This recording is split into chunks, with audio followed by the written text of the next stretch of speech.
Let's go!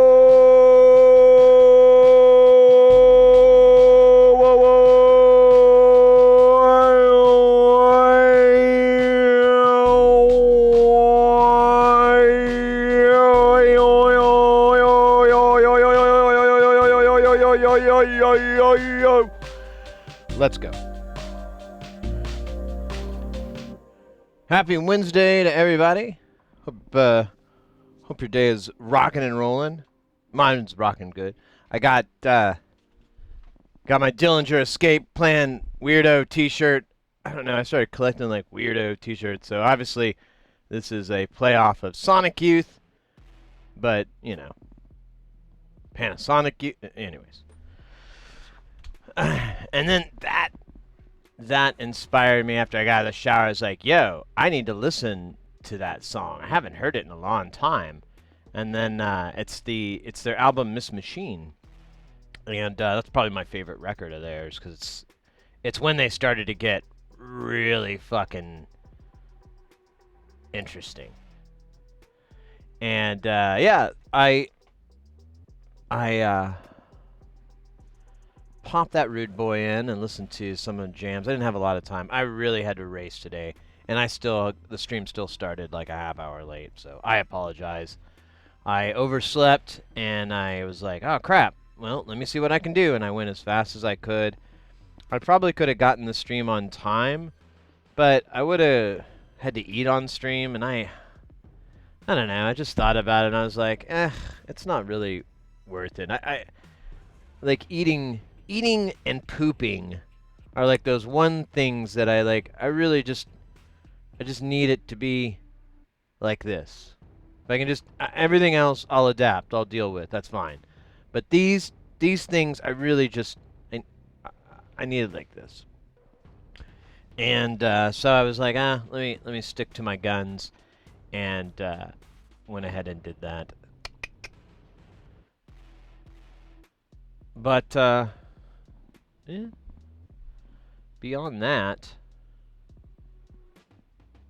I didn't really get much else done this morning.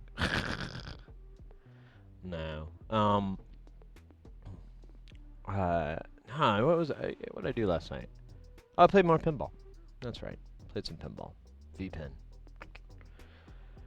So we're still working on this mixer today. We got a lot done. I went ahead and ordered components that we're gonna need. But we troubleshot channel 1. We're pretty confident we know what's wrong with channel 1. Because that diode's cracked. It broke into 2 pieces as we were taking it off. That's typically a sign. When your component that should be 1 piece is in more than 1 piece, it may cease to function. This isn't some crazy wisdom I've come up with. This is fact. Science fact. Yeah, so I ordered diodes. I tried to get them as quickly as I could, so I ended up ordering them from eBay.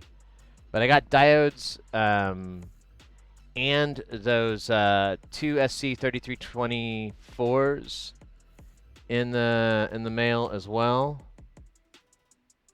So we should be good. Although I didn't get these op amps because I really don't think any of our op amps are bad. But I think I think most of the issues with this board was my hey TMK, my heavy-handedness. You know, I think is what it was. I think I was just being a jackhole, and you know, I was taking it in and out, and I just smacked it, and it must have broke it. That's my best guess. I know that was the case with one of the components on the edge, so who knows? I must have just dropped it off the side of a building or something, got drunk, and dropped it off the side of a building, got it drunk, and pushed it off the... That's what happened. The classic. Got drunk and fell out of a window. Someone else did that once. Someone famous. Man, I like to make fun of him because he's kind of an overrated piece of shit. Shit. Of course, he's so overrated I can't think of his name. I'm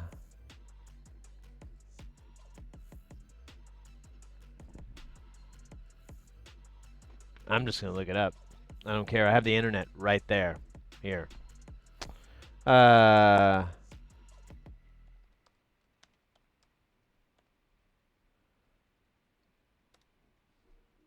know I'm gonna know his name in a minute. Eric Clapton. Yeah. Pull the old Eric Clapton maneuver. Fell out of a window. He's drunk. He's a baby. I'm drunk. What? I'm high on coke. I mean, not drunk. Coke. No, nothing. No drugs were involved. Dude, I can't believe that. Don't worry. I'll write a song that'll get me a Grammy. That's mean. But I have a ridiculously harsh opinion of those people. Hey, Sid, I'm on the way to work. Thought I might drop by on the train. Oh, let's go. Hope everything is good. I was going to jump in yesterday, and the stream ended. Hope everything's okay. Hey, no worries and dramas. So you're on your date on your way to your new job, right? If I'm remembering correctly. That's fantastic, mate. I know you're on mobile, so the lag's going to be awful. I'm not going to try to hold a conversation. Day 2. Okay, let's go. I like that. Dude, I'm so happy for you. I really, like, out loud was like, let's fucking go. You know, I was really hyped to see that because I was a little low-key worried for you. I was like, man, I hope things work out, you know. I'd hate to hear a sad story or anything like that. You know, just in the back of my head. You know how people worry. You know how you worry. I'm sure you felt the same. You're like, man, I hope I figure this fucking thing out. But of course you did, because I knew you would. I mean, you're in Australia. I mean, people are pretty cool. My parents had a great time there. That's where they made me. That's how great of a time they had. They're like, hey, let's make some babies. How about just one, my mom? My dad's like, let's see where the night takes us. I'm kidding. Not at all, actually. That's actually pretty accurate of my consumption. Its mobile app is better than the PC. Nice. Yeah, you got there. Let's go, let's go, let's go. Well, cool, mate. Well, welcome in, even if you're just stopping by to say hi. We're just doing the same old, you know? Just fixing stuff. Me, like, every now and then complaining about things.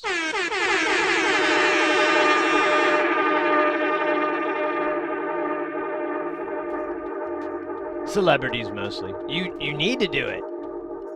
I appreciate you doing it. It needs to happen. It is the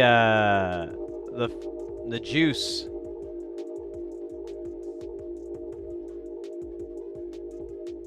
Like for stealing, though. You ever seen that movie? I think it's not called The Juice, but that's what they compare the addiction to robbing banks.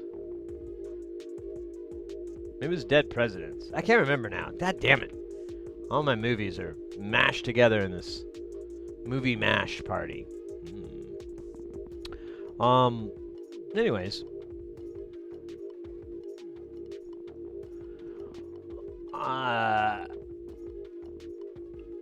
What was I saying? I kind of got sidetracked because I was thinking about dragons or peacocks. Peacocks fighting dragons. Oh shit, that would be good. Oh, stay focused, Sid. Don't get back to that.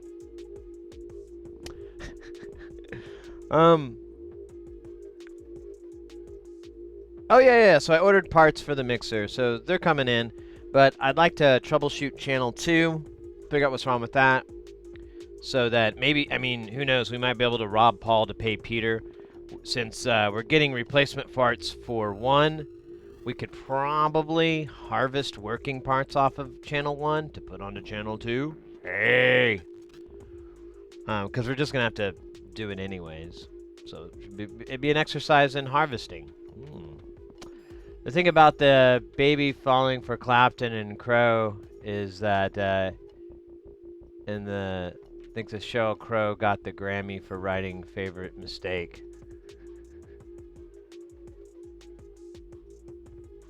She dated Eric Clapton? Sheryl Crow? I didn't know that. I wasn't aware of that.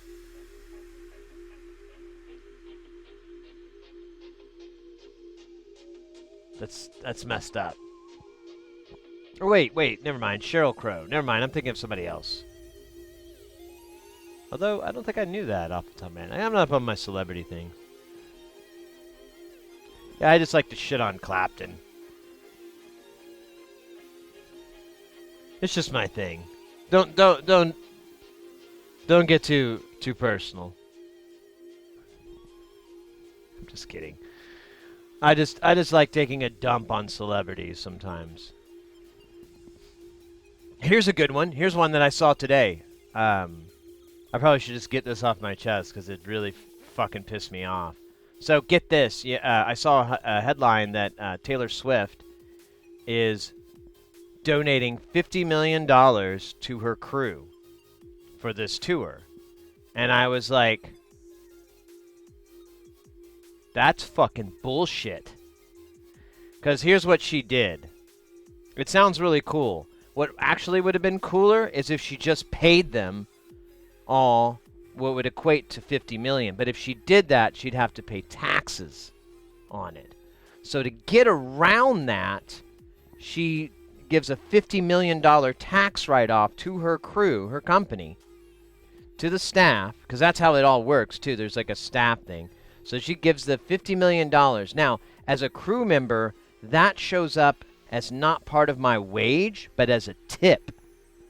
And I have to report tips. And since there was a goddamn news article about it, because she also used it as a PR stunt to make, you know, her look awesome, there's no way I'm going to be able to lie myself out of it. So now I have to report this extra $500 or $600. You know, it can't be that much because it's a massive crew that did that tour. Hundreds and hundreds of people. So now I got to pay, and if you're not aware, when you get taxes, it's something, for tips, it's like something like 40, 60 dumbass %. It's really, really high. So that directly gets taken out and goes to your tax payment. So she basically, instead of paying her crew $50 million extra, she did a $50 million, because she would have had to pay tax, she did a $50 million tax write-off and offloaded that expense, that problem, to her crew. So she doesn't have to pay for it. That way she can, again, get by without having to pay a lot of taxes. It's insane. It's a little sad. I don't care for Taylor Swift, by the way. Her career is absolutely the biggest travesty to any musician or artist in the world.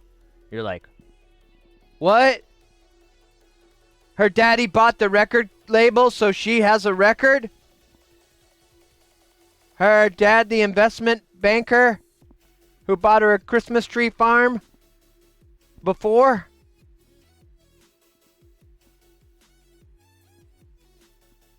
Yeah, I don't have that kind of hookup. Don't have that kind of hookup. My dad's not a board member of anything. Ugh. I love it when you take. Well, it's true though. And people hate it when I bring it up. Like I was just hanging out, and these two ladies were like on a break, and they were talking about Taylor Swift, and they were like just going on about how cool she is, and I was like, yeah, you know, I think, and they were like, and she you know, she pulled this whole thing together by herself, and they kept talking. I was like, yeah, like when her dad bought the record label. Well, he didn't buy it because that's like way more money than he has. He's only a 100 multimillionaire. So he became principal shareholder in the label. So that's kind of like owning it. Yeah, I remember when she had her dad do that for her career. That was picking herself up from the bootstraps too. That was really rough. Daddy. Yes, Taylor. Daddy, I want a record label. Well, Taylor, it's very expensive. Daddy, I want a record label now. Well, Taylor, Mommy and I have been touring. We've been winning lots of contests. I want a record label, Daddy. I want it now, or you're fired. Well, Taylor, let me see.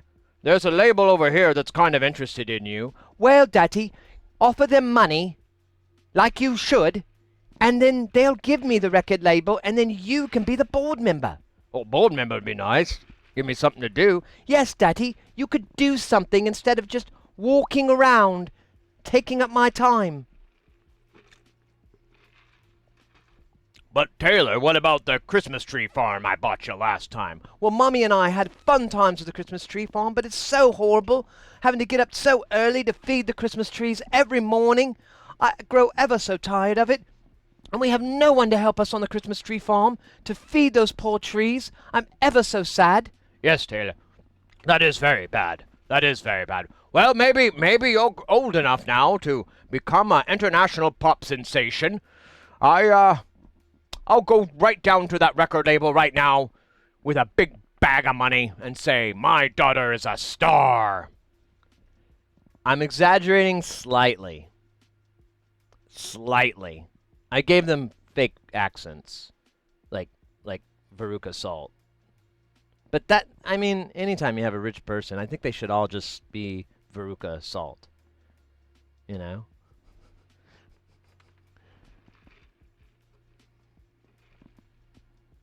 I always thought it was weird that her accent was like that, but her dad was like normal, like American. I don't know. That movie was weird. Anyways, I feel better now. You don't see the gossip or the news? Well, you don't have multimedia in your house that just pops up things all the time. Yeah, your pink Ferrari. Exactly. Your diamond-encrusted pink Ferrari. For my 16-year-old daughter. Her sweet 16. Yeah, there's a lot of faking it till you make. Honestly, so I spent a good couple of years just kind of studying and looking up how a lot of artists came to being famous. And one of the things I noticed, one consistent thing, is that it was a lot of it is right place, right time. Now, that may be an illusion to some extent of how it was presented in the data, but that was something that I kind of got. A lot of the times, this band or whatever was in the right place at the right time. Could have been any other band, maybe. Could have, but it had to be these other circumstances. You know, all three of these things had to come forth in order for it to work. And a lot of times, only two met, or just one of those circumstances was met. And I saw that a lot. But what I also saw a lot of was people just out of nowhere. They're like fucking. They have multi-million-dollar contract. They didn't like go sing bars. They didn't do a tour in a van with their band. They're just all of a sudden they're on there. So those are the Taylor Swifts and God, I don't. There's others. Cardi B, actually, Beyonce. There's a lot of artists that just suddenly had a career, and when you try to dig back on how that started up, it gets really like, what? So they just woke up one day with a contract? How does that work? And to be clear, I'm not saying any of these people aren't talented. What I am saying is there's a lot of talent out there, and it's weirder to me that some of the least talented tend to float to the top. I don't know. It's weird.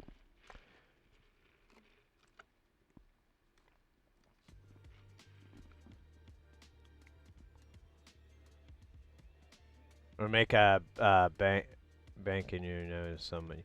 Yeah, it's kind of true in the entertainment industry. The entry level is a little tricky.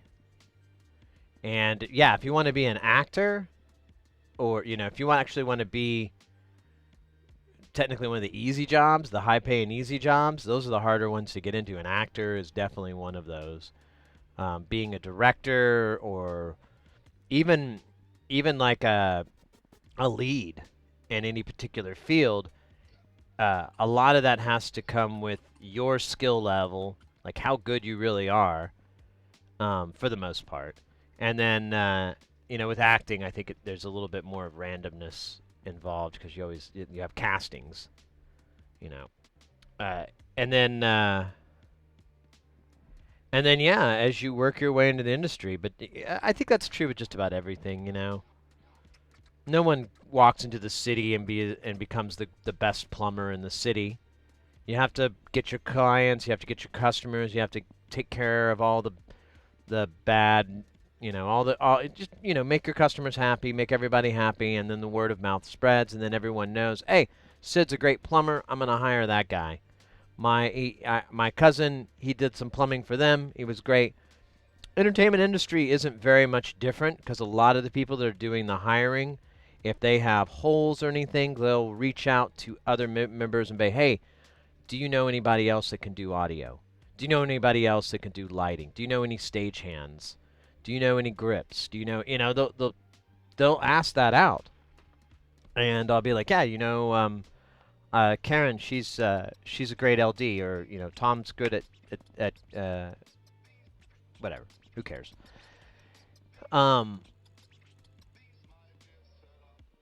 and that helps you get up in the business. And I don't doubt for 1 second it's not like that in the film and TV industry in like LA and whatnot.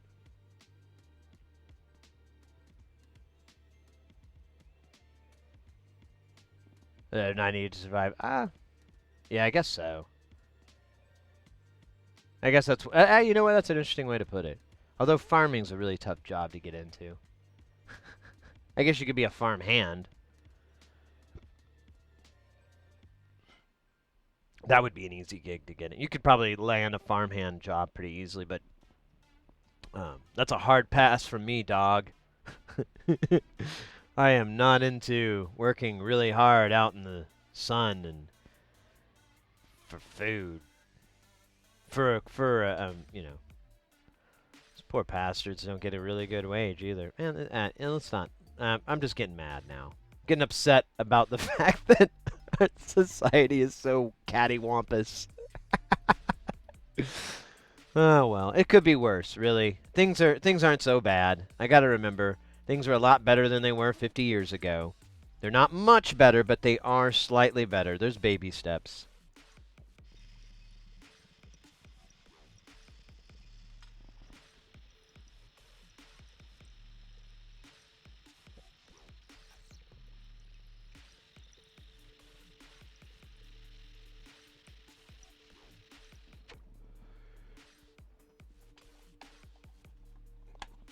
All right.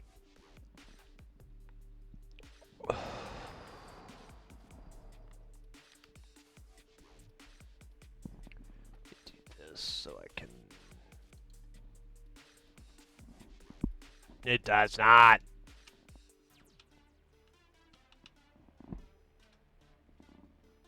There it goes. Now it still cracks me up, that whole Taylor Swift thing.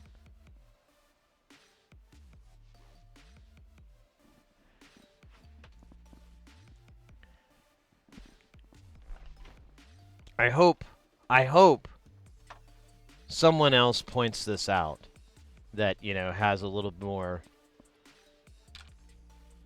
Although it would, I don't know, like people like Taylor Swift so much that if you shit on her for doing tax evasion, they get upset. So maybe just not take a shit. Just let it stay inside. Who cares? Right? Veruca got her chance to meet Kanye. Anyways, Mimosa, name 2 band members in Taylor Swift's band. I dare you. I thought she was just a solo artist.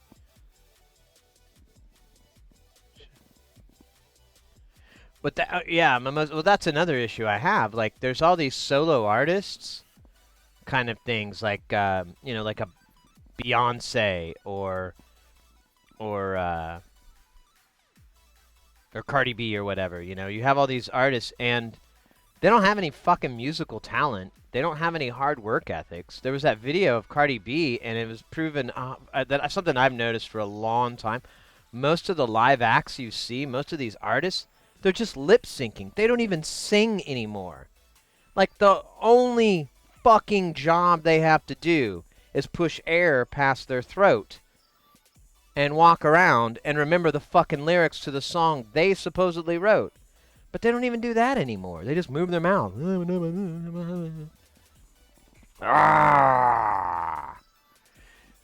And then, Mimosa, to further off of that, they're all wanting to be these great talents like David Bowie or Prince.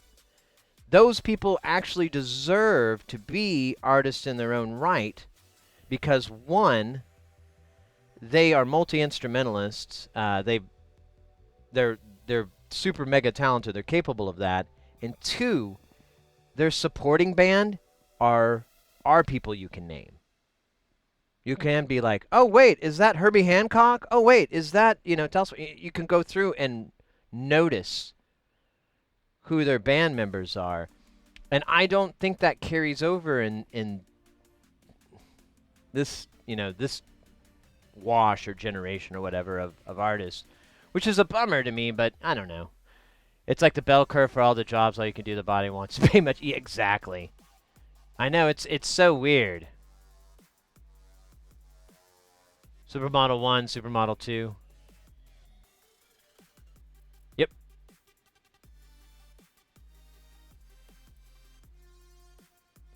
Yeah, and that's the other thing too. Like, there's just I saw this like little clip of oh, I'm forgetting her name, Billie Eilish, and it was talking about a recording session, and honestly, as far as I could tell from my standpoint, it was like the dumbest fucking crappy idea I'd ever heard.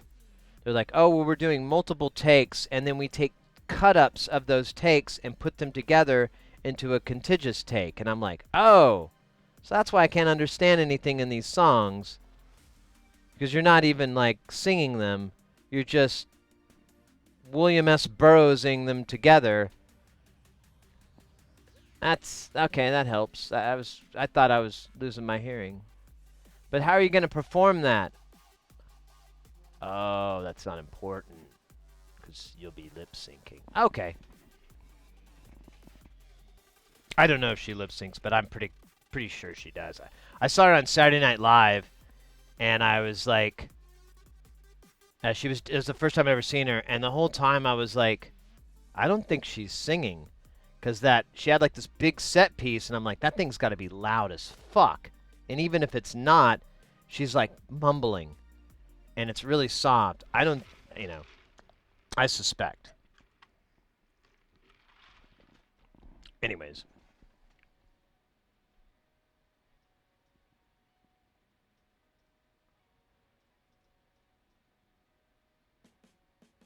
You're pointing at the camera and say, hey, is that Herbie Hancock? Well, we were talking about, I was kind of lamenting on musicians and artists. Not in a jealousy sort of way, just more like and to be clear, I don't have that issue. I've dealt with those kind of demons, but it's more of the aspect that it's like, what the fuck? Are we really getting the best? Are we really getting the most talented? Are we really getting the best music? A lot of people would argue that it's not getting better. There is better stuff out there, but it's not getting pumped through the radio or anything like that. You really got to go hunt for it. And then these artists that are producing that kind of music, they aren't making shit. And they're having they're living hand to mouth, trying to be able to do that while you've got these other people on the complete opposite tier. So it's a little, I think that's more annoying than anything. Okay, Thomas, take care.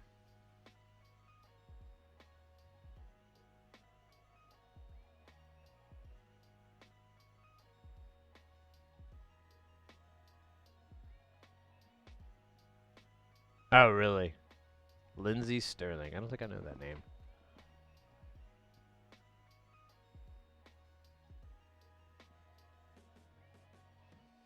Yeah, Trade Splatter. It has. It's just more prominent. Like I said, as an audio guy, I have had to play tracks that have vocals in them, and I go and listen to the vocal line of the lead singer, and I just hear, and they're not singing, they're just lip syncing. And I've heard that it's getting more and more. I remember the first few shows I ever saw that, and then after a while, I was like, nowadays I'm more relieved. I don't do bands hardly at all anymore, but and it's kind of because of that, because it's like, what's the fucking point? This isn't. We're just having the band play to a click.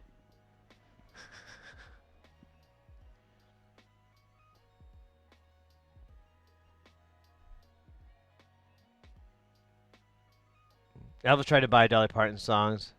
Yeah.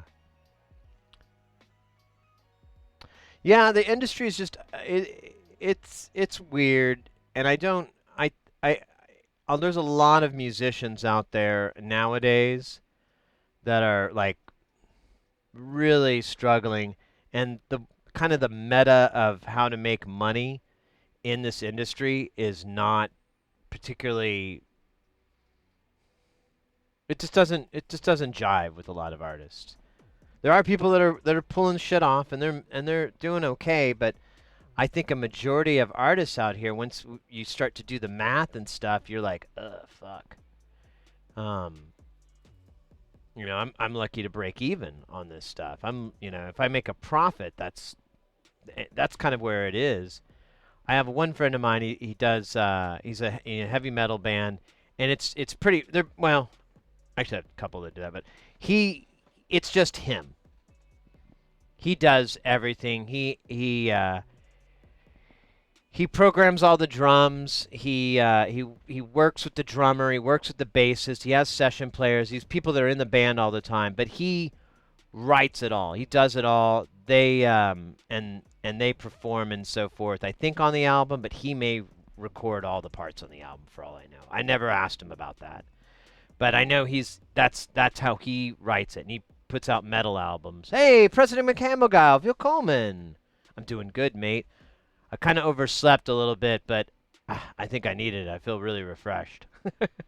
Just had to start the stream a little late.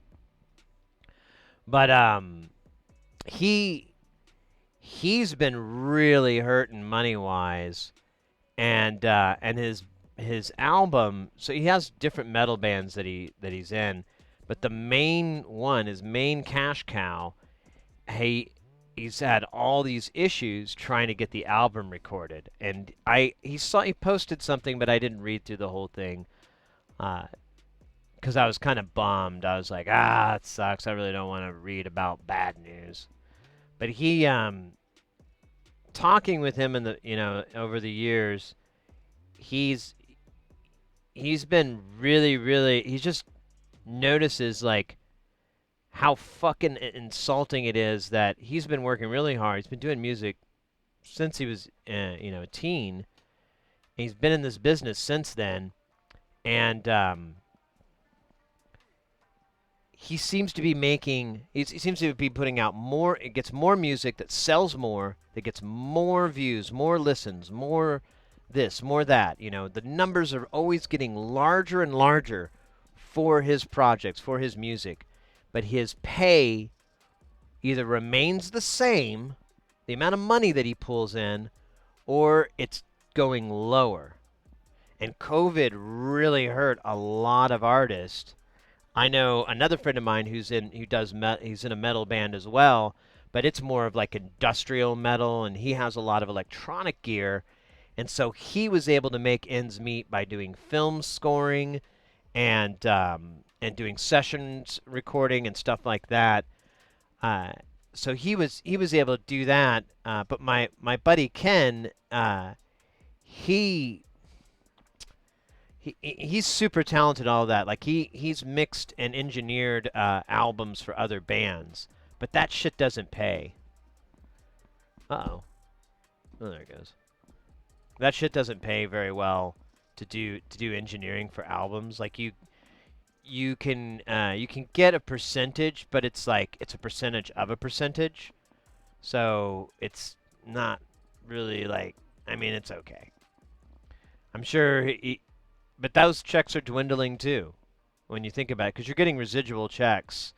So initially they're going to be big when the thing first hits, but they're going to trickle down and get smaller and smaller until they're just like little $20 checks you get every 6 months. Because you got to crack 20 before they'll write a check. So it kind of sucks for everybody in the industry, and I don't know how to fix it. I don't have any ideas. Oh my God! Upshift.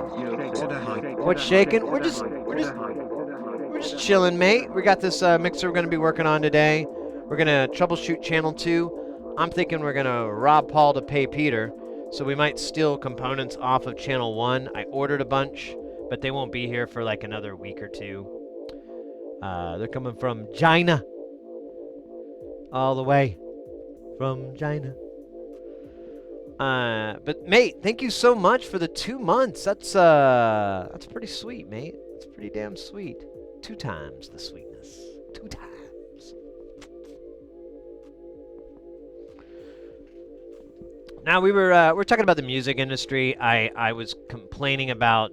So I saw. I'll go over this really fast, but I saw or Taylor Swift a headline that said, and I honestly I should do more research, but I'm pretty sure this is the way it went down. So it said that she donated $50 million to her crew for the tour that she just did, and I was like, why didn't you just pay them $50 million extra? Why didn't you know? I mean, I know it's not everyone gets 50, but I mean, distribute across. I'm like, why didn't you just pay them? Wait a minute, why didn't she just pay them? Because if she donates it, she doesn't have to pay taxes on it. As a business, she would have to pay taxes on her employees. But if she donates it, she doesn't have to pay taxes on it. Oh, well, that's very kind. Yes, yes. Unfortunately for all the crew members, they now get an extra $500, $800 that's just a tip. And because it was also a PR stunt, there's no way they can kind of like let it sneak past and not tell Uncle Sam about it because it's in the damn paper. So they're going to have to report it. Tips get taxed something like 40 or 60, some asinine percentage. So that is just halved off. So what she really did was, instead of paying her crew a full rate, she decided to pay them what she could negotiate, and then take the profit of that, use it as a PR stunt, and avoid having to pay taxes on it. It's brilliant, really. I mean, if you're a banker, which the head of her company is a banker, her daddy, when he bought her record label. He didn't buy it, I'm kidding. He became principal shareholder of it. Kind of a difference. So anyways, I was kind of bitching about that, and then it moved off into how hard it is for artists these days to make money. Like, I have a lot of friends of mine that are musicians, and that's what they do. That's their jobs. And, it's cool as hell, but it's not a job where you're making money. It's a job where you're hustling on and on and on, trying to find more hustles, trying to find more money. And so it's a real big pain. And one of my friends, that's one of the things, they're kind of getting tired of it. They've been doing it for over 20 years, and they're like, I'd like to try to expand my knowledge. And he's like, would you and we started working on some projects and so forth together in electronics. So those, hopefully, I'll have something at the end of the year for y'all I can show. But until then, that's one person's idea. And honestly, out of my friends that are in the music business, he probably has the best business acumen. I mean, he's just, I don't know. It's one of the reasons I like working with him, because he's extremely easy to work with. And as far as his job, what he's supposed to do, which is kind of being the idea guy, which sounds kind of silly, but honestly, his ideas are so good that I feel perfectly at ease being the let me turn your idea into something guy, and just having that money up. I feel like that's a fair trade, because, for example, he came up with an idea. I need to get to work on it soon, actually, but I've had to. Anyways, he gave me one, and he's like, "Hey, would you? What if you had a this?" And it was a pretty bland thing, and I'm like, "Yeah, we could do that, but everyone's kind of done that." And he's like, "Okay, but we'll make it stereo." Yeah, okay, stereo, that's fine. Everybody's doing stereo. We'll do stereo, dual mono. We'll have it set up for parallel. And he's like, "But what if we put a B in the middle and a C?" Wait, what? Holy shit. Yeah, because you couldn't patch that, because it would be impossible. That's right. You could do this. This would be awesome. Holy crap. What if B and C could be interchanged with A? Oh my god. And that's how it works with him. Like, we just bounce ideas back and forth, and it's just so good. And his ideas, like, the whole thing I liked working with him is that he doesn't want to produce anything that's already been produced. I don't really want to do that, other than in a classic sense, like, oh, well, we want the tone, the sound of the blah. But we've made it stereo, we've added this, really hype it up, make it much larger than what it is. And if you're going to even do something like that. But most of what this cat wants to do is, original ideas. And it works out great. I really like working with him. He'll be working out. But my other friend, that's, I don't know, he's just been struggling. I wouldn't mind working. Even though he's in, like, both these guys are into metal, but they both have massive synth collections. That's something you guys probably don't know about metalheads. I don't know where the crossover happens. I don't know fucking how, but it is not weird. Especially if they're doing all right for themselves. They got some money to buy instruments. They got a big instrument budget that they kind of put aside from their earnings. It is not weird at all to go, dude, mother, 32. What? Why you got a Moog in here? Oh yeah. I like fucking with that Moog every now and then. No shit. No shit. Oh, and this Prophet 12, you just like fucking with that too? Yeah, it's kind of cool. You know, it could do 12 notes. Yeah, 12 notes of I know, man. Holy shit.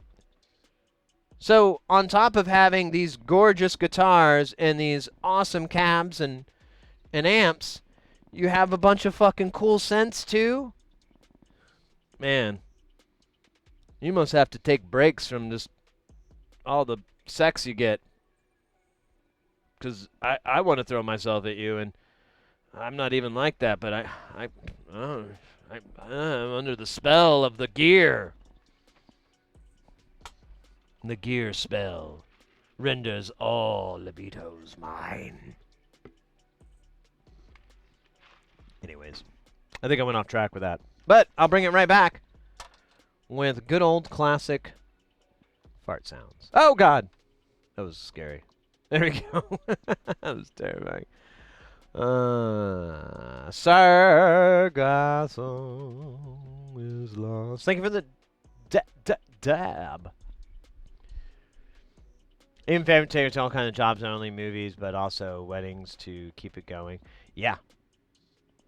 Well, there's in the entertainment industry, generally speaking, it's you know, if you're doing really well, then you can kind of pick your own gigs. I've been doing this. I've been doing it for over 13, 14 years, and I've started to do the pick my gig thing because it works. It just works better with this. I kind of accelerated the time, but I'll I'll live. And it's the same way all across the entertainment industry. Like a gig's a gig. You could be doing a show for pick a celebrity, or you could be doing a show for Tom at the bankers convention, at the 12th annual bankers convention. They pay the same, so they're the same job to me, and that's how I usually react. Like everything's the same gig because they all pay the same. When they pay less, then I kind of sometimes care less. So I'm like, well, you're the guys that wouldn't fucking meet my rate, so this is what you get. This is 1/3 less, Sid. I've never said that. I think I'd fire me after saying that. Well, you didn't want to pay my full rate, so you're not going to get a full me. This is 1/3 less me. Enjoy. I'm going to go to the bathroom for a half hour. And I'm going to come out high.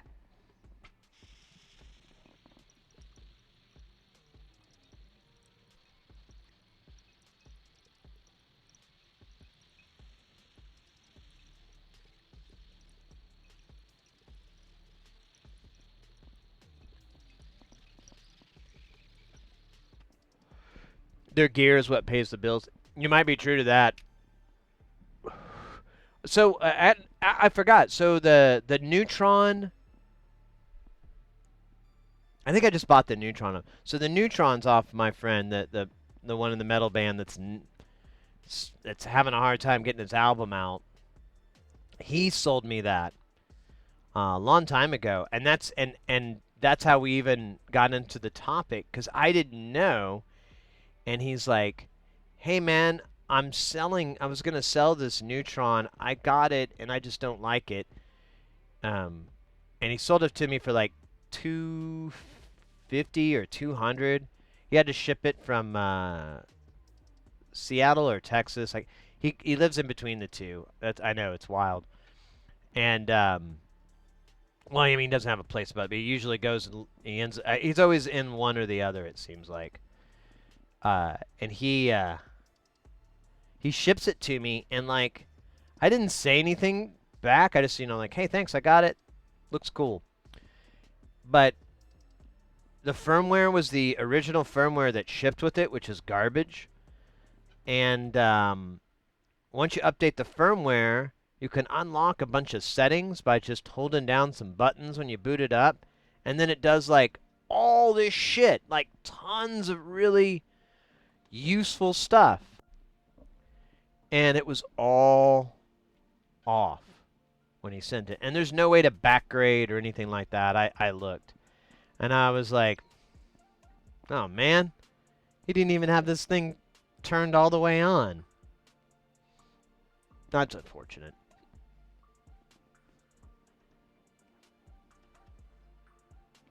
You only get a half performance, right?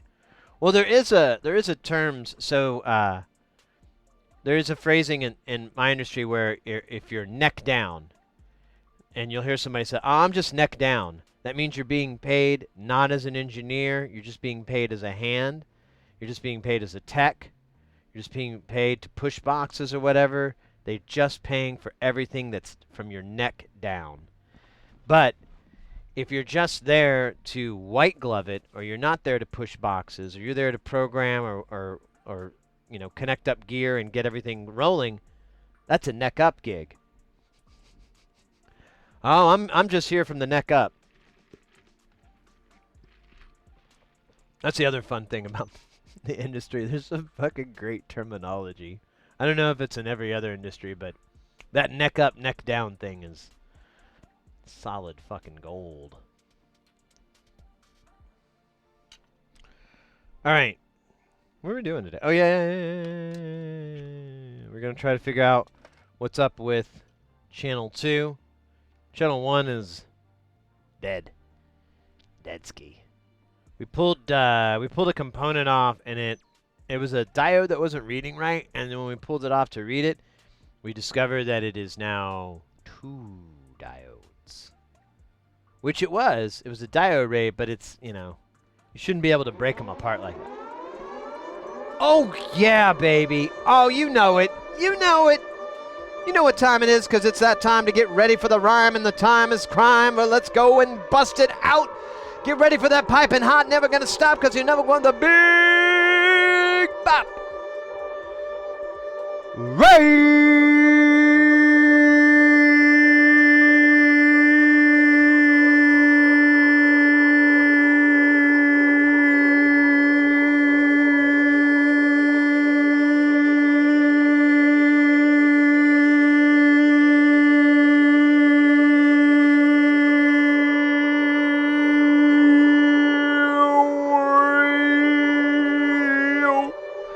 Let's go.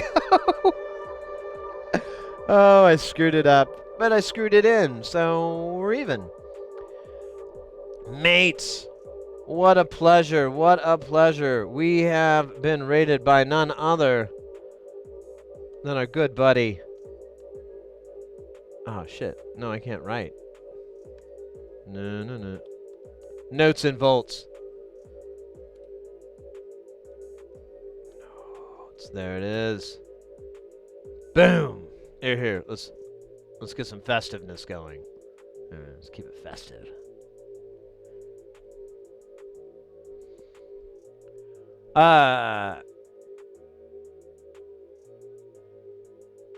Notes. How was your stream? How are you doing? And ITV used to say only ass, only our asses. Right. Oh. Let's go. Guys, if you're not familiar with Notes and Volts, there's the link. Go change that. Notes and Volts is another sci-tech streamer here on Twitch that is awesome. Awesome. They do a lot of something out of nothing. They're kind of similar to what we do here, but it's on a different level. Whole different level. And it's really great. I love it. They've got their own little... They got a whole bunch of really sweet synths and guitars and music, just multi-talented, multifaceted. You've got programming MPUs, making your own MIDI controllers, making your own button boxes. I mean, you name it. That's what's happening over at Notes and Volts.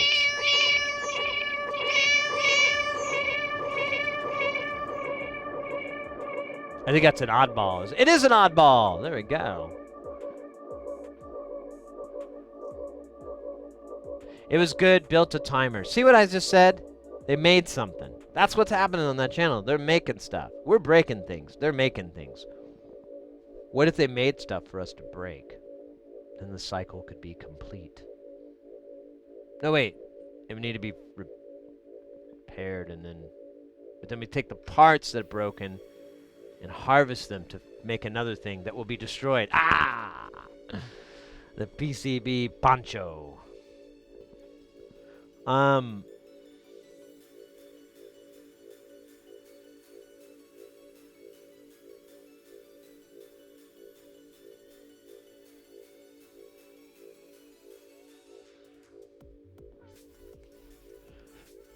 Yeah, I noticed it. Yeah, it has you framed that way. I mean, whatever. It just helps me organize chat when there's boxes, because I'm like, oh, I know that box. There's that box. That box. I'm a very simple-brained dude. I was framed! Yeah, actually, that's a good point, President McHamagile. Timer, that doesn't really go into much detail. Anybody from Notes and Volts channel could elaborate any, unless the actual Notes and Volts has a time. I know when I finish streaming and I raid out, I'm turning lights off. I'm trying to get this room back to a normal frickin' temperature. I'm thinking about food, thinking about dinner. I'm hitting the head, going to the bathroom. Same thing, by the way. Hitting the head isn't what you... For my synth-on sets. Oh.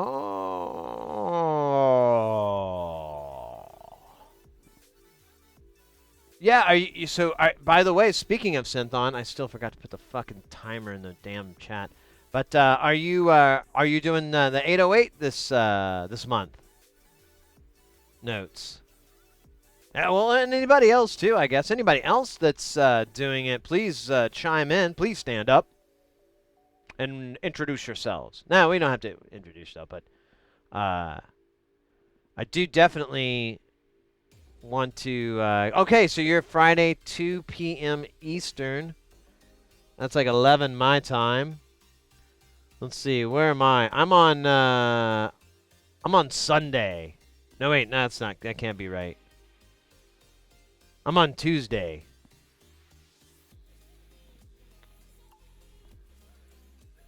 At 4 Eastern. Maybe. I don't know. I can't do time zones. I can, but I refuse to. I find it asinine. 808, President McHammer Guy, you're gonna, if you don't already know about the Synthon for the 808 that's coming up, there's the GSG Live channel. I believe that's going to get you all the links and all the data that you need for that. But yeah, the 808. So that's interesting you bring it up, President McHammer. I have the Nava, which is the 909 one-to-one clone, but there's another one that's an 808 clone from the same people called the Yocto. And it's obtainable. It's not cheap, but it's obtainable. And while I'm not a massive 808 fan, I don't know why I wouldn't want to have both. That'd just be dumb. You know, it's like, this is dumb. All the examples I can think of are either really weird or sexist, so I'm not going to go into them, but I'll just say that it's really weird. Most of them. They're really, really weird. No, but there is, so for the Yocto, there's a mod for it called the Cocto. Like Cocteau Twins, which is, I have no idea what's going on with these names, but it adds a ton of extras to each one of the little drum synths, because you know the 808, it doesn't have a lot that you can do on each of the drum sounds. Like, it's pretty much like volume. And, well, here we can look. Let's see. Roland 808. Or here, let's do TR808.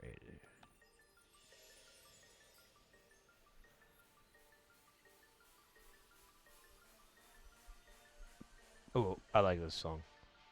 We gotta take a little. You gotta let this bump for a minute.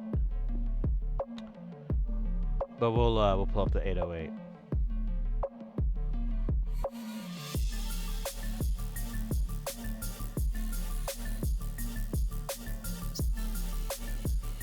So you can see,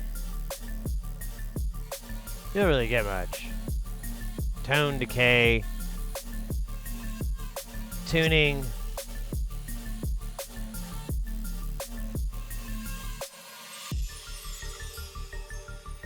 But the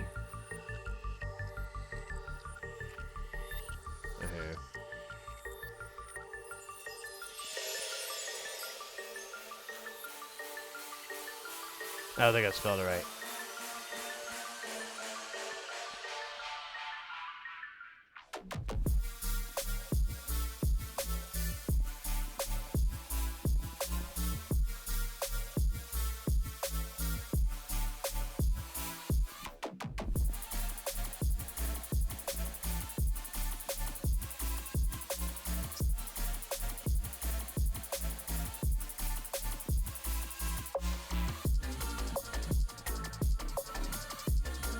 So,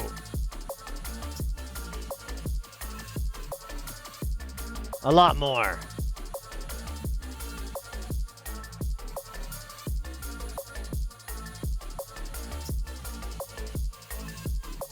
So I kind of want to go with the Cocteau Yocto, which is going to add the price up quite a bit.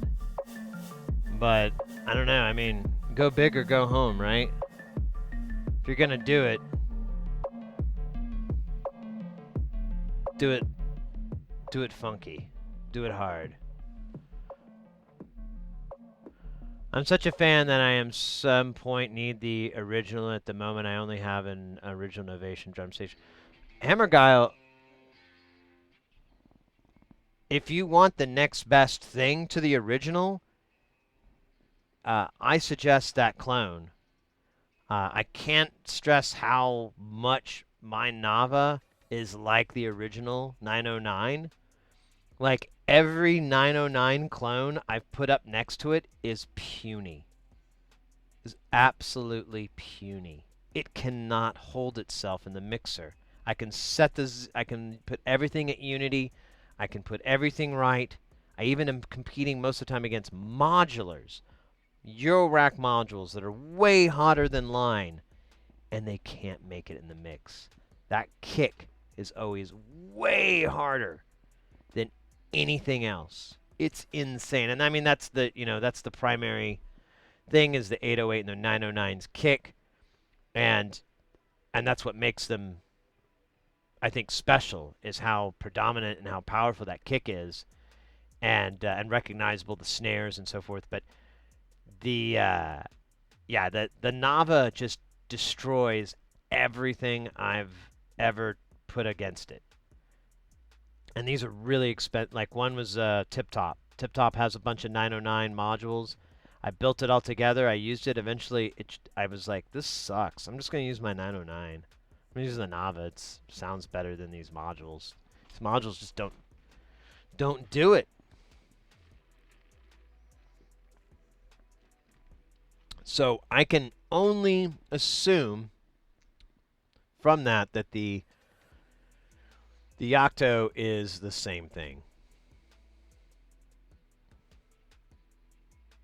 In fact, let's go take a gander at it.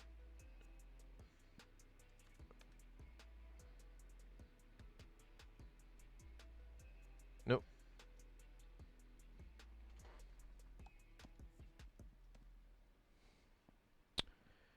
Yeah, here we go. Electronics. Let me scooch back over here. Oh no!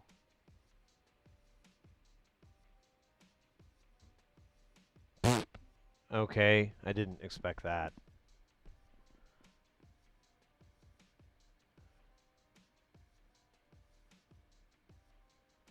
Here's one off of Reverb.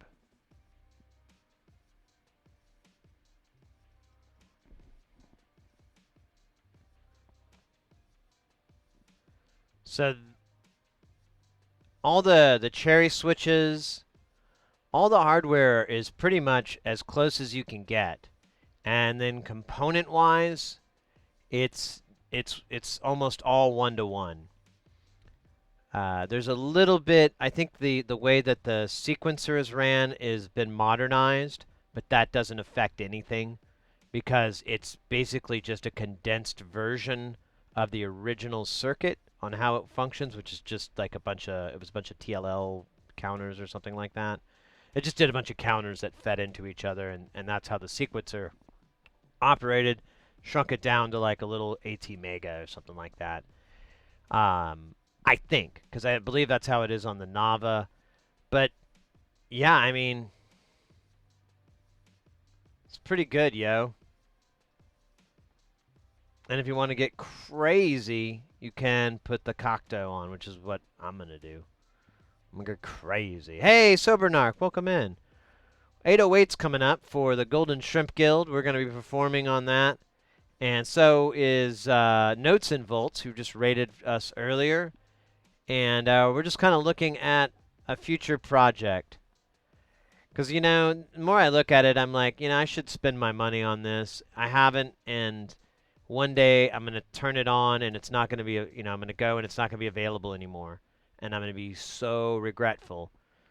And I've got enough resources that I could probably get the Cocteau adapter, which is gonna add the price, but it'll be worth it.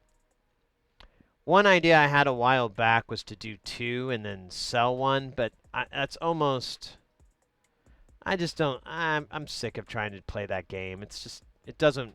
It's not fun for me. Uh, I'd rather make one with a purpose, not I don't know, an or commerce isn't the kind of purpose I meant.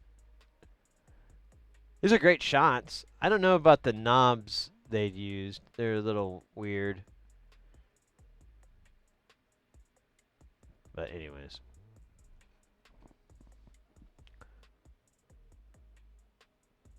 What's the price? Oh gosh. What was it? Oh wow, look at that. Yeah, they're only selling this for 870 or 920 after shipping. That's not too bad. The kit, although they don't have it, maybe we could put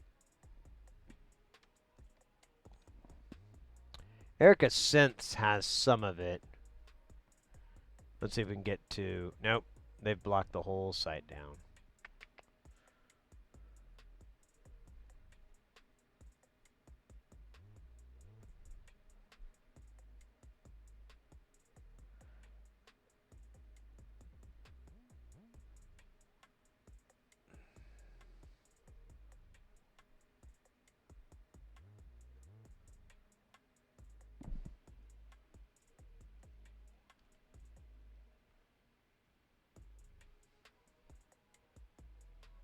Yeah.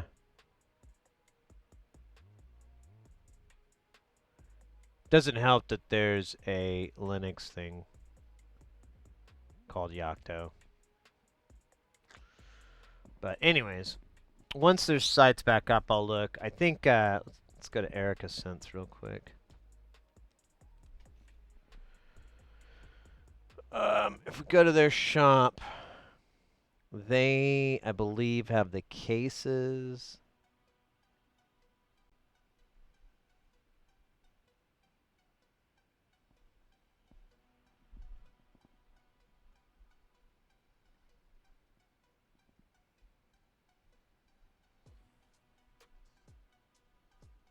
There we go. Enclosures. There it is. So the case is 100 euros. That's actually not too bad. It'll cost a little bit to get it shipped, but I could get. Oh wait, this is the Yocto 2 case. I don't want the Yocto. I want the Cocteau. Do they not do the Cocteau anymore? Uh-oh. Alright. I don't want to waste our time searching for the Yocto Cocteau.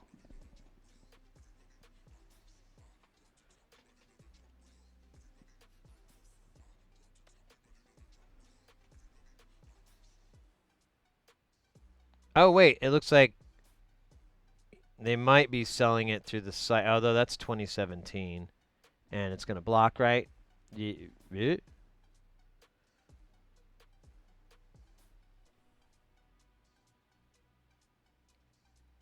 Oh, this is from the forum.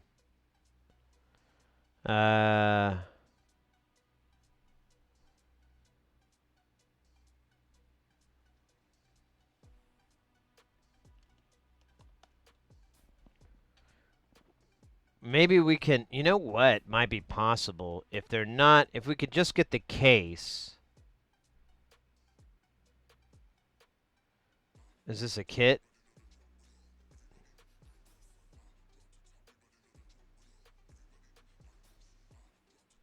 Oh, it's with the board not installed? Or is it installed? It doesn't look like it.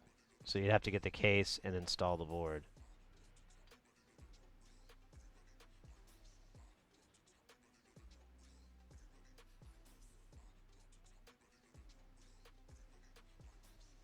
And they haven't had time to install it. That's great.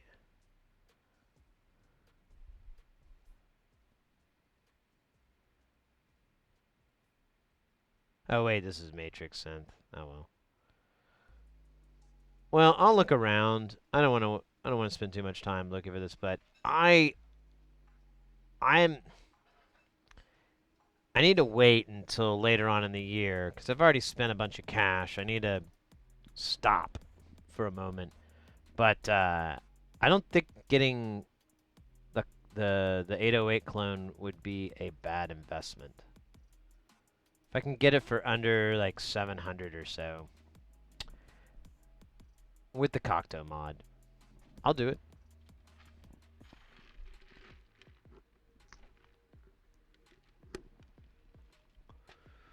I'll do it.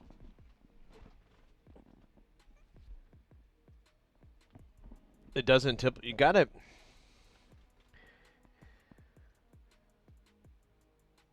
I don't know why. It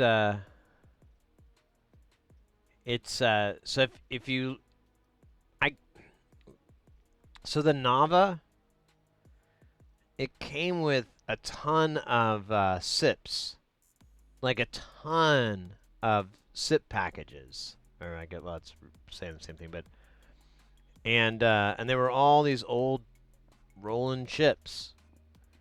Uh, the only thing I really provided was that were modern components were caps and resistors and like off-the-shelf op amps that everyone would use. And there's a couple logic circuits, CMOS circuits that are off the shelf, but the majority of the components are these fucking SIPs from the goddamn 80s. And that's why I'm like, might want to get it now before they go away.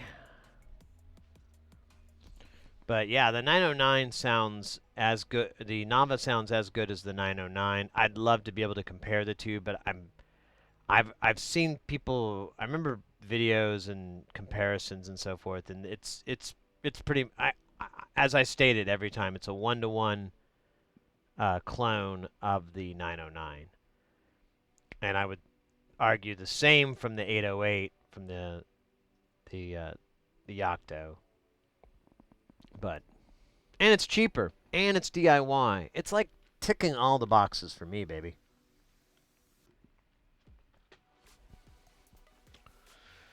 All right, box ticking. Box ticking. What's the difference?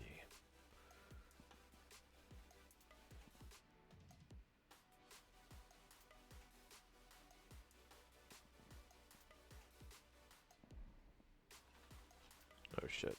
I forgot to plug this thing in before I started.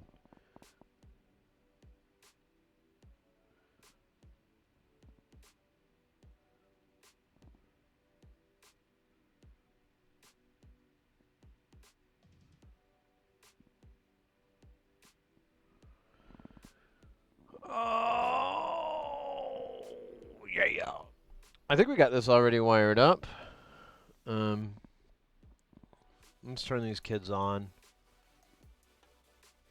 Oh wait, let me increase my amplitude. I want at least 2V.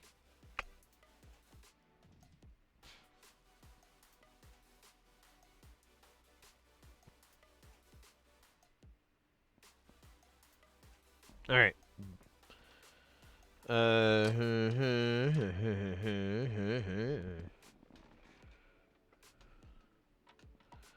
So let me verify that we're working.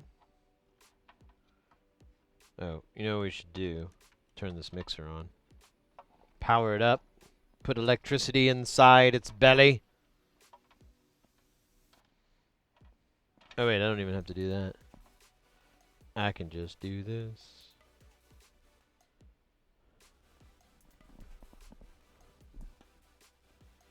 Let's see, we're on channel trace. I got the main volume down. There we go. Volume's right about roughly unity. There you go. That's beautiful. That's what it's all about. That and the hokey pokey. So now we've got that signal rolling through. Let's flip our board.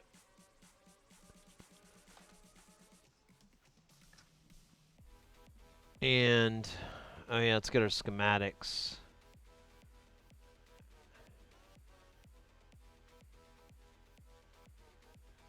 Cannot thank Upshift enough. I believe that was who did it. Hopefully I'm right. Hopefully I didn't fuck that up. But if memory serves me right, Upshift was the one who was able to locate these on the dark web. Nah, I'm kidding. It was just like a where site of some sort. I now have a virus, but it's cool. It's a cool virus. We're on the same side. The people we're DDoSing, I don't like them either, so I'm okay with these zombies on my computer. I have a fresh air. I have a fresh fair trade coffee with some salve-free chocolate, biological green in my magic box, and a clean bong. My night is going okay, and I did not have to murder anyone today. Hope y'all doing fine as well. God damn it, you know we are, mate. You know it. Well, I don't know. I can't speak for everybody, but I am having a good day. There's a little like some days, ups and downs, strikes and gutters as the dude abides. But a funny thing, I was getting dressed, and oh, hold on.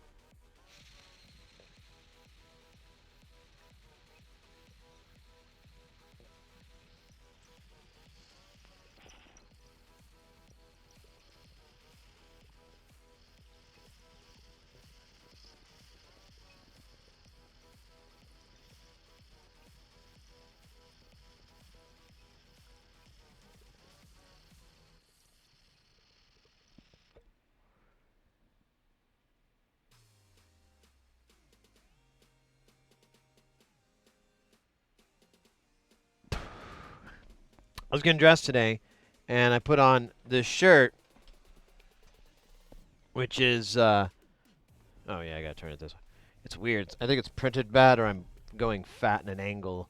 But it's the Dillinger Escape Plan. It's Panasonic Youth, which is a song, and then obviously it's got this Sonic Youth kind of crossover, which for a time I kept finding shirts that were doing these weird crossovers. I have one with Andrew WK and I can't remember the name of the album right now, but it's a Converge album, and the two faces are like the same. It's so weird. But have you ever listened to the Dillinger Escape Plan? They were this kind of mathcore, hardcore band, and one of the things I really liked about them is they oh hey Upshift, hey that's good, that's good things there. And so I really liked them because they just do a lot of kind of borderline experimental stuff, and it works. Like, it doesn't sound campy or hokey or anything like that. It really just sounds cool. And their lead vocalist, the one that they had after Mike Patton, has the range, he's like a Mike Patton. He has an extremely amazing range of singing and really good at it. Like, not, yeah, I can hit these notes, but they kind of sound like shit. No, he hits all the notes. He can do all this stuff. He's phenomenal. And I just kind of played some of I put this on, and I was like, oh yeah, there's that song, and I started just going through the album when I was getting stuff ready. I overslept, and so I was kind of racing to get everything ready for the stream, and I'm bumping Dillinger Escape Plan, and I'm like, fuck, I forgot. This is really good. And then I found out, I know that they broke, well, they didn't break up, but they're on like an indefinite hiatus because of like all this. There's a bunch of record label crap, actually, like business related crap. But anyways, I didn't know that they had like several other albums out that I just missed or something. I don't know. So that's another exciting little thing on my deal. I'm like, oh, cool. A band I really love and they, you know, like, oh yeah, they still put out shit. And not only, well, actually, that was the whole thing. All right, that was it. Nice try. Nice try, Activision. So we got we're gonna start on channel 1 or channel 2. So channel 1, here's what happened here. Check this out. Peep this, G. So we were cruising along, and oh yeah. So what the problem was right here. So this is the input of this guy. And when you'd measure these pins, everything looked fine. But when you start to get into the guts, there would be all these fucking, like, what the hell's going on, man? And then when you pass audio through it, it would look all jacked up and stupid. And, oh shit, speaking of which, I gotta put this on the right channel. So, we were able to, so this is a balanced audio signal. This is how, if you've ever seen balanced, unbalanced jacks, and you always wonder what that is. Most people know it is like balanced is 3 connectors and unbalanced is 2. And what that is one of those connectors is always going to be ground. You always have to have a ground, but one's going to be signal. Balance have 2 signals. Why do they have 2 signals? And this is probably the neatest tech that's like so simple, and I think everybody can kind of grasp it, but it's kind of crazy. So it kind of helps that we have this little sine wave in here. So we'll focus on that. That'll make the most sense. So what happens is your signal from the microphone. Well, no, let's not do microphone because that'll be more confusing. Let's say the signal from your source. Let's say it's a DJ, and you're going into the direct, and then it's coming out, and it's sending the signal. So what the signal is coming from one point to another, whatever my dumb example is, because I'm realizing it's all shit. There's 2. It's the same down here, but this is more mind fucking. So we're gonna stick with this one. This is easier to wrap your brain around. So and we got our handy sine wave. So what happens is one of the pins 2, has a normal version of the wave. This is an in-phase version of it. 3 will have one that is completely opposite. So it'll be going this direction, up and down. Or it'll be going down when this one goes up, vice versa. So what happens is if you were to sum those 2 signals up, because one is going up and one is going down, they null each other, or they effectively it just becomes nothing. And it's an easy experiment to do. Like if you ever see a mixer with a phase with a polarity reverse or phase reverse, sometimes called phase polarity. But you see one of those little switches, you can do that, and you can put 2 microphones at the same source, and you can bring one microphone up, and you can bring microphone A up, and you'll hear it. You can bring that down, bring microphone B up, you can hear it. But once you bring microphone A up, it just gets quieter. And you can take B down, and it'll start to take over. And it's because they're both receiving the same signal, but one's upside down. Oh, we got the X in the house. X in the house. Let's go. Mr. X, good to see you, mate. So it comes in like that. And so why would you do that? It doesn't have any sound. We'll get to that in just a second, because what happens is it travels down there, and it's in a out of phase, a null point, or however you want to put it. I don't know. There's probably a real word for it, but I don't know what that is. But you have the 2 copies. So one goes into this op amp. Oops. And then the other goes into this op amp. And then just to keep things simple, we're just going to sketch ahead to their outputs, and they're just going to go. So one goes into the inverted, and one goes into the non-inverted output. So one gets flipped back 180 degrees, and the other one stays the same. So now you have 2 signals that were 1 and -1. Now you flipped it over. Now you have 2 signals that are 2 1s which makes a sum of 2, which actually doubles your output, gives you a bigger deal. Now, again, why would you want to do that? What's the point? What happens is, so just like the fact that when this was traveling down the wire, you wouldn't be able to, if you listen to both of those signals, both pins 3 and 2, you won't hear anything. If you have something to mix them together, nothing will come out. The exact same, and that's because they're inverted. So when you flip it back over, what happens? Well, that exact same thing happened to the noise. So right now, if you were to run it through, if you were to just come into here and listen to them, I should have said this way. So if you were to listen to these right now, pins 3 and 2, you wouldn't hear the signal. All you'd hear is the noise.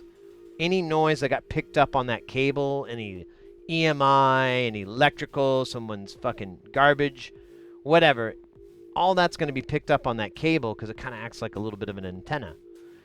So what happens is, once you flip it over, once it gets to this stage, all that noise has now been 180'd, and now it, just like the sine wave, contradicts itself at the same time, so it just goes away. It just makes it quiet.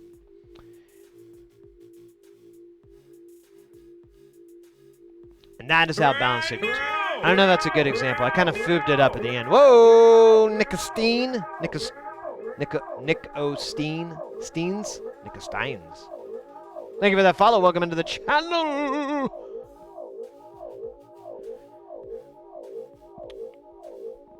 So hopefully I explained that good enough. I probably did it. I fubbed it up, I'm sure. So what we did to troubleshoot it is we actually ran signal down just this side, and because it's going to be fine, it just came out the other side normal, looked good. Then we ran it on this side, and it came out and was all jacked up and stupid looking. And when we probed, we found 0 ground, zero, nothing happening here. But when we got to this side, we had negative 10 volts.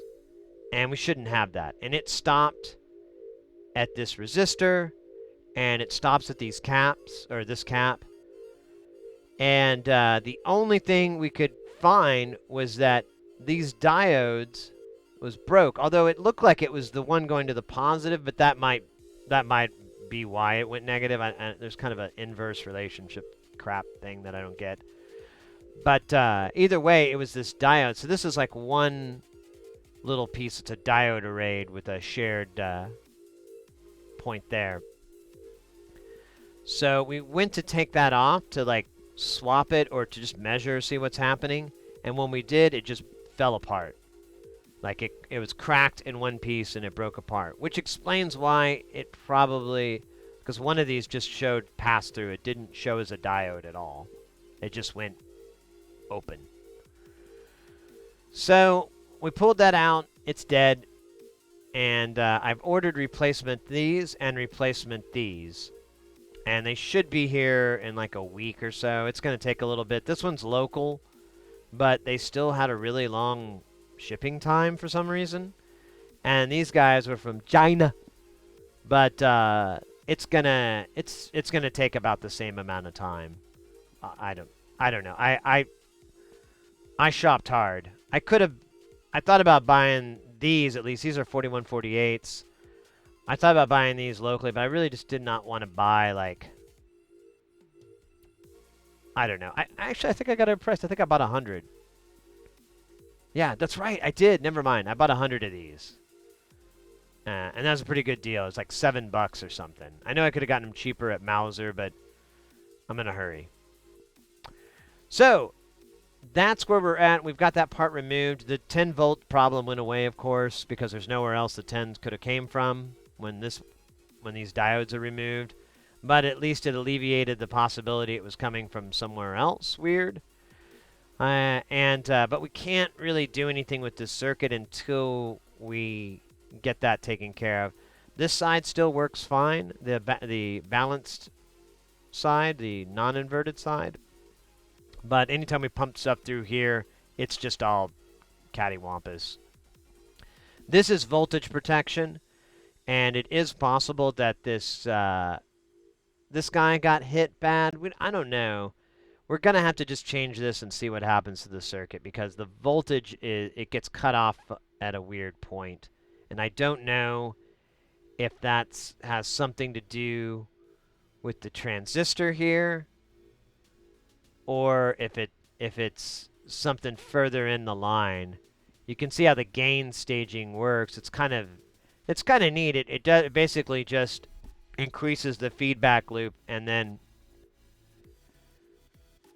attenuates it, which is kind of weird. I don't know. Anyways, beautiful stuff. Loving it. Our channel 2 isn't as bad. Our channel 2, basically the gain is just weak. There's nothing there. So I don't think we have anything major like a failed component, but hopefully the failed component is something we have off the shelf and we can bring him back to life. We can rob Paul to pay Peter. So if we need a 4148 or one of these 3324s, we can. I know a guy. I got a hookup. Old Bobby, he works at the docks. He'll be able to get you some. Get you real nice 3324s. He's a good guy. I know he's dirty, but, you know, it's a clean kind of dirty. All right. What are we doing again? Oh, yeah, I need to move this channel down to the 3-dimension. That was nothing, wasn't it? And we're going to go to the scope of... there we go. There's pin 2. Okay, we're going to start with pin 2. Pin 2 is the working side. On the other guy, it was the working side. Looks pretty good here. Rawr. Let's go. Let's see. Let's skip ahead and let's check. So I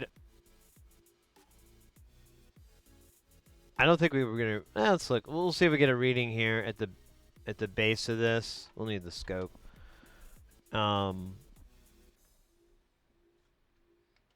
You know what? You know, let's save us. Let's save a little bit of time. Oh man, how does this work?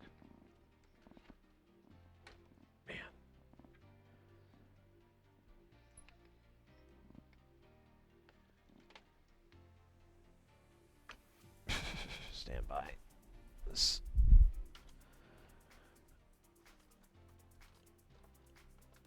I gotta get this monitor out of the way. It didn't work. Oh, it is out of the way. There we go. Well, it's the best it can be.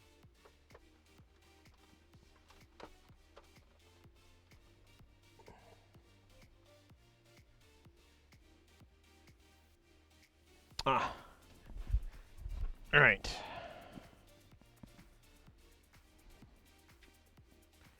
So we are gonna look at, this is Q1, which is gonna be,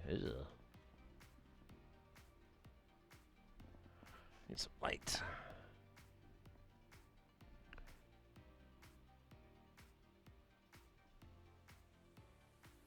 Yeah, that's what we did yesterday.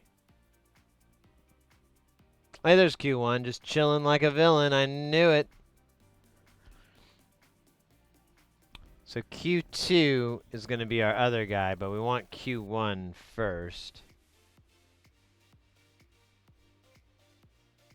Wait, that's Q1A. We want Q1... No, we want the other ones. B, there it is.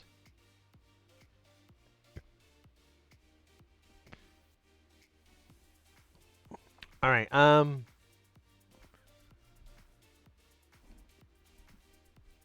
so I believe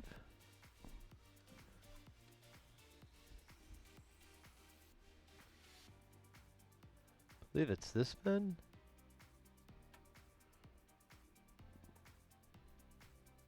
Huh. Yeah. Okay. So that guy's good. Let's go to the op amp.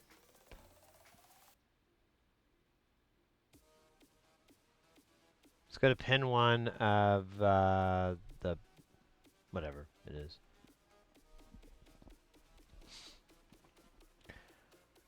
Inverted Bobby. Old inverted Bobby. Oh. What am I sugar?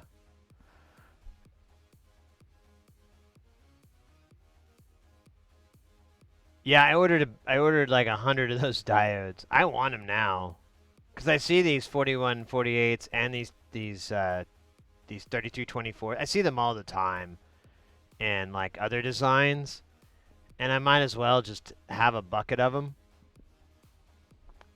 And I if I can get some time, uh I need to do some inventory, but I have so many components right now that I'm kind of tempted to just put a bunch up on eBay and stuff for sale just so I kind of just, make a little extra cheddar, but at the same time just kind of come to terms with like some of this shit cuz I have like it's not ridiculous, but I'm working on that. I'm working really really hard on ridiculous amounts. I'm working on storage solutions that haven't even been needed yet. But I'm ready. I'm ready for it. So I think it would be wise to get some of these components that you can only get from China, and because there's so many times that I want to get a component and I have to wait for it to come from Hong Kong or whatever, and I mean, I don't know how that fares for Europeans, but for North Americans, it's just an extra 5 days a week. And if I could sell it locally, if I could have some of those things on there locally, and they'll it's more of a trusted seller too because I'm like, oh well, yeah, I use them in a project, so they work, they're fine. If I gave you some that were bad, it was a total surprise to me.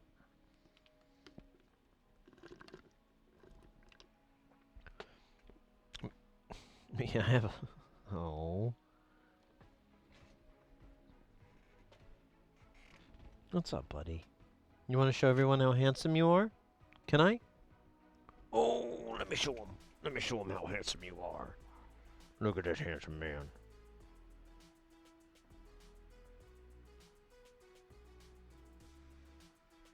Let me get that scratch. Who doesn't like that scratch? You? You? Oh. I know, you want down. Okay, buddy. I love you more than the other cat. We just have him. But he doesn't know that. So it seems like a really sweet compliment. Doesn't really comprehend things. He's smart, but he's not that smart. He hasn't learned French.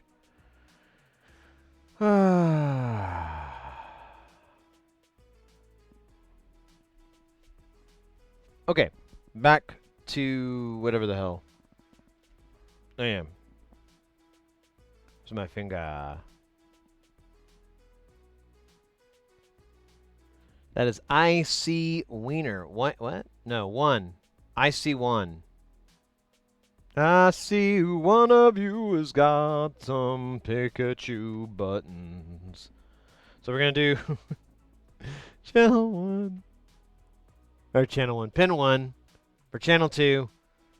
$1 million hole.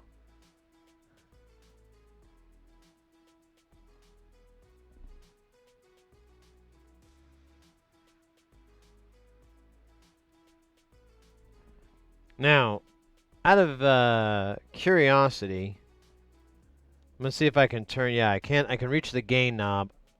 Oh, I thought I could. Yeah, I'm gonna see if I can.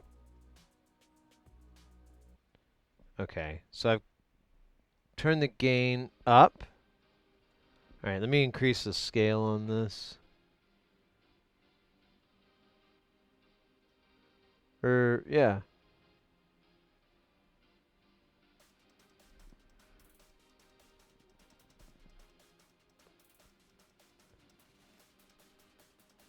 Okay, so other than doing that, which I think that's kind of normal,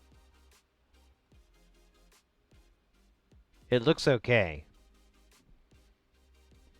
Let's go to the output stage, which is going to be right here, and have a little picture here of this happy little sine wave, Sam the sine wave. And he's on IC2, so we'll check pin 1 on that and see. Batman the horse. How you doing, mate? Which oscilloscope is that? This is Jesus. Let me get rid of me. It's this guy. This is an Analog Discovery 2. I just got it. We picked it up a couple weeks ago because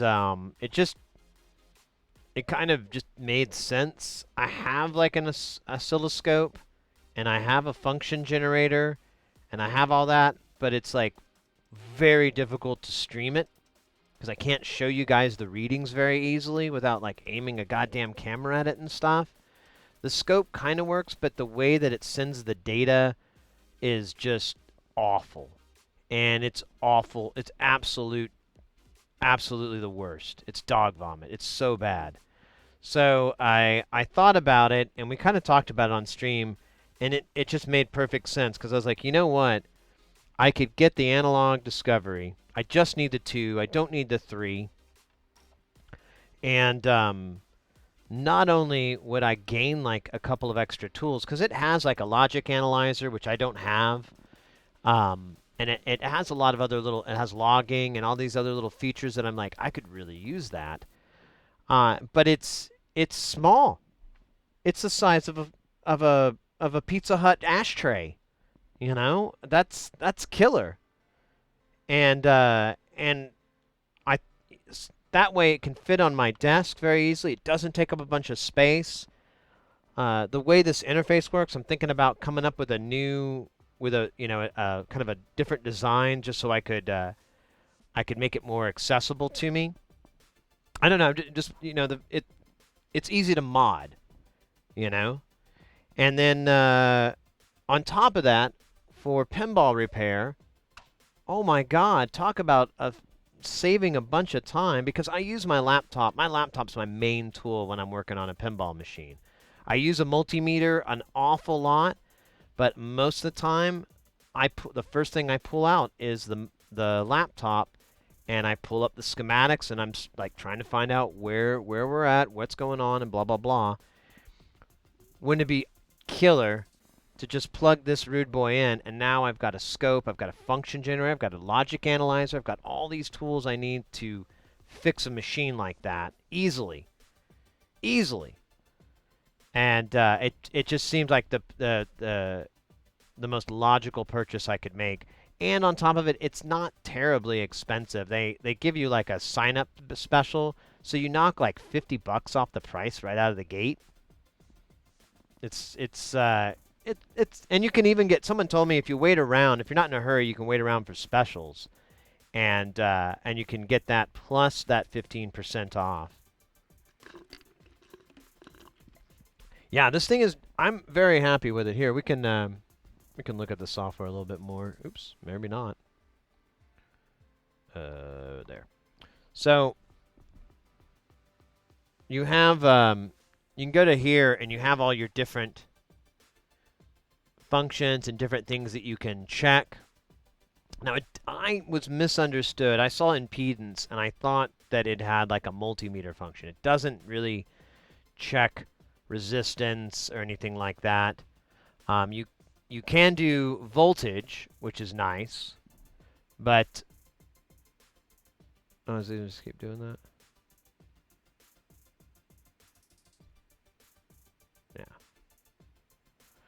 Yeah. And it has just a lot of things I'll probably never use, but it's nice to just have it there for those just in case moments.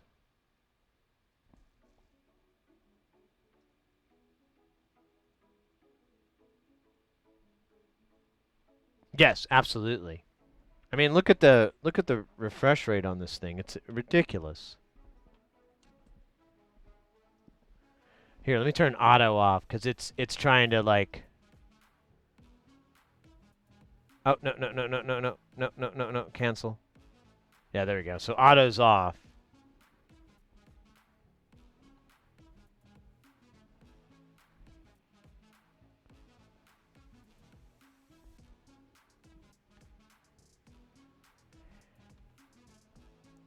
And that's that scope. You can get like a spectrum. It has the. I love the eye. I think the eye is the coolest one. Let's get some signal in there. It's like mission to Mars, man. I don't know if any of this data is useful, but I enjoy it. Here we'll put auto back on. Maybe. Did I screw it up?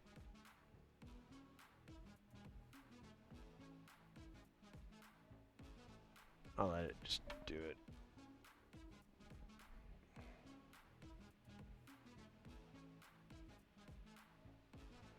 So then we'll go. Oh shit. Oh man, I'm just creating more and more. That's awesome.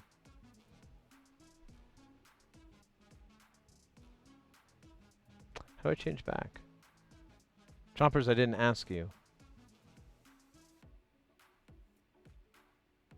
Here, let me just close it out.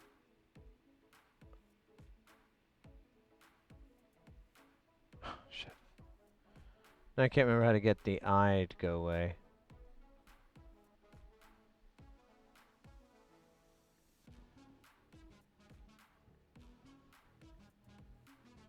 There it is. Oh, there we go.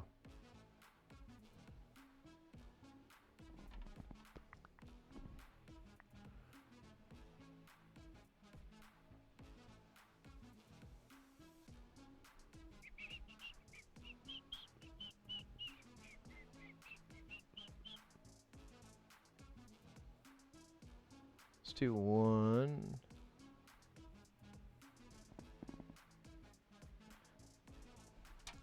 So yeah, it's for the price, I think so, and the space it takes up, it's pretty good.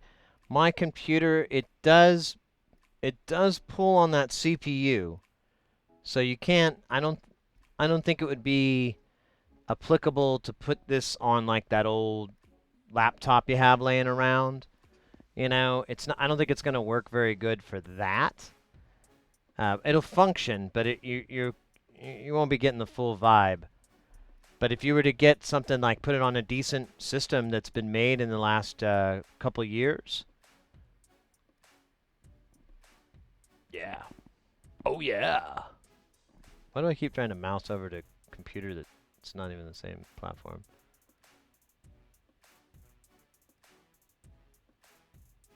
I want guitar pickups, and that mode lets you run a bow plot. Oh, yeah. That would be fantastic for that. Yeah. Ooh. Okay. I didn't even think about that. That's what I could. Ah. So there's I've been looking more into inductors being used for EQs and stuff. And there's a really cool filter that a client put me onto, and I wanted it so bad, but it's so it's basically what King Tubby, the dub master, used, and it basically has this big chunky switch that you move through, and that's the filter. You have resonance and so forth, but it doesn't smoothly. It just kind of clicks through, but it's almost chromatic, so you can have that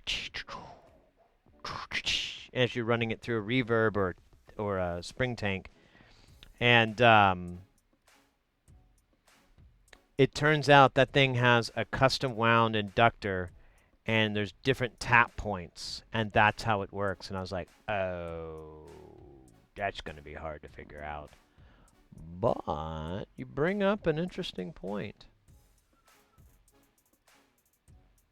Sold. Yeah, I think it's not for the price and what it saves up, and as long as you have a computer that's not an old piece of junk to run it on, you'll be happy. Mr. X, you're heading out, mate. Thank you so much for chilling in. You are ledge, my friend. Take care. Have a good rest of your evening. Have a good, what is tomorrow? Thursday? Yeah, have a good Thursday if that's worth anything to you. And I will see you on the flip side, my friend. The flip side.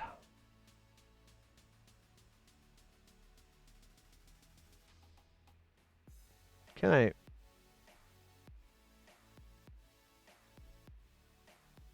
Thought there was a way to move this.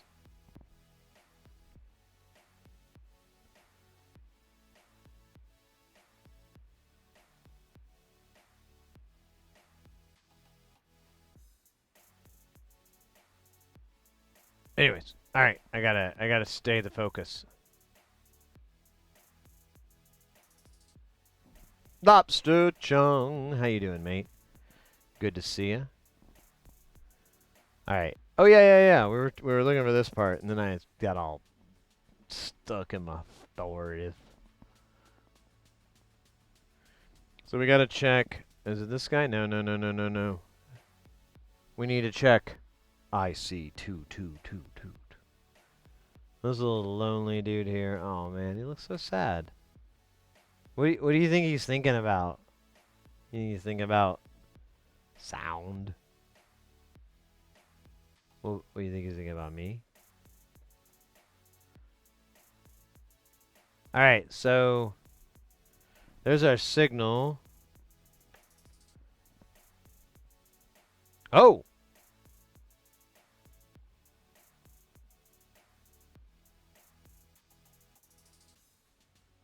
That's weird. Although, you know what that might be? That could be the other side. Like when it sums it. Or, like when I gain it up, it may be... Well, that doesn't make a whole lot of sense, does it? I didn't try that on the other one. Because the gain knob didn't even work. Because we had this big high voltage, so it wouldn't do anything. I'll tell you what. So we got this far. Now we see wonkiness. We see some weirdness. Let's switch over to the other side, the other pin here. Pin 3. Robo 3. And then we shall... Let's just follow this back, actually. Let's see what happens. We'll move the pin to the other side. We'll see if that thing flips upside down. If it does, then we know it's a witch. And if it doesn't, then it's a warlock. That's how you tell these days, guys. Read your handbooks. Oh, wait. I don't have a way to... There we go.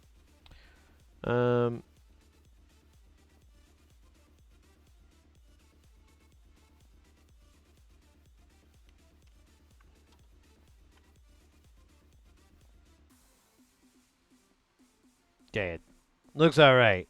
Looks good. Oh, we got a Battle Royale. Ah, it's Stream Elements doing it. I don't read to me. Yes, there is a company remaking. That's what the client sent to me. And he was like, "Can you do this?" And I'm like, I would love to. But the more I look into it, I even asked in the Discord about it. And some of the wiser ones were like, "Yeah, dude, you can do that. You just got to reverse engineer the coil. Good luck. Have fun." Oh, you could probably do it. You'll just need to have one. Good luck.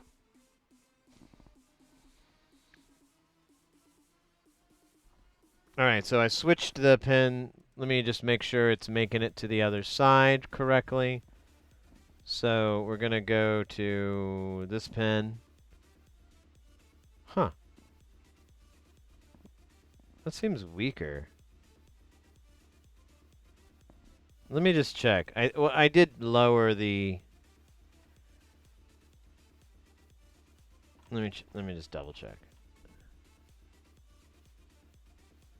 Okay, so how do I get the data up on this to show me?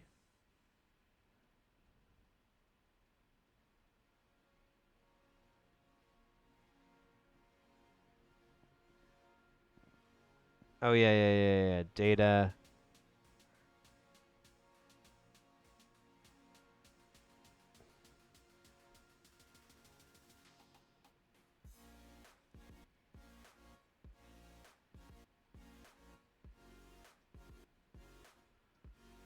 Damn it. I can't remember. Measurements. There we go. Add. I need defined. I need peak to peak. Alright, I did it twice. Okay, so our voltage is 3.7 peak to peak. Let me switch this over to the other pin. It just looked softer to me. I don't know if it was just me being dumb or...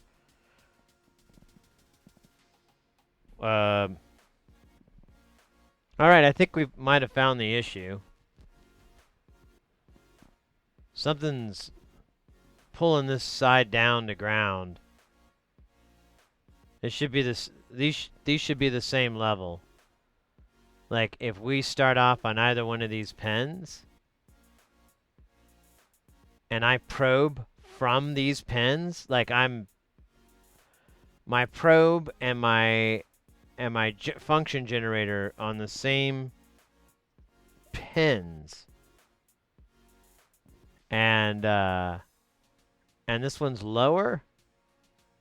Yeah, that's a grounding thing most likely. Let's do some voltage checks because now I'm suspicious there's a bunch of voltage sitting around getting drunk, stinking up the place, spreading their junk propaganda about how Junkopolis is going to come back and junk us again in the Great Junction. I tell you, I'm tired of it, all right? You can believe whatever you want. Don't be bringing that junk in my house. Oh, what the hell am I doing? All right, so let's look at pin trace. Okay, so on DC it says 0. And, oh, weird. Is this even plugged in right? Yeah.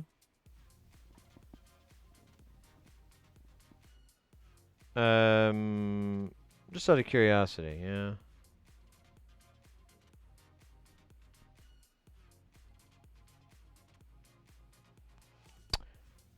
Okay, let's keep probing. I thought I was gonna get a voltage on one of these legs, but I'm not. So let's keep moving down the line. So already pin 3 looks weird. It's not the same voltage, and there's not a good explanation of that. Let's cruise along and see if it gets worse somewhere. So here's C5. It's a 47 ohm, and I believe that's the one on the edges here.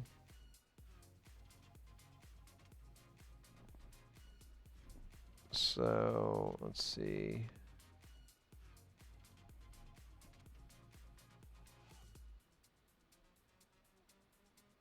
Yeah. These are resistors here, and then it cruises and cruises, and there's our cap. Oops. So I think this is signal. So there's our signal. It's still low. This is on the positive side. So this is going to be the side with the signal. Let's go on the other side here and same. Kind of expected that. All right. Now, actually, let's measure voltage because last time we had a voltage issue. It was on it like this cap stopped it. So I'm gonna take my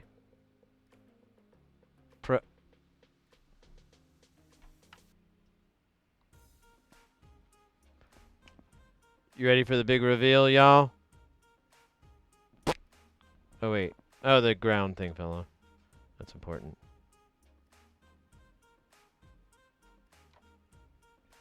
And remember where the component is. There it is. So there's our issue. We have negative 12 sitting here. It's not supposed to be there. Just like the other one. This may not be that hard to troubleshoot now. We've been down this road. We know how many apples they have. We know everything about the road apples.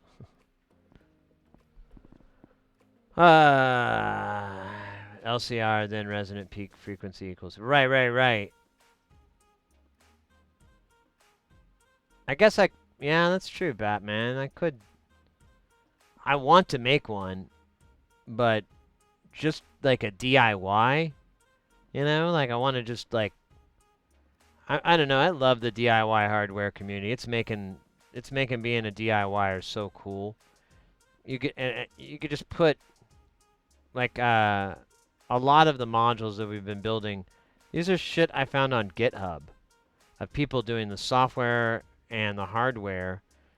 Everything's there, the whole PCB, everything you need to do it.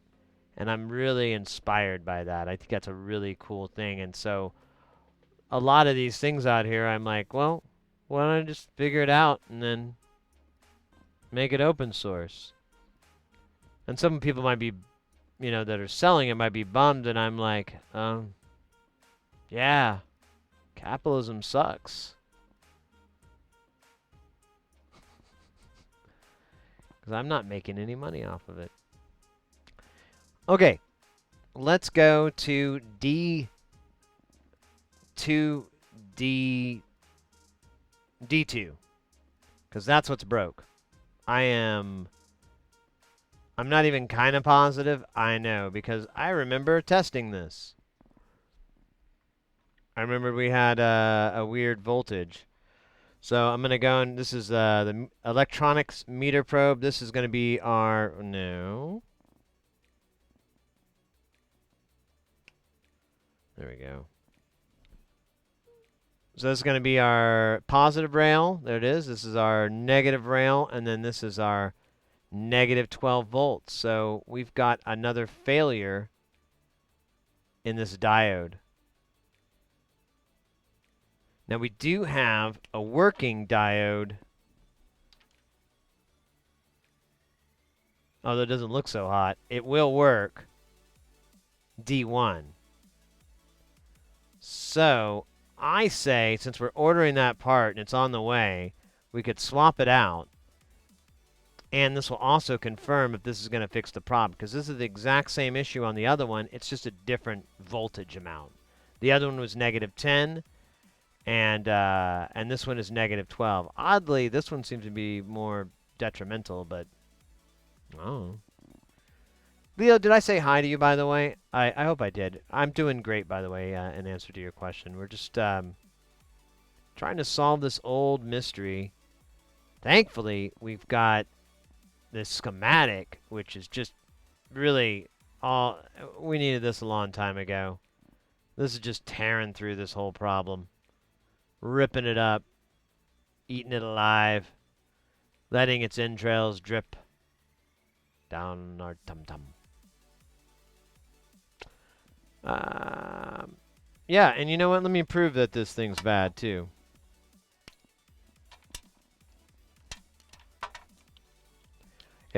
So to prove that this is bad, when I attach the probes, you should hear the shimo, which means it's bad. It's bad. You know. You know.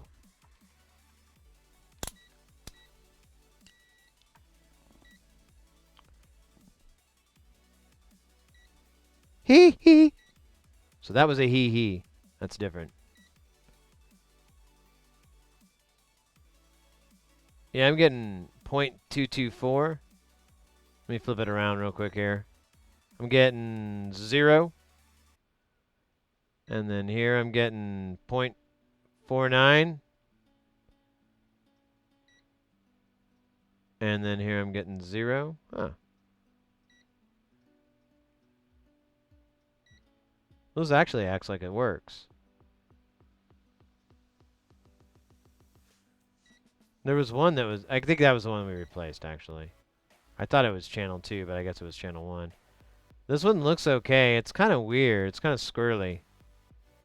I keep getting the numbers flashing. I don't know if it's my probes or this thing has become alive.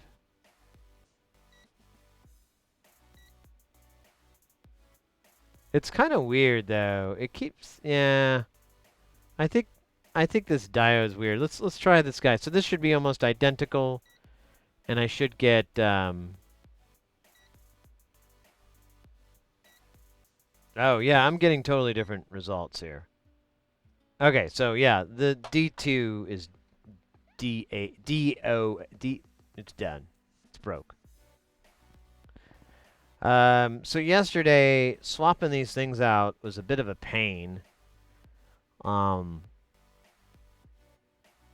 Because of this unleaded solder. So first thing we're going to do is mix leaded solder in. And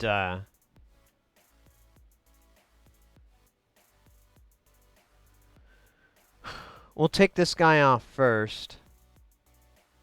And then we'll keep him off to the side, and then we'll transplant him. Man, it looks really nasty over here. It looks a lot worse than what it is. Oh, let's go. Our picks 8. Oh, 8. Money making, money making, money making, disco taking, money making. Oh, wait. I forgot the rest of the lyrics. Thank you so much for that follow. Welcome into the channel. We're trying to fix this mixer that I don't know, some butthole broke.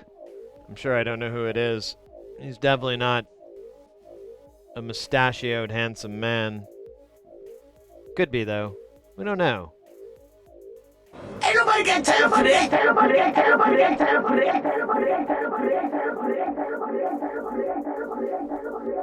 Such a wise lady. She had the bronchitis. Ain't nobody got time for that.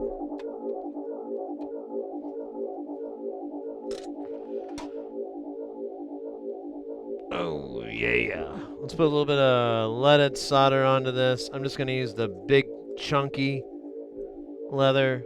Leather? Did I say leather? That sounds weird. I'm going to put the fume extractor on now. Oh, so you can't see it. Trust me. It's everything your mother said it would be and more. Unless she was talking about something weird.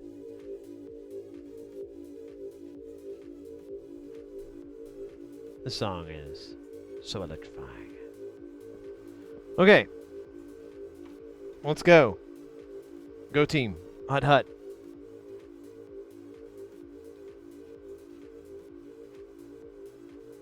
I gotta tell you, one of my favorite notes is when people tell me my iron's too big, and I'm like, that's not what she said.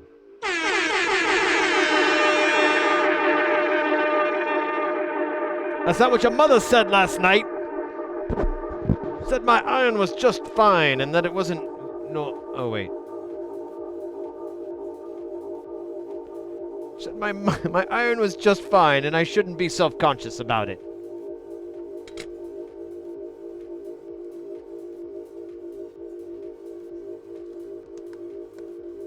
Alright.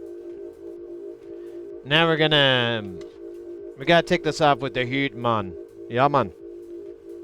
We're gonna use the heat because, honestly, I would use an iron, but there's too much glue, and that glue is I don't know. The only thing I found that can beat it is heat, which is weird because it's used to hold components on.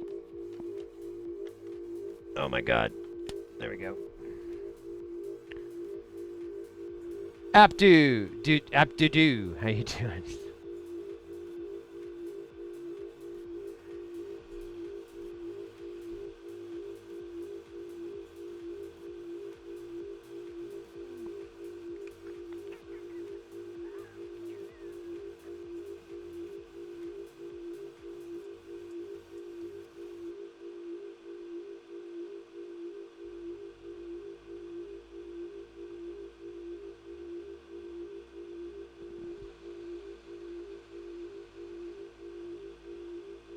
mowing.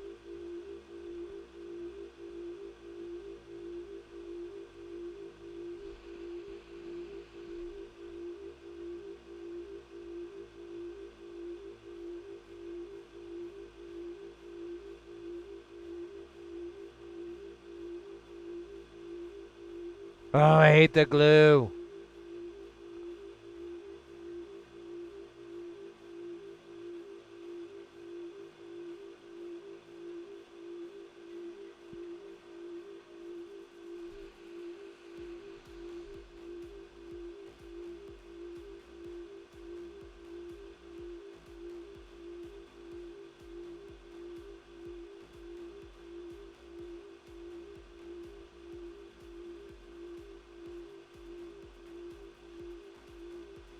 I may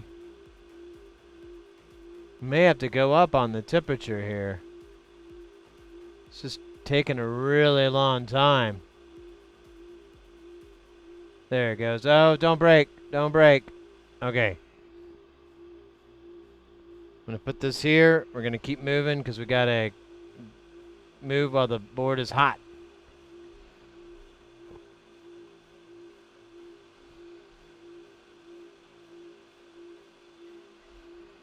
Now this one I don't need to save, but I'll try to.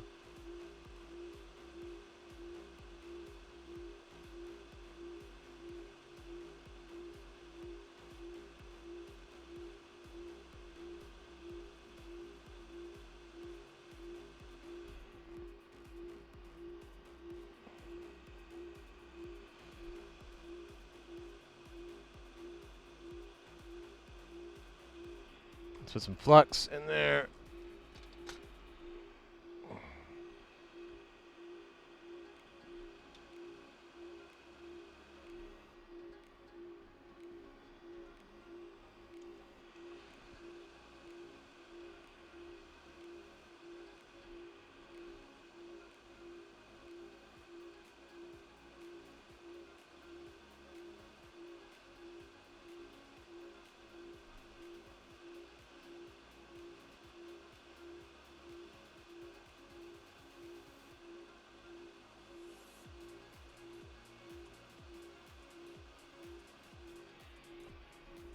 All right.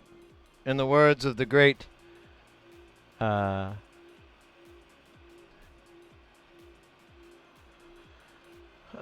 shit. I forgot his name. Northridge Fix. The job is done. All right, we got to let the board cool down though cuz it's really really hot cuz we really heated it up. But once the board gets down to like a more reasonable temperature, we can run it again and see what happens.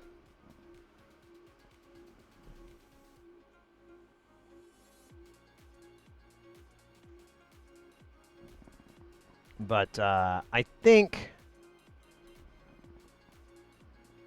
Oops. So what we did.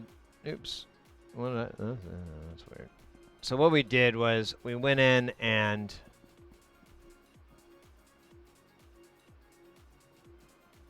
took this, we took this component out, and then we stole this component, but they're the same value, and from the other channel and put it in its place. We were getting like a stuck voltage up here, and we assumed that the diode was bad, and the diode did test funky. So it's most likely this is broke, but this will be more definitive because we should be able to fix channel 2 completely. Both channel 1 and channel 2 were failing from something weird happening with this diode. That's our original guess. So, I don't know. It's I didn't go nuts and start checking all these resistors. Just because I'm like, oh wait, we did this yesterday. Let's just save time and swap this part out now and see what we get. You know what, I'm thinking of it. Let me make sure that I didn't short any wires out. Yeah, no, that all looks good. Could use a little bit of TLC when we're done, but yeah, whatever. It's that damn glue. That glue ripped that trace up, by the way. That's not my fault. I didn't do fucking shit. I didn't do any of this. I didn't do fucking any of it. I've been watching a lot of Tim Robinson lately. He's a pretty funny guy. Watching the Detroiters. Oh wait, you know what? We're gonna need this to figure out if I'm the father or not. You are not the father. Hmm. It's cool enough. It's cool, man. It's cool, guy. Don't be weird. No, dude.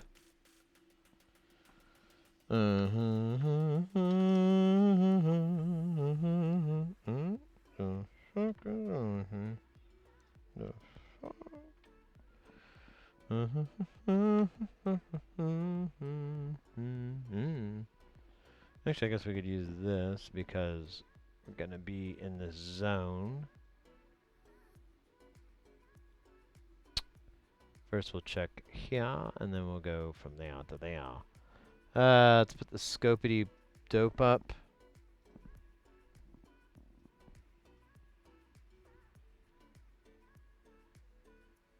Well, I don't know if that's an improvement.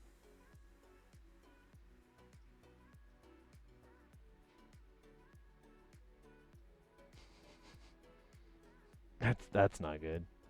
What is the voltage? Let's find out what voltage action is going on over here. Now that we've removed this, we should have 0 volts, or it's gonna be like a low voltage. Oh, it's gonna give me a beep. That's not what I want. Okay. Good news is our voltage problem is gone.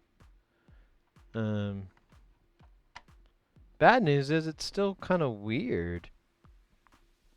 I mean that's not supposed to do that. I don't know what's cutting it off. Let's see. Maybe it's our gain knob. Let's play with that for a second. It may be all the way up, and it may be. No, it doesn't seem to do shit. Oh wait, because we're on the wrong side of the op amp. Let's go to pin 1.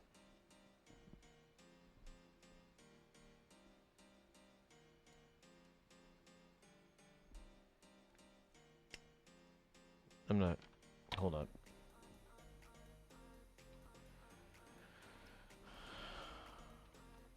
All right.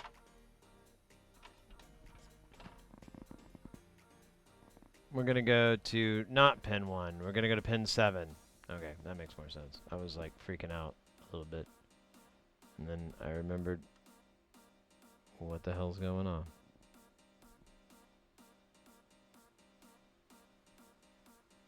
Alright, I can probe right here. I should get...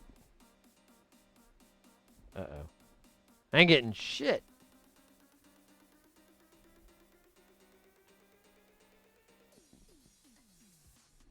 Okay, something broke off then, because I'm not showing anything anywhere. Oh wait, here we go. There's pin 3. Am I being stupid here? Alright, we'll just follow it. So there's this side of pin 3.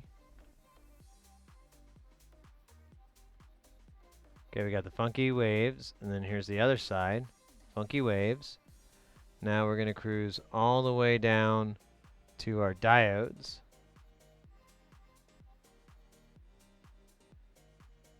So yeah, we're here. Now we're going to go to the diodes.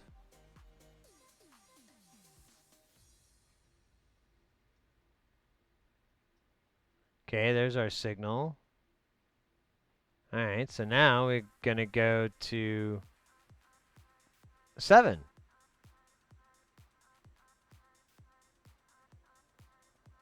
Because I don't think... I don't think 5's going to have anything.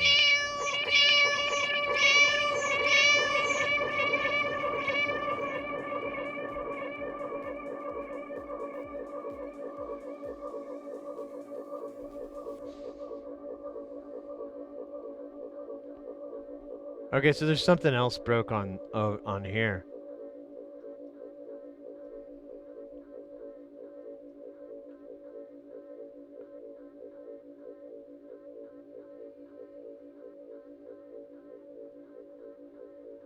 Okay, there it kind of is.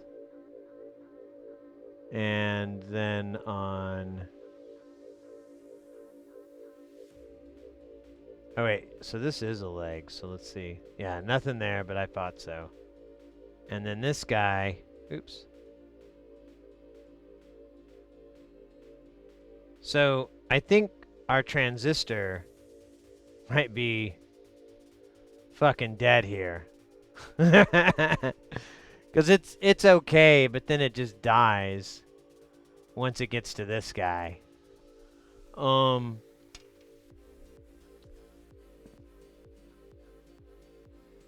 So I think for the sake of solving this, let's do another Paul, Peter, Rob, because this is now fixed. We just need to figure out what's going on over here. I don't think it's anything over here. This guy probably ate it. So let's pull the working one from channel 1, and we'll swap this dude out. We can test him, actually. Wait a minute.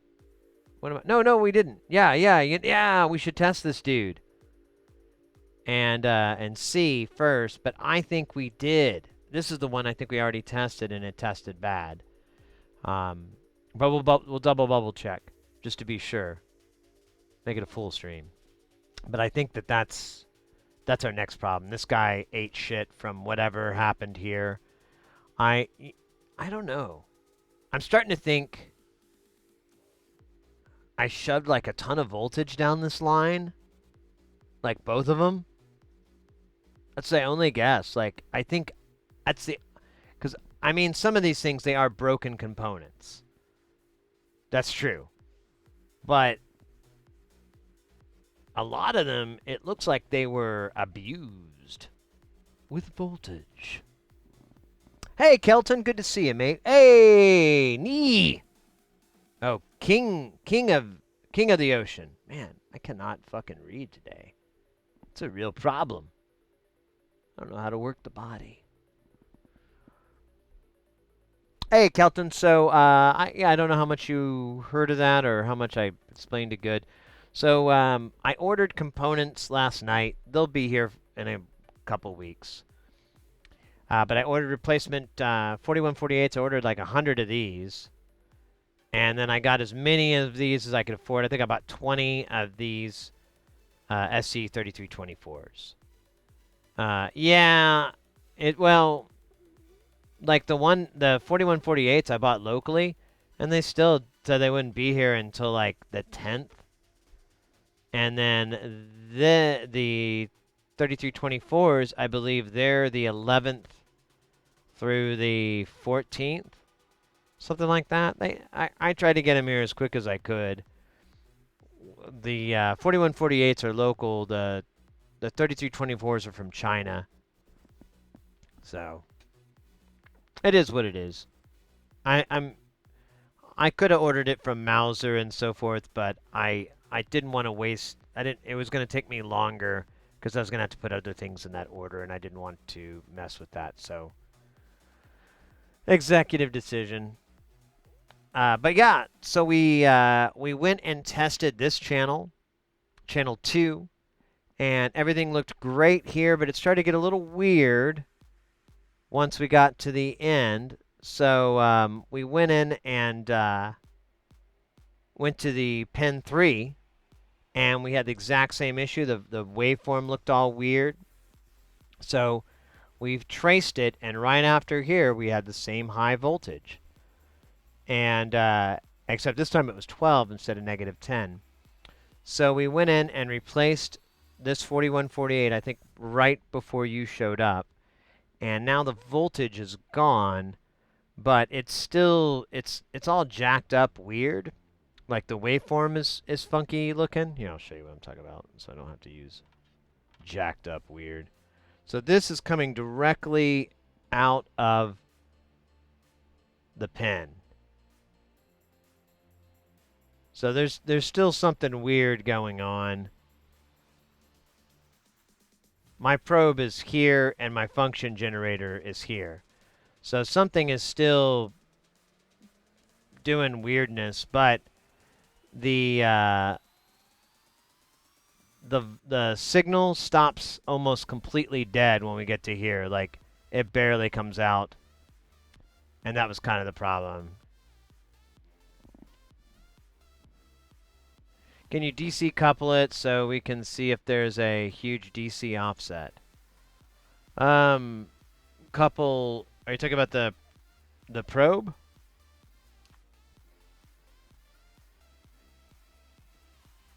Yeah.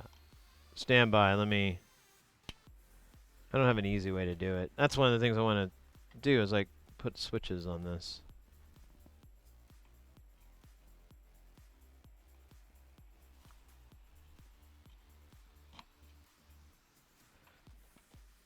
All right. Switched. Let's go to pin 3. So here's pin 3. And then if we go to the cap,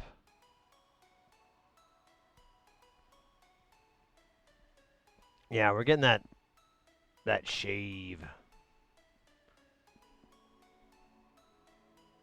And then here's the diode. And then once we get to, where is it, the transistor? Just Q2.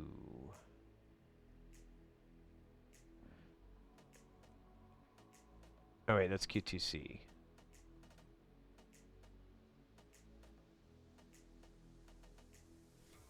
Yeah, there it is.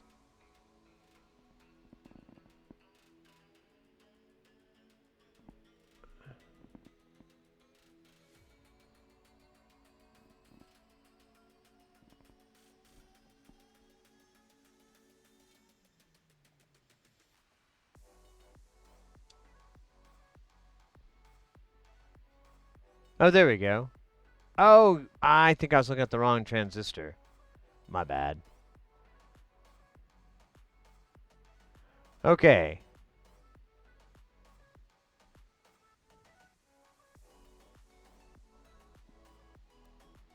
So,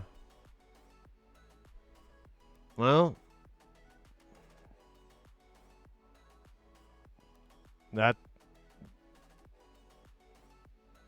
that's the setting on the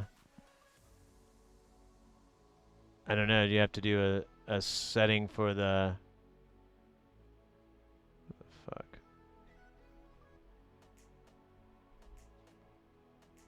Where's my I lost my page. There it is. Brand new! Oh, unstabled us. Thank you for the follow us. Yeah, that's all I did. I just flipped the jumper on the board. I don't have to change it in here, do I?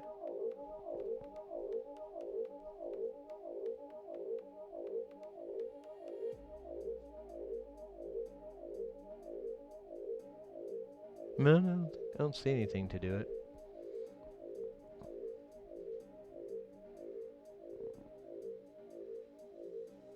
Yeah, it's definitely clipping. Something's dragging it down. Again, terrible terminology, but something's pulling it in a bad way, man. And it starts like right out. And it never stops. And this, I mean, if we... Oops. Here, if I were to... Well, there really is no difference. Here, I'll take it off. I'm just going to go pro... Well, you can't see what I'm doing. So I'm going to go probe direct. I'm going to take it out of that circuit. Yeah, I got a nice...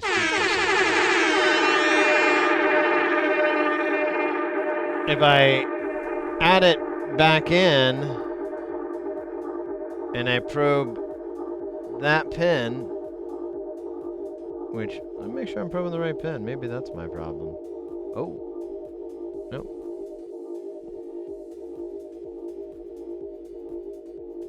Yeah, I get that. That clipping. I'm not sure who's doing that. We ain't found shit.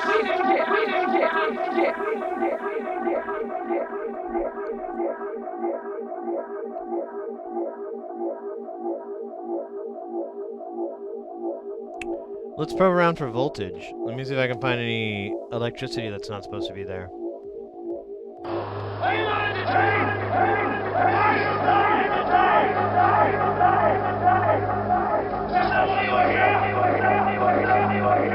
Shellshock, how you doing, mate? Good to see ya. We're working on this old mixer. We're kind of getting somewhere.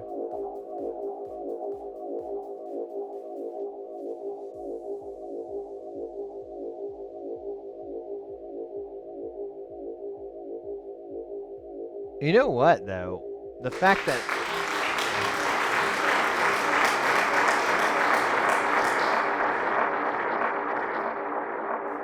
So, you know, the fact that I was getting signal on the other transistor, because I think I was probing in the wrong spot earlier. And, yeah, so there's Q2. Where's Q1? Oh, wait, this is the wrong guy. Move up, move up. So there's Q1 and there's Q2. So Q1...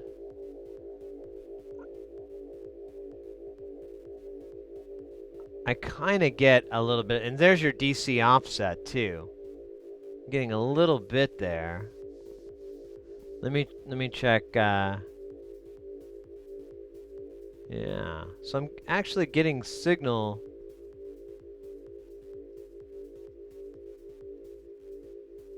dribbling back into this. I don't think that's supposed to happen. Yeah, it's Q1.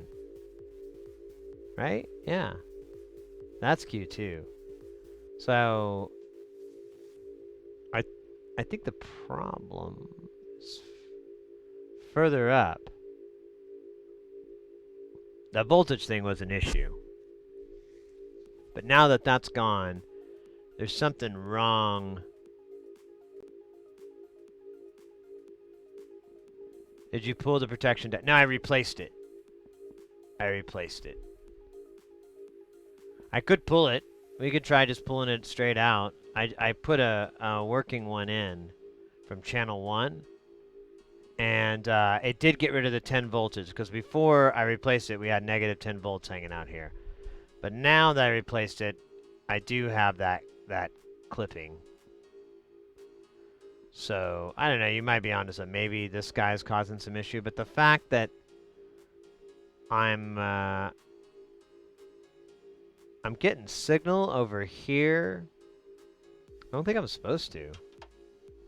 I mean, we could check we can go check another circuit just to be sure. In fact, let's do that. Oops, man, I keep giving you guys the wrong shots.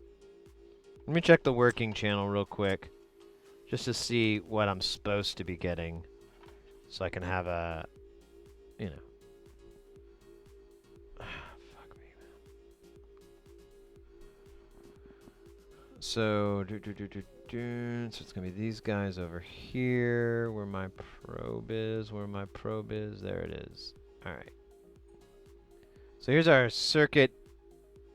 I'm gonna hit 2 with this rude boy here.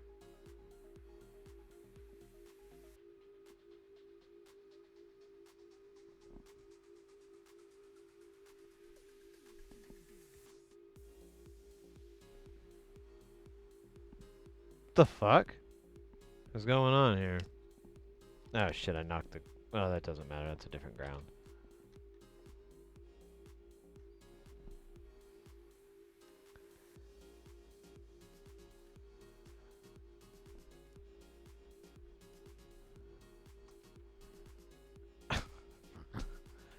Alright, hold up. This is too weird. I'm gonna switch this over. You can't see it. Whatever. I'm going to switch this over to the other pin. I'm going to do pin 3. Okay, something's up with this. Cuz I'm getting that clipping on all of it. But I wasn't earlier.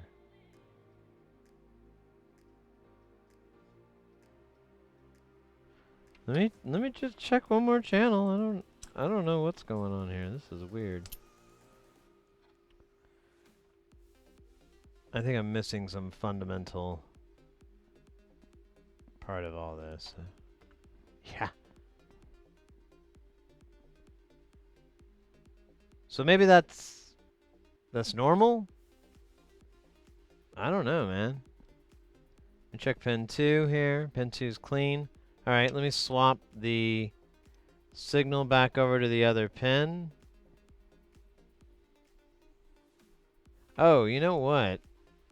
Let me go back to, well, yeah, so I have gone directly into the waveform. And I get that.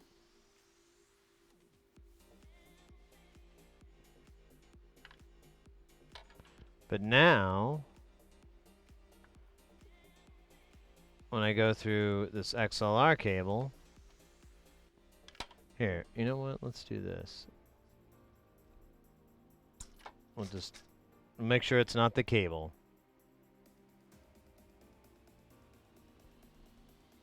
Yeah. So there it is. And then I'm going to plug it into a working channel. I'm just going to choose a random one here.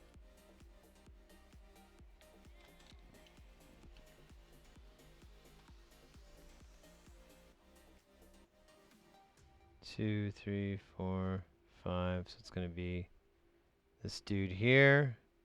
We did pin 2.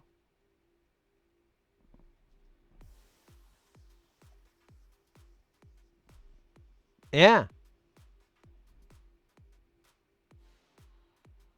Oh.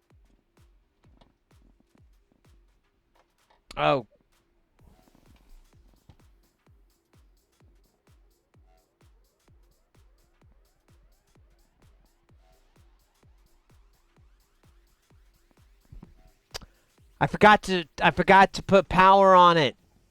Forgot to apply power to the There's no electricity. We're just looking at the voltage doing its passive thing. I feel really dumb right now. But it's a normal sensation I'm quite familiar with. No! Alright. Let's try this again. This time we're going to turn it on.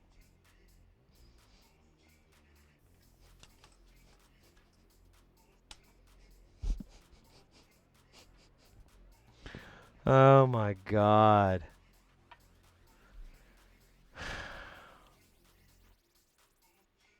Yep.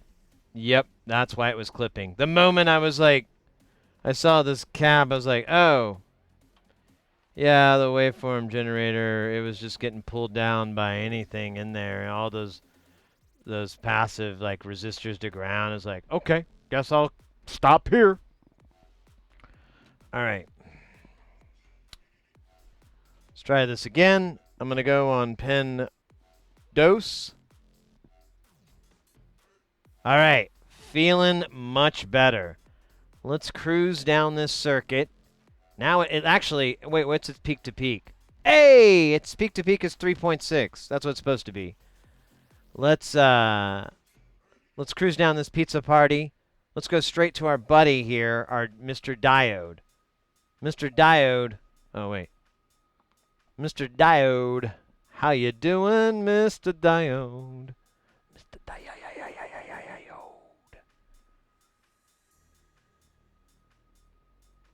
Whoa, Mr. Diode. What happened here?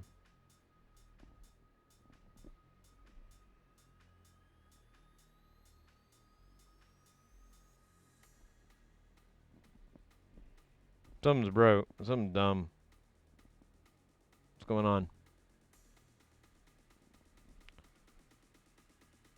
2. Am I on the wrong one? Oh, yeah, I am.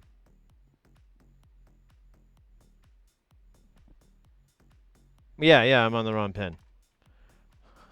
This gets confusing sometimes, especially if you're me.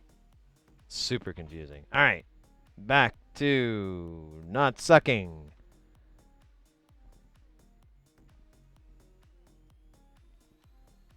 What the f... Oh, wrong port. All right. Oh, I can taste it. I can taste the success. I need to slow down.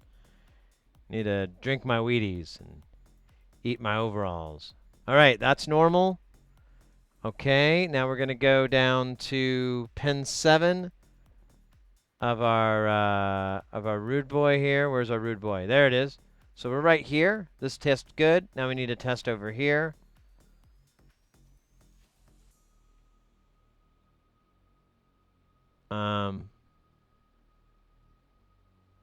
Wait a minute. That's not right. It should be... I'm so confused. It should be over here, actually. Oh.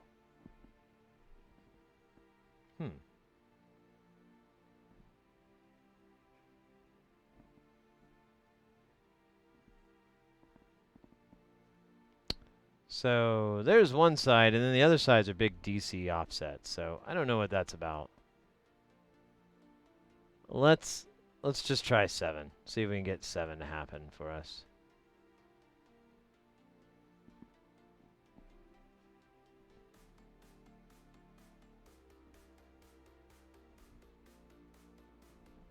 Yeah, I'm getting big DC offsets. Let me switch this back to AC so I can figure out what the fuck's going on. Where am I? I am right here. Oh, shit. I'm not seeing anything.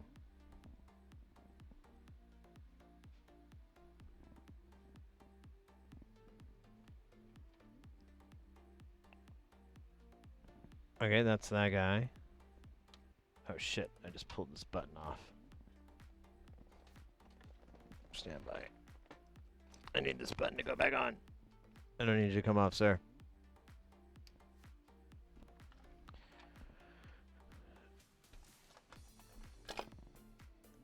Ah, fuck it. Why? Why? Oh, it needs to go this way. That's dumb.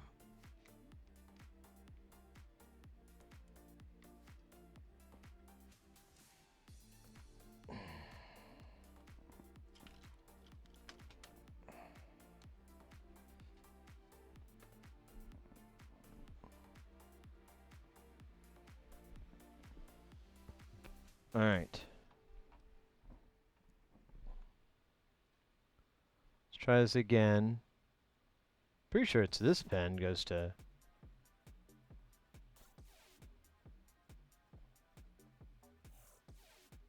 Yeah, nothing's happening.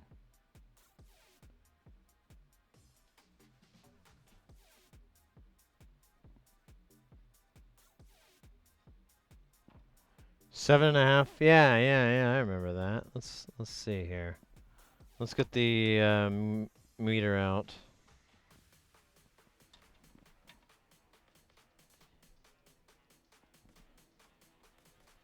Oh, come on. Ground probe. Such a boner.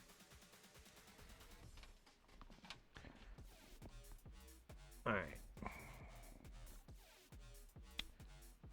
Let's probe around.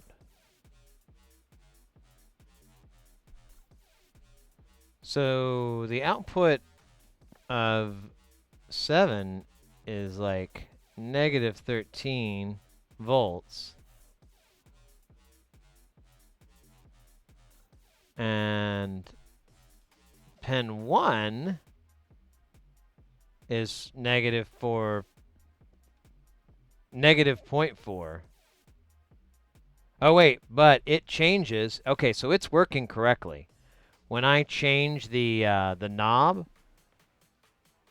um, the output on pin 1 works correctly. There's like a voltage there. But when I go to pin 7 here, I get a crappy negative 13 that doesn't wiggle. So something's goofing off in the tool shed. Oh shit, what the hell would be doing that though? There's nothing.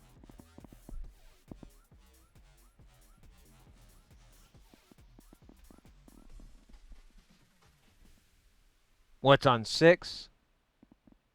Let's double check. Thought it was nothing.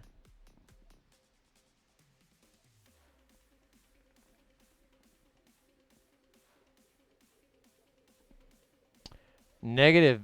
Oh no, wait. 6 has just a positive 12 going to it. What the hell? What is 2 doing? Yeah, 2 is 7.5. So, is it possible this resistor took a shit?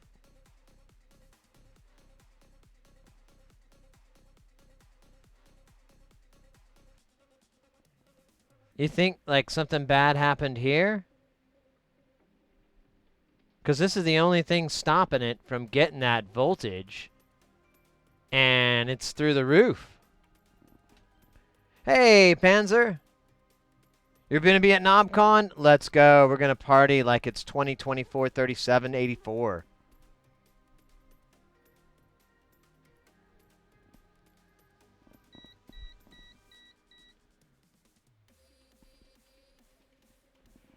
All right. Let's see. Let's get some measurements going on here. So I want to check. I want to check Q2.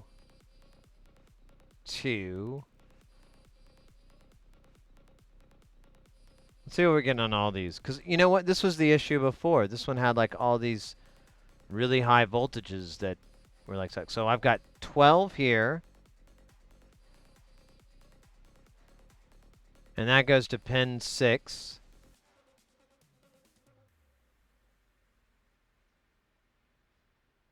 And then that also has this resistor, right? It's 6.8. So I've got 12 on this side and 15 on this side.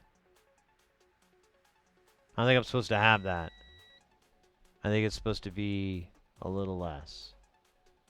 Oh, Jesus. I keep moving the wrong thing. Let's see what R11...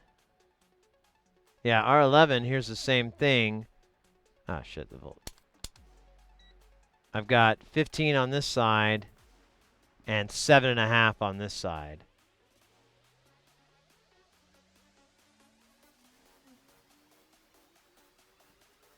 So yeah, something's messed up here. It's either the 6.8K, which I think we tested before, but I'm suspicious of this.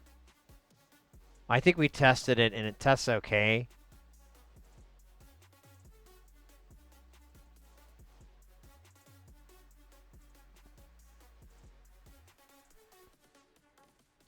Let's just power it down. And this is a straight. There is components here, kind of. I wonder if we can check resistance on this.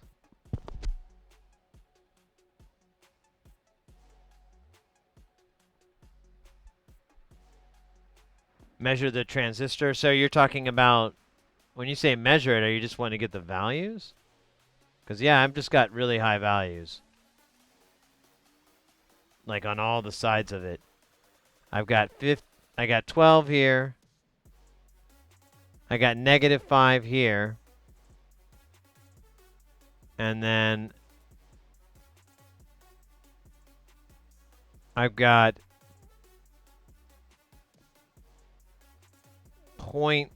-1 volts.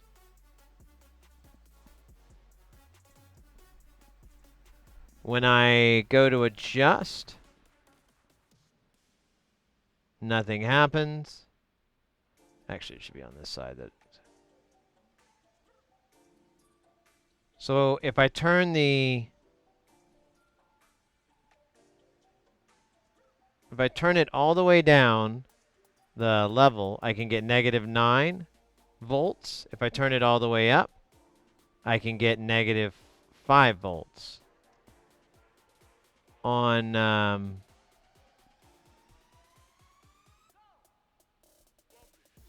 Q1, let me make sure I'm doing this right. So Q1, nothing happens. Is that right? Did I do the right? Yeah. Although I don't have signals, so maybe that's what's up. Yeah, these all stay static.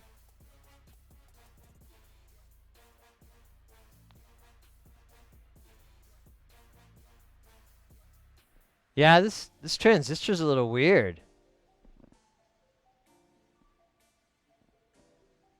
I I I don't know. I'm beginning. Yeah, I think the resistor's fine too. Because if it failed, it would have just been open. It would have been a lower number.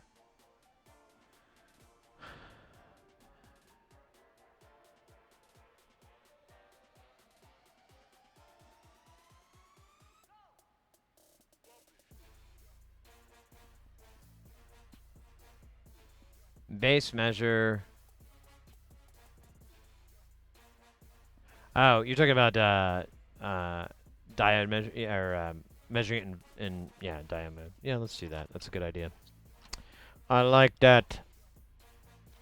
I like it.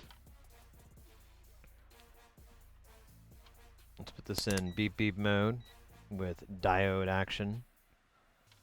All right, so here's Q2. We're gonna go from let's see, where's base? So this is base. I got rep probe. I have 0. I have 0.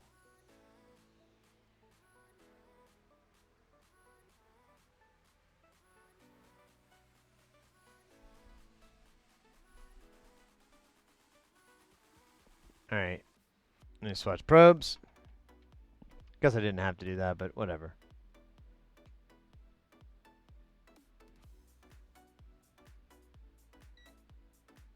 Yeah, anytime I test this, I'm not getting a diode drop. I'm not getting a voltage drop. Every time I test it, oh shit, you're right, it's powered.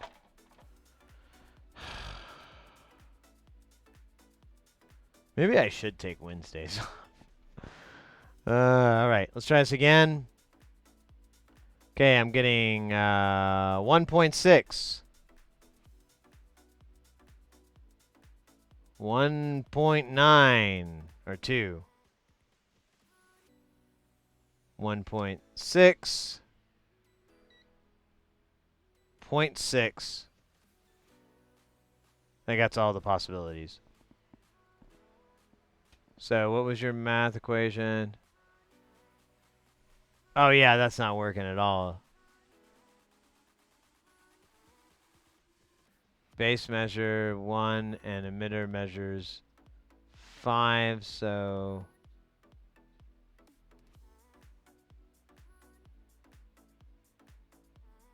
can't do it in circuit. Okay, I was afraid of that. I thought I could get away with it. Oh wait, yeah, there's those diodes.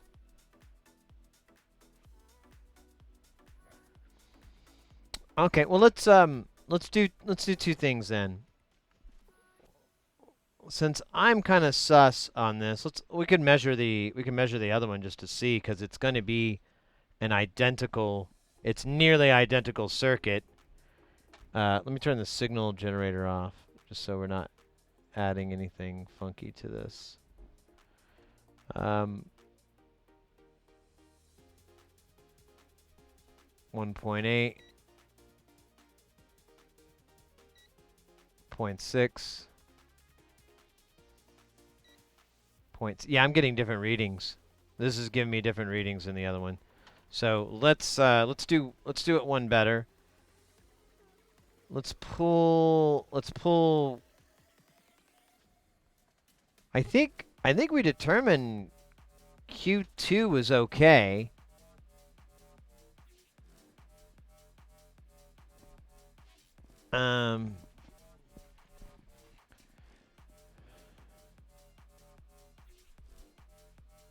You know, since it's been through such a rough life, we might as well just take it because we're gonna have to repair this area anyways. Let's remove Q2B and replace it with Q2A and see if that works. And when we have it, when we have the, oh man, did I do that? I did. Damn it. I accidentally put my, oh wait. Okay, I thought I crushed my flux syringe with sadness.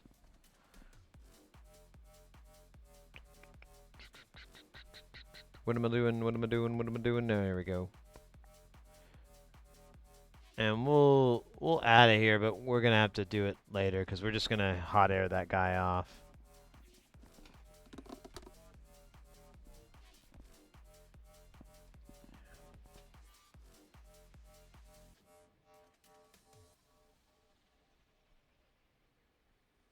Yeah, I hear you, Kelton. I hear you loud and clear. Let's put our busted components off to the side here.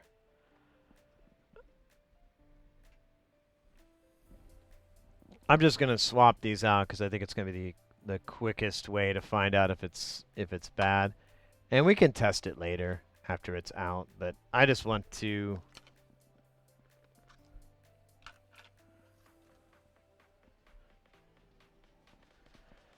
get it.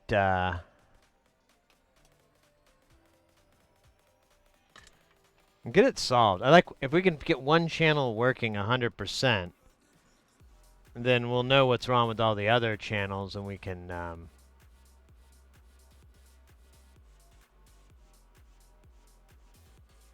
oh, the other channel.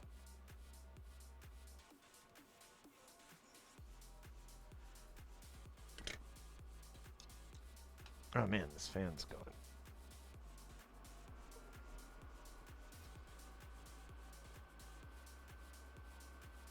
So David, what you been up to? Who's David? I don't know who David is.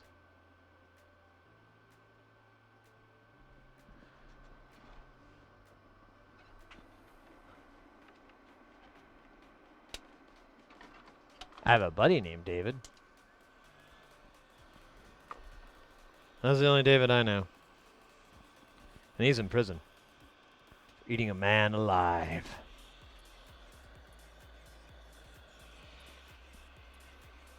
Oh, Scheisse. 9999. There we go. There we go.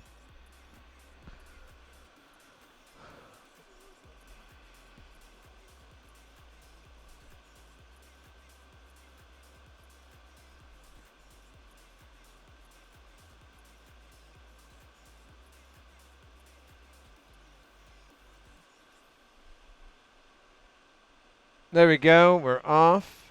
That is a suspected bad one. Now we're going to go down here and take this guy off, who despite its appearance is probably in good shape.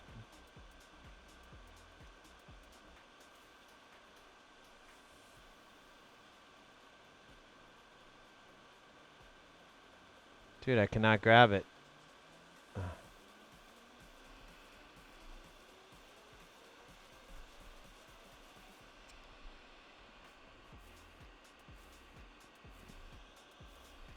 Oh shit.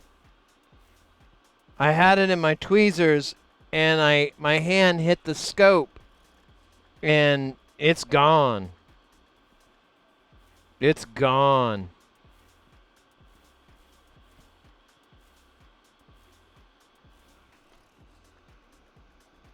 Oh, yeah, I don't see it at all. I see the broken one, but I don't... Oh, fug. Hmm. Well, we could just take another one off. I think I gotta prep it, though. I gotta mix some solder in. Shit. Alright, well, we gotta do something.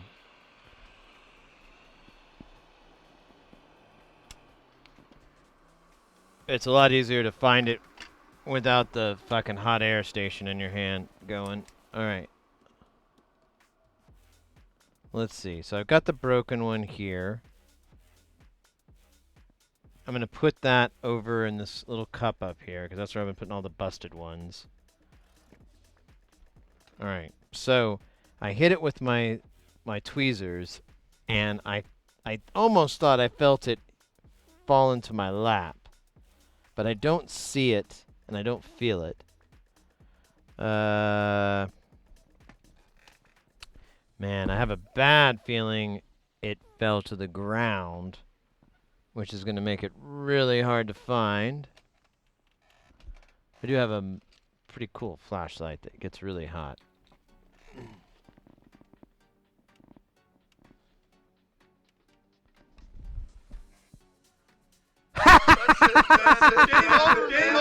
No!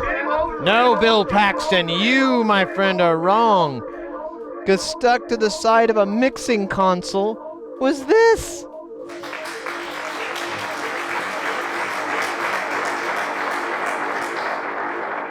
It was like just stuck to it. I was like, hey, that ain't right.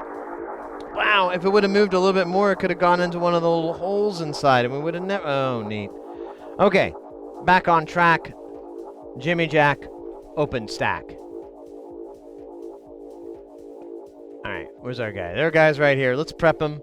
We can put him in the spot so we can just nuke this area up and we're good. Maybe. Oh, yeah, you got to put it this way, Sid. Yep. All the way around. Do-si-do. Oh, you know what?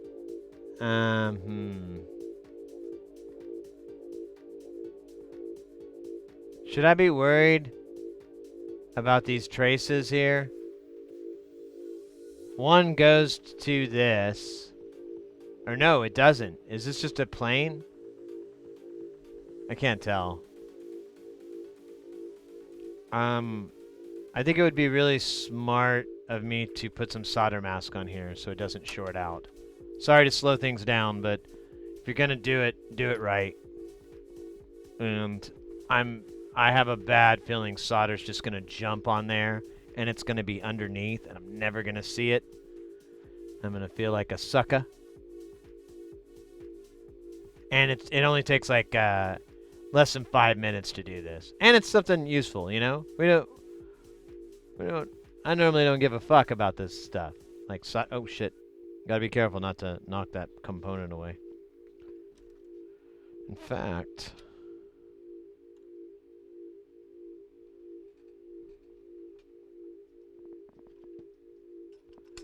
There it is. Okay. Got it out of the way for this experiment so we don't make a bad thing worse.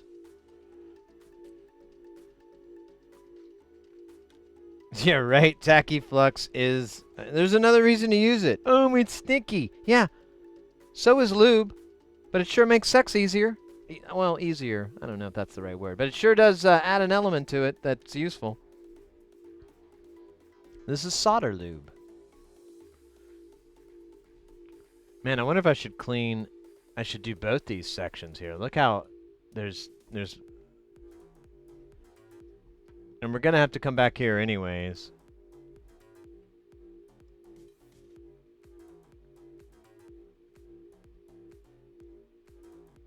Yeah, let's do some solder masking on this board.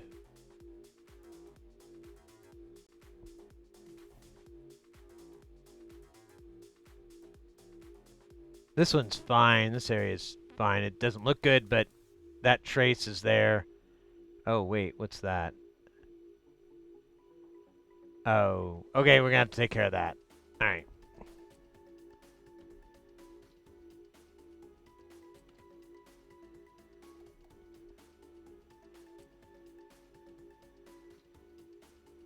Yeah, that's solder.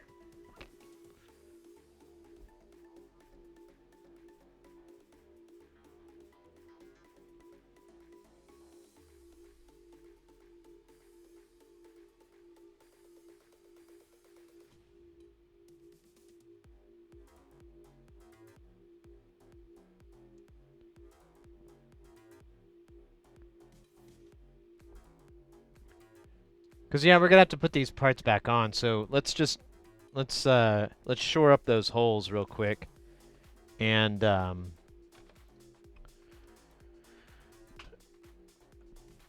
we'll be able to. Let me put some gloves on. This stuff, I hate getting it on my hands.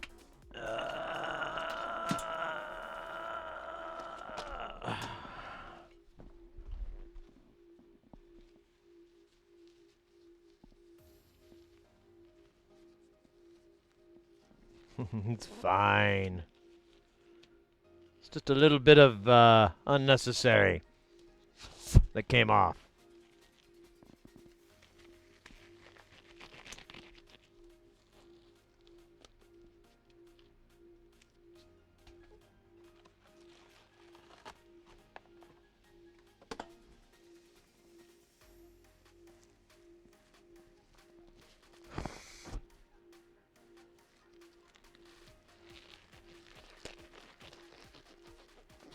Alright. Now, we're ready for your examination. Just drop your pants and bend over and think about your mama. Unless you have an Oedipus complex, then please do not think about your mama. Let me get a tweezer here.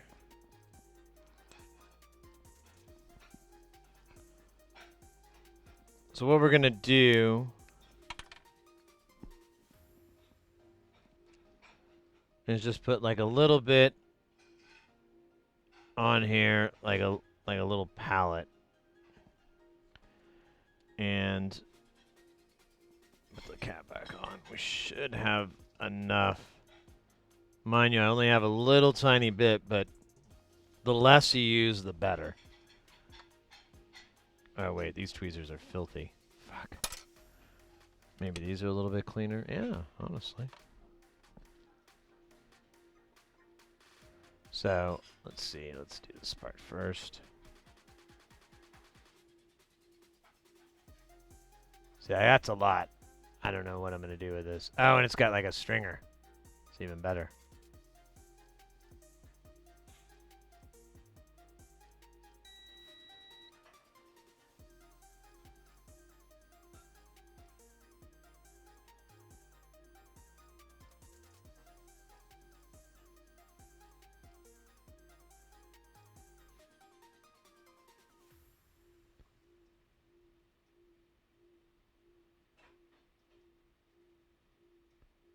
Okay, let's keep going. We'll just do this little guy here. I don't know if he's important or not, but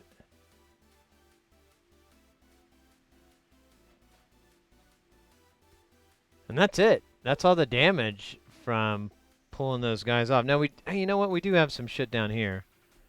We could polish this up while we're in the middle of this.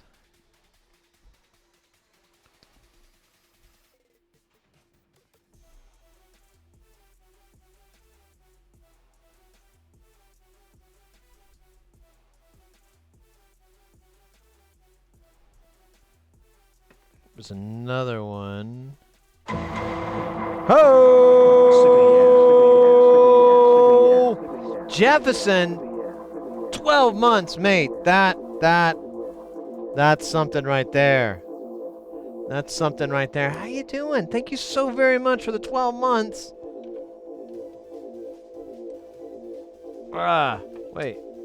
Okay, this is stuck. It's like lassoed around here. Lassoed? Is that a real word? Science will never know.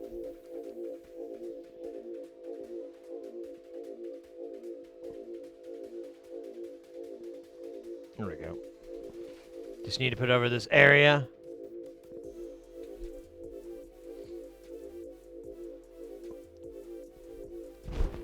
Oh my gosh. Oh, my nose itches. Ah. Okay, it's over. So I'm doing pretty good. I did have a soft drink with my food today, but that's about the only soda I've had, although I kind of am trying to talk myself into another one. Trying to lower that sodium intake. It's too high. Too high. Too much. Sodium. Oh. Wouldn't mind drinking some beer, though. I drank all the beer last night, and it's probably for the best, but I couldn't help but think, like, man, should I get some more tomorrow? Is that, like, a good idea? I'm like, I'm trying to stop drinking soda. Is beer worse than soda?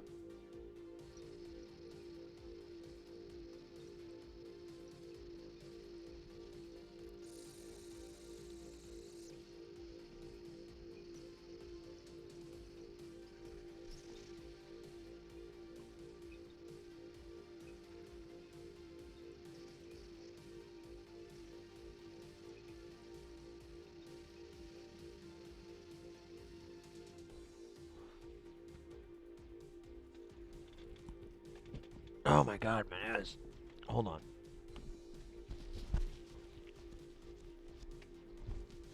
Ah, like something was digging in my brain. Sid, what days are you flying in the first day? Oh, of NobCon. I don't know. Let me look at the almighty calendar. The calendar speaks to me, and it says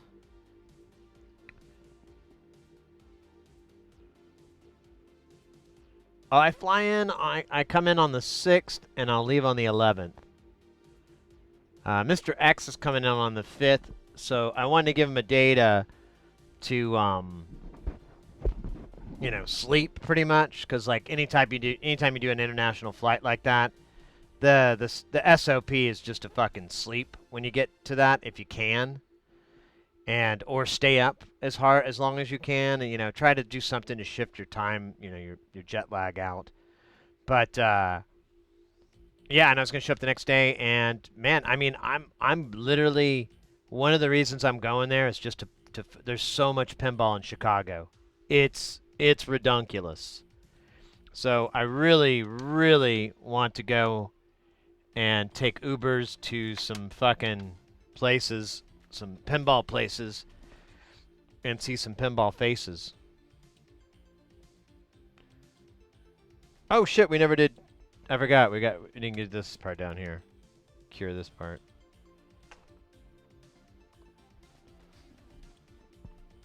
But we can look at this part while we're curing that part. Or can we? No one will know. So it still looks a little wet, but that's just how it looks. You hit it with like a little bit of hot air. Oh shit.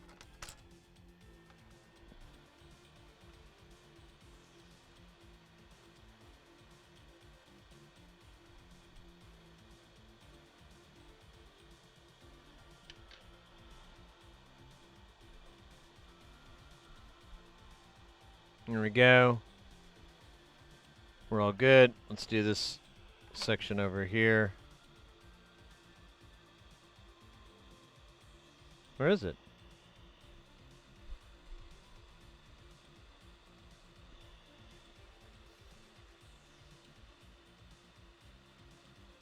All right, good enough. Don't want to get too hot, because then it starts boiling and doing all this dumb crap. All right. So we got these all repaired. Let's clean up this this disgusting mess here, so I can take these gloves off, and then we'll put the transistor on, check it, and then hopefully be done. And then we can get back to partying as hard as we possibly can for as long as we possibly can. We are the Spuds Mackenzies.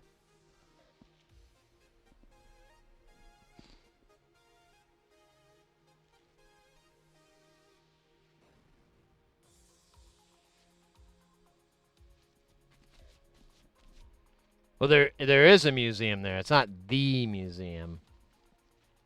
Or at least I don't know of it as that. Now, like if you go on Pen Map here, like did I clean everything? Yeah, yeah. Put this away. Put the cap on here. So, oh my gosh. Let's go to.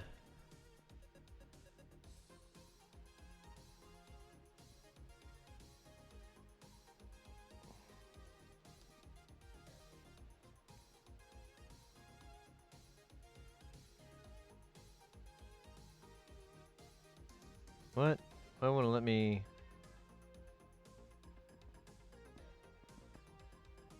What the heck?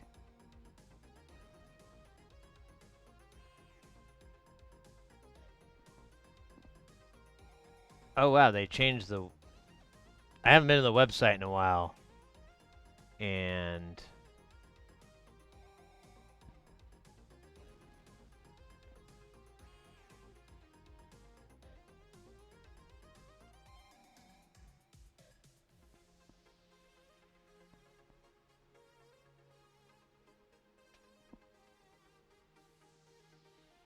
was something not on the right site or something?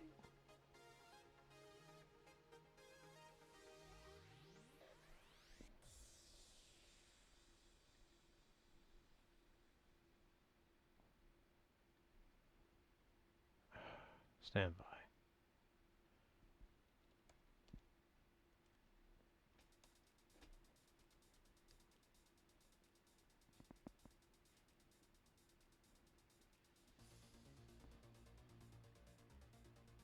Okay, here we go. Okay. Ah! So, if we just go to Chicago, Illinois, go.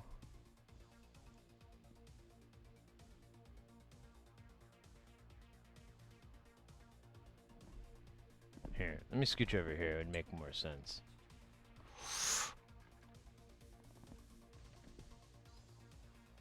So, yeah, here's a place with 43.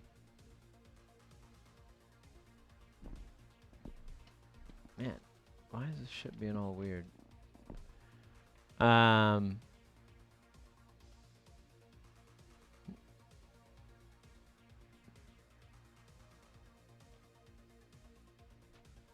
Got 33 here at a beercade, beercade. 21 here at Replay, Lincoln Park.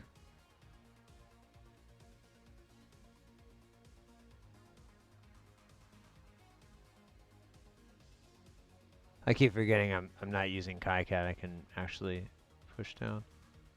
You already look at this one? Logan Arcade. Oh.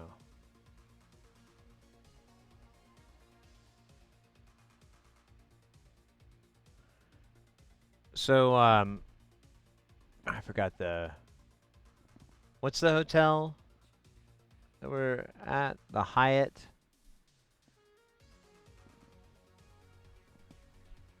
Can't remember. We're out here, like... We're actually further in, like near Oak Park. And,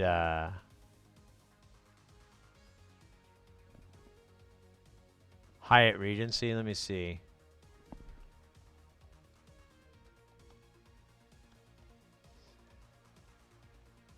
Oh, wait. That's the wrong spot.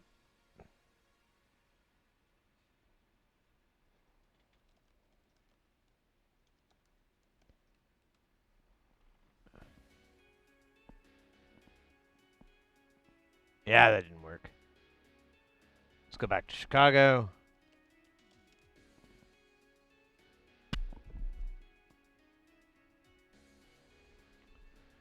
West Chicago.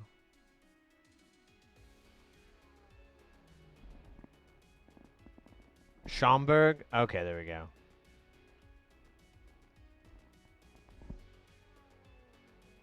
Schaumburg. Damn it. Oh, wait. Here we go.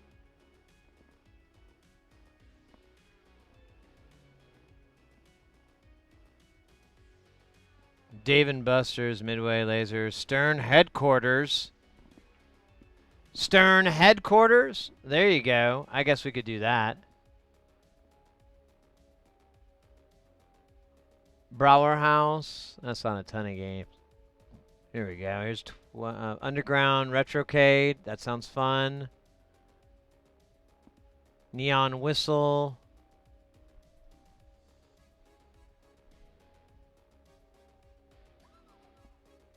Yeah, that's I'm good with this. The entry in place that looks pretty solid. 33 games.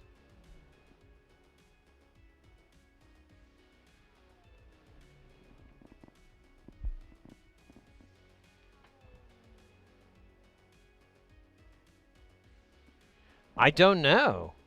It looks like it's open to the public the way it was. We'll circle back to that one because I wonder that myself.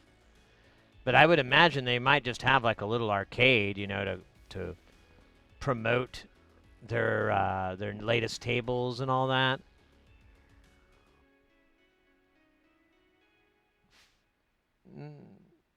Ooh, Galactic Tank Force. I don't think I've played that. The Godfather. Okay, so these guys, they're getting the good ones.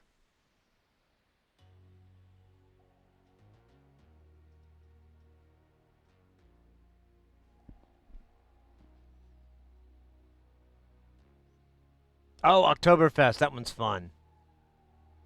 Oh, they got the new Pulp Fiction. I downloaded a virtual one of that. It's okay.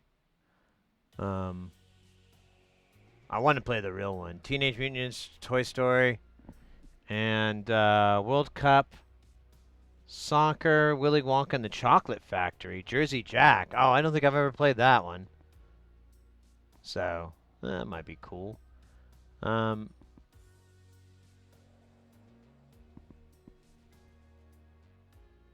was Stern HQ? There it is.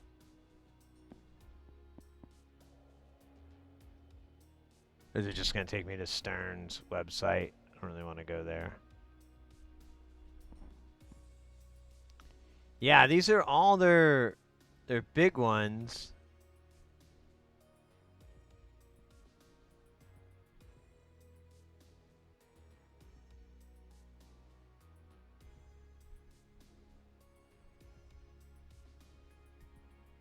Only accessible through a tour contact tours. Oh, there you are at Stern Pinball. So you do happen to make an appointment.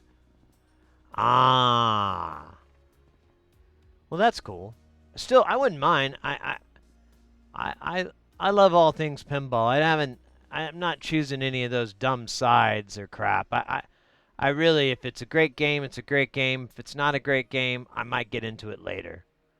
I've learned that over and over. Like any games, I kind of was like, oh, this sucks. I can come back like 6 months, 9 months later and go, why did I think that? I must have been fucking dumb because this fucking rocks. So.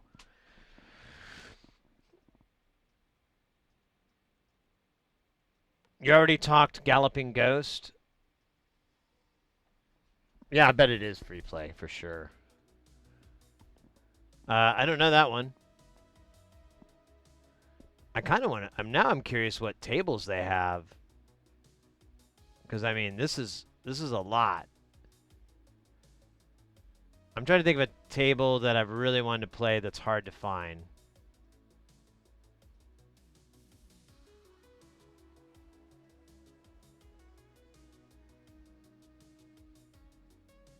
Fug.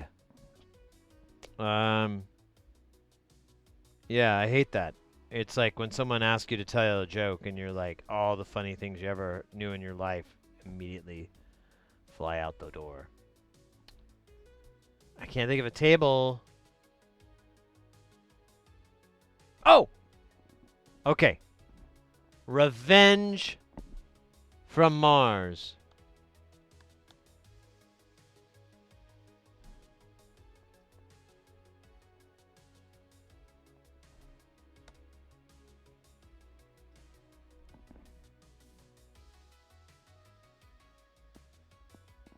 Okay, yeah, no. Not attack from Mars. Revenge.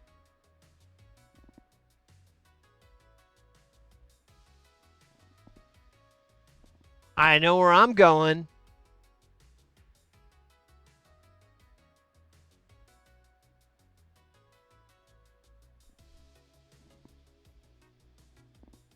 There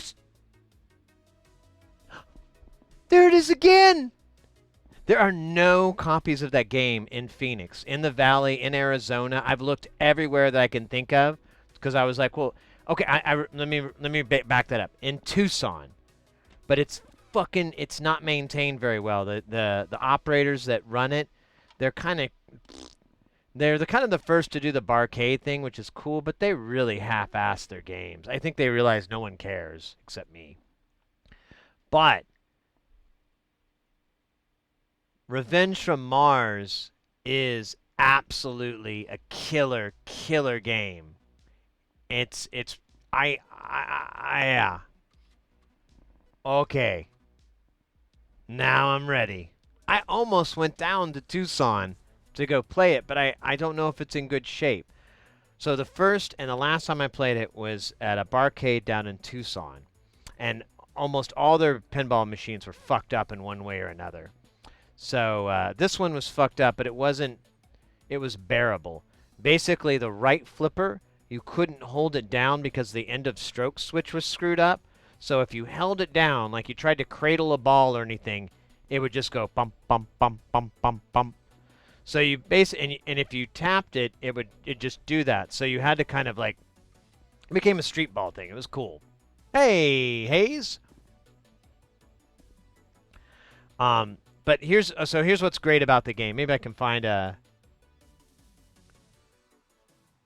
oh, it just shows machine comments. I'll just describe it. Well, you know what? Let's see.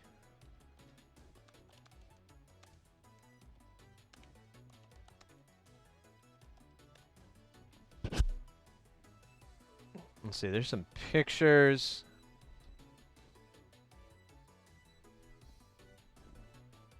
Okay, this isn't too bad. This might work. Oh, this is. Hello, everybody out there. Oh wait. So I think I've watched this. So this is the gameplay. So if you can tell, there's a monitor up in the case, and it projects down onto the playfield. So as you're playing, the top half is all darkened out. Look how gorgeous that playfield is. But there's targets hidden in there. There's stuff, but you have this overlay. And so as you're playing, it's a major part of the game where you're hitting points and so forth. And it's in that overlay that that you get the reaction and the idea. This guy will start playing it here. Let's skip ahead a little bit. I don't know if this is just a... Oh, wait, this isn't the playthrough. This is just a tour. See if we find a better one. Yeah. There's a good example. So when you hit him, they'll react to it. Here, let me see if I can find a video. Yeah. Oh wait, is this the one I just clicked on? Or is this the one I was thinking I've watched?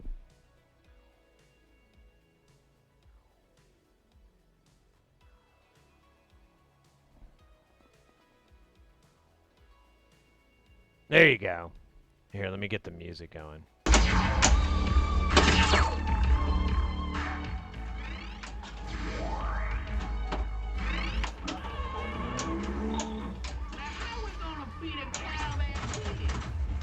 And the voicing and the like all the dialogue is hilarious.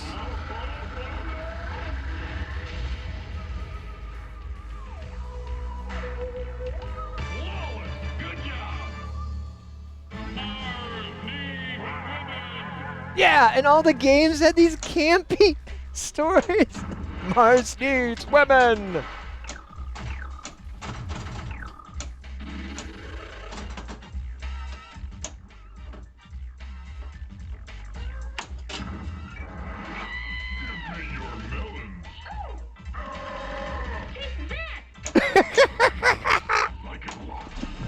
I forgot. There's like I've never played the. I haven't played this since Tucson, back in like September.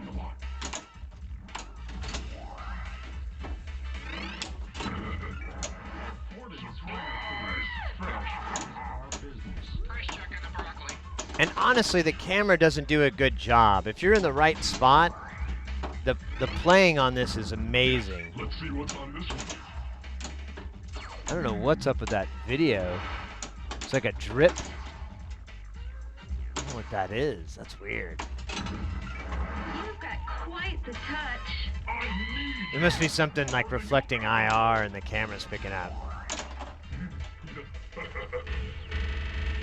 Meow Gusta, how you doing?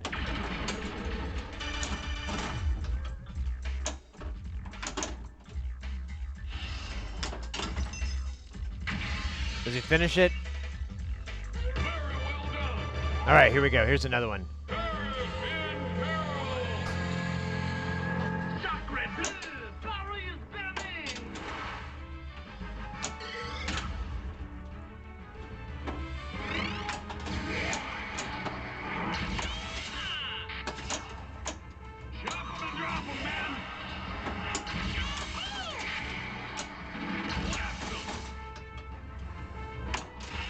Yeah, see, yeah, you can hit them, and it reacts to it in the animation.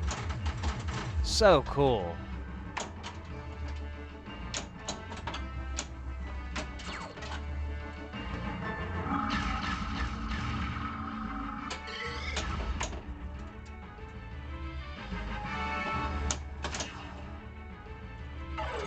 Anyways. So yeah, this is my jam. Like, it's at least, I think this game is at least $6 or so. It's pretty expensive, but and it's hard to find with the working CRT. Like, people will replace them with an LCD, but the black doesn't work right, so all this black, you see like a little bit of glow. But with a CRT, it's so cool. I love that. That overlay effect is just so gnarly. Yeah, there you go. There's a good example.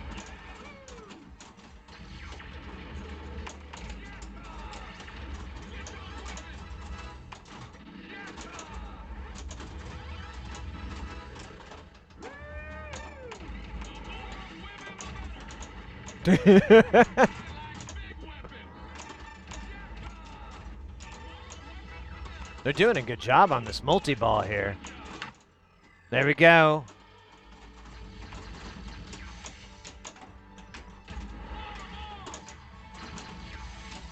And to my knowledge, this is the only game that's made this way. This was during the Pinball 2000, which was the company that did this. I think they were independent. And this came out in '99. I want to see him take out. Oh!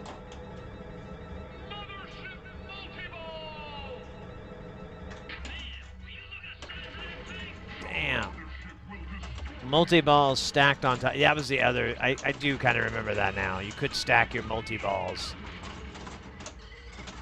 It didn't just ignore him. Or you waste them, really. But yeah, look when they shoot down the center, you can see it react.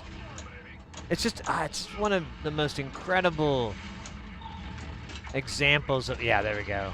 Oh, the frame drop kills me inside.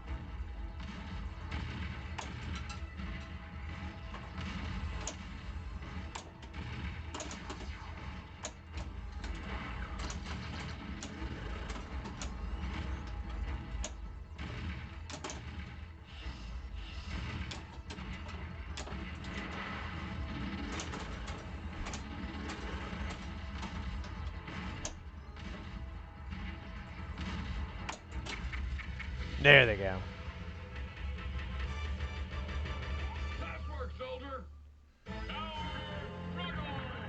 So this is like a straight playthrough. They've already finished the 3 here, and they just started this mission.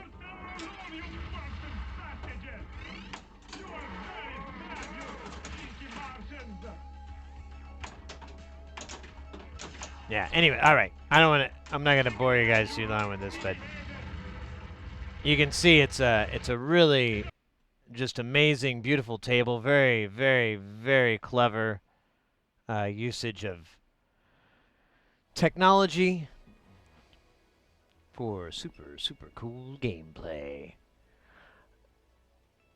This makes me want to make a pinball machine. I said, what are you doing? I'm sorry, Meow. There are I saw this little kit floating around to make your own pinball machine, but it looks pretty... I'd rather wait till somebody else spends the money and tells me how good it is, but... you can do virtual pinball. Visual Pinball X, or VPX, is a really popular platform for that. It's all open source. It's not exactly for the faint of heart. It is really... I mean, it's a CAD program, and then depending on how you do it, there's all these other backends that you can use, like MAME and so forth.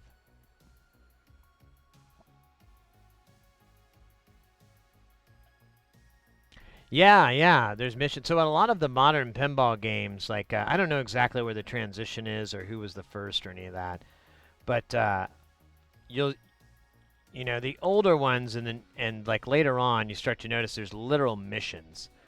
Like the Addams Family game, there's the table, and at the bottom there's all the little house windows, and they're all labeled up. And if you hit Uncle Fester, that starts one. So you'll lit one in, and depending on, like, your bumpers will select which mission. So depending on where the bumpers left off, and you hit Uncle Fester, it will grab the mission. And the mission will be like, hit the ramp 3 times, or hit these drop-down targets, and you'll have a period of time that you have to do it in. If you do it, you'll get, like, usually it'll show it solid that you completed the mission. If not, depending on how the game works, you'll have to come back and finish that, or it'll just affect your overall score. Once you finish all the missions, there's typically a final stage that you'll do, and then after that, you've effectively beat the game. It's as many points as you can get away with within the game, and then after that, you're just playing to keep cashing in on points or whatever. But what's really nice about it is it provides a completely different challenge set for players. Instead of trying to beat your high score, instead of trying to beat a number, that is a little bit arbitrary to an extent. I mean, there are tactics, and there is definitely strats to getting high scores in different games, but overall, adding that extra functionality of, okay, well, on top of that, if you finish these missions and you do them correctly, big points. And you're like, well, I want to go for the big points. These missions sound challenging. I have a time period. You know, there's all these factors that make it more challenging. And for like a seasoned player, someone that's really into pinball, this is great. This is awesome. And for the person that just just walks up and likes to just play and, whack balls around, it's just something that happens while you're playing. You don't even care, like, oh, what? I got the burpader? Cool. And I think that's awesome about pinball, is it can turn a nobody into a somebody sometimes when you're playing. Because it can really make you feel like you're powering through, you're kicking ass, you're taking names, you're doing good. And, honestly, there's so much luck in pinball that you can have a really, really lucky game. I always call them the game of my life. I'm like, I was having the game of my life. And where they're just really, all the chips just keep falling, you keep saving it, like, just rolls just right, and you get it in the spot. And that's there, too, for the, for the casual, for those filthy casuals.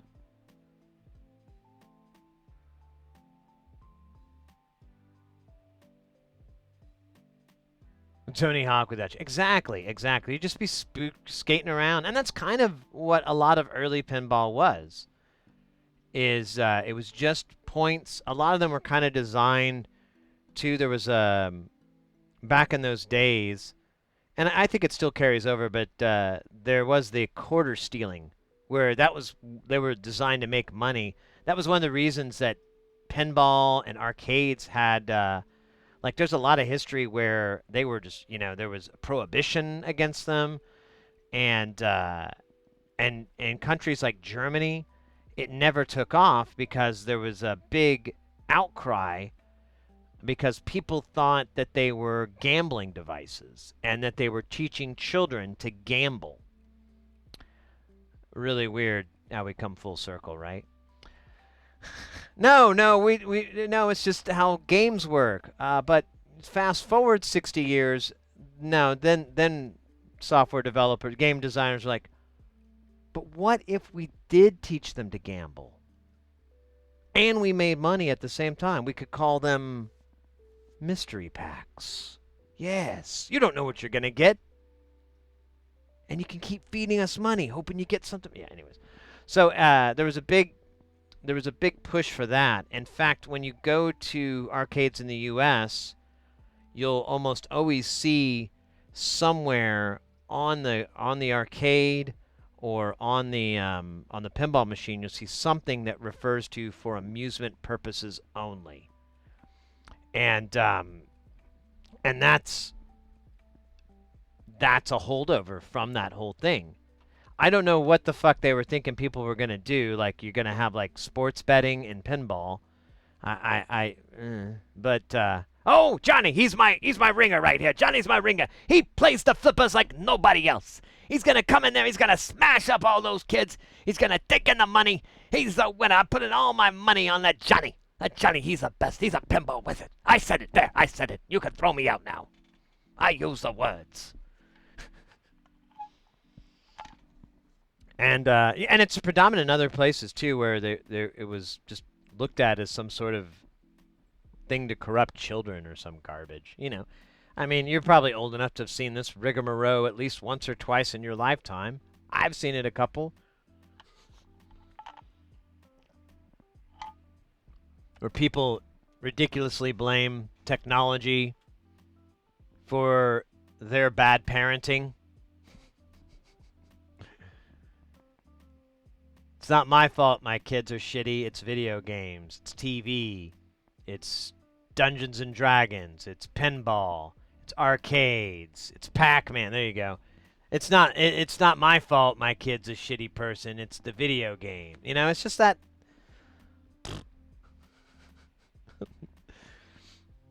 Man, what was it before all that? What was it in like the 1800s?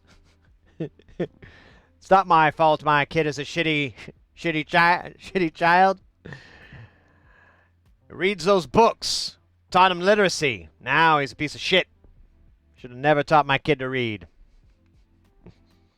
All right. I'm almost done. One more joke now. Yeah, that's actually happening. I hate that shit. In the previous two companies I was making with slot games in the Combs country, and every single YouTuber promoting it. Kids, yeah, I don't dig that at all. I was a professional gambler, and I don't think it's a slippery slope, and you shouldn't really get into it unless it's for fun.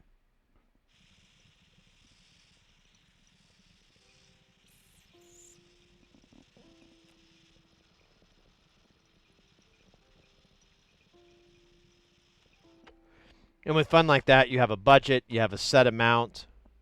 You're not gambling, you're not trying to make money.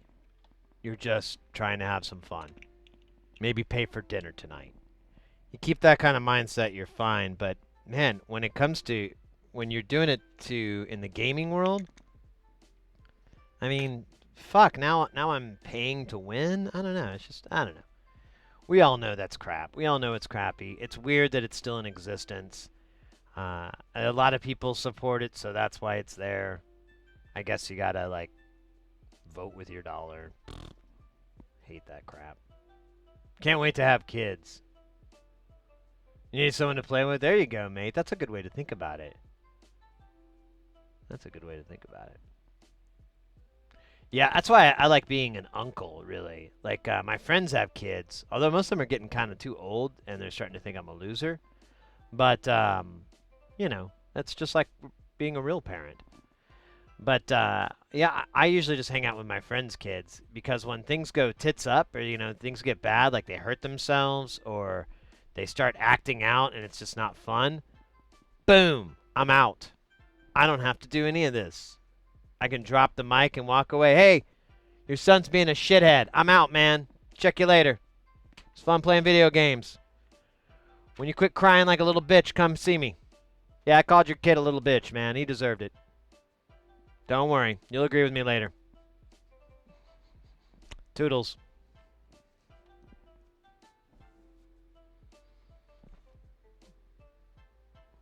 Yeah, I used to. Honestly, that is true. I play a lot of games with a lot of my friends' kids, or I do from time to time. Sometimes I just feel too weird. Like I had this one friend of mine, and his son was like 10 or 11 or something like that, and I would play video games with them with the headset, and like it was okay, it was all right, but like I could never really have fun with him, you know. Like he was always just like he kind of took it a little bit seriously, I guess, or he couldn't talk and play at the same time. I don't know what it was. And then I remember one time he had me come in and he had all his friends. So it's just me with a bunch of squeakers, and I was like, "Oh, this sucks. This sucks. You're all just talking over each other. I can't hear a goddamn thing, and you're all talking about fucking something I've never heard of. I don't know what this is. What is a takamakaboo? I don't know what that is. You guys keep talking about fuck, I'm old. I gotta get out. Oh shit, man. I gotta go make some. Oh, sorry, I didn't mean to swear. I gotta go, guys. Zap. Had that moment like, they're probably all gonna make fun of me as soon as I leave. I should probably leave now.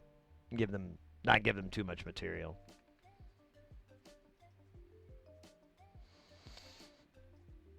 Because then they were probably like, that old dude was weird. Yeah, he's my dad's friend. He plays sometimes. I feel sorry for him. Oh, you shouldn't. You should make fun of him. Yeah, well, I was hoping you guys would fuck with him, but he took off.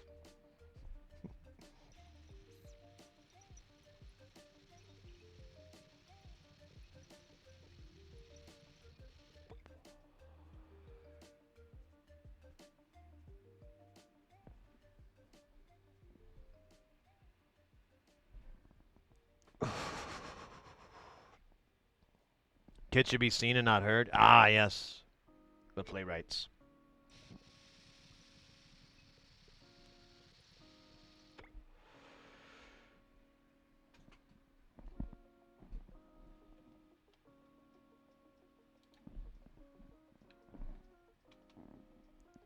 All right.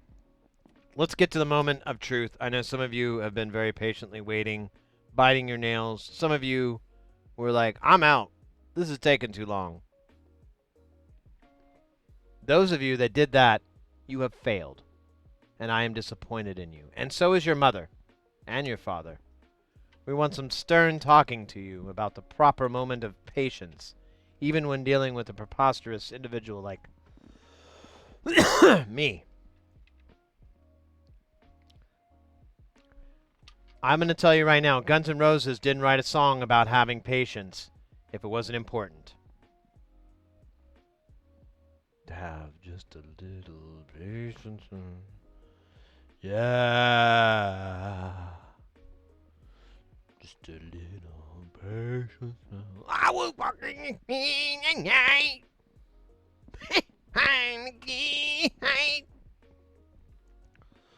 Wow. I can't do it. I used to be able to do a good Axel. Now I can only do like a decent bearing. Ooh, that was bad. That was a bad joke. That was even kind of funny. Like dads would cringe and be like, dude, stay in your lane.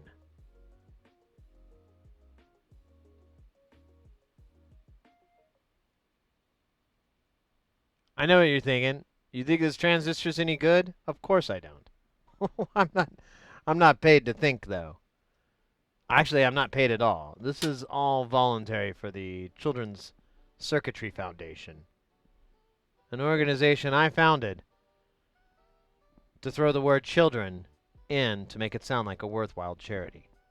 The magic of the Children's Electronics Foundation that there absolutely is no children involved. In fact, the sole member proprietor and recipient of the Children's Electronic Foundation is yours truly, Sid Heresy. I find that this scam is not only comical in a funny, haha way, but also in a hoo-hoo-hoo way. Should we put this in? Let's just put it in with an iron. We don't need to use the old gray mare. She ain't what she used to be.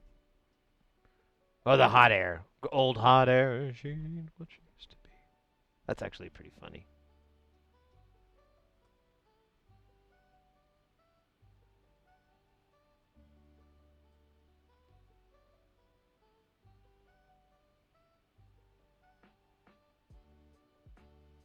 I probably shouldn't have done that. Let's see. There we go.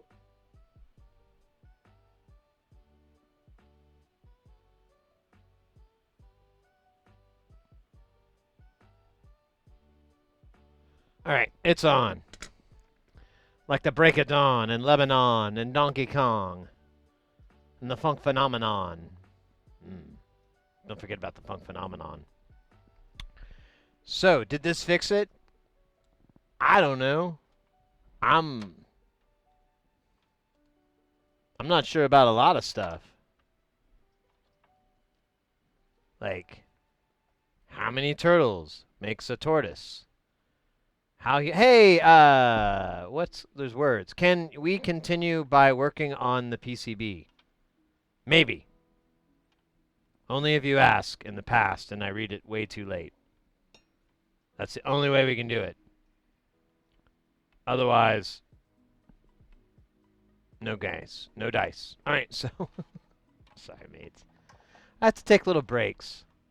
Sometimes those breaks require me to get distracted even further.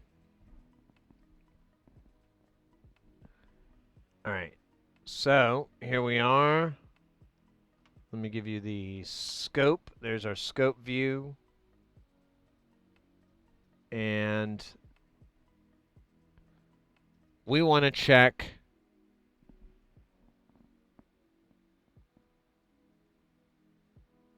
actually, we just want to go straight to either seeing if there's any voltage on this pin or seeing if we got something sexy on 7. Since we're right here, let's see if we got something sexy on 7.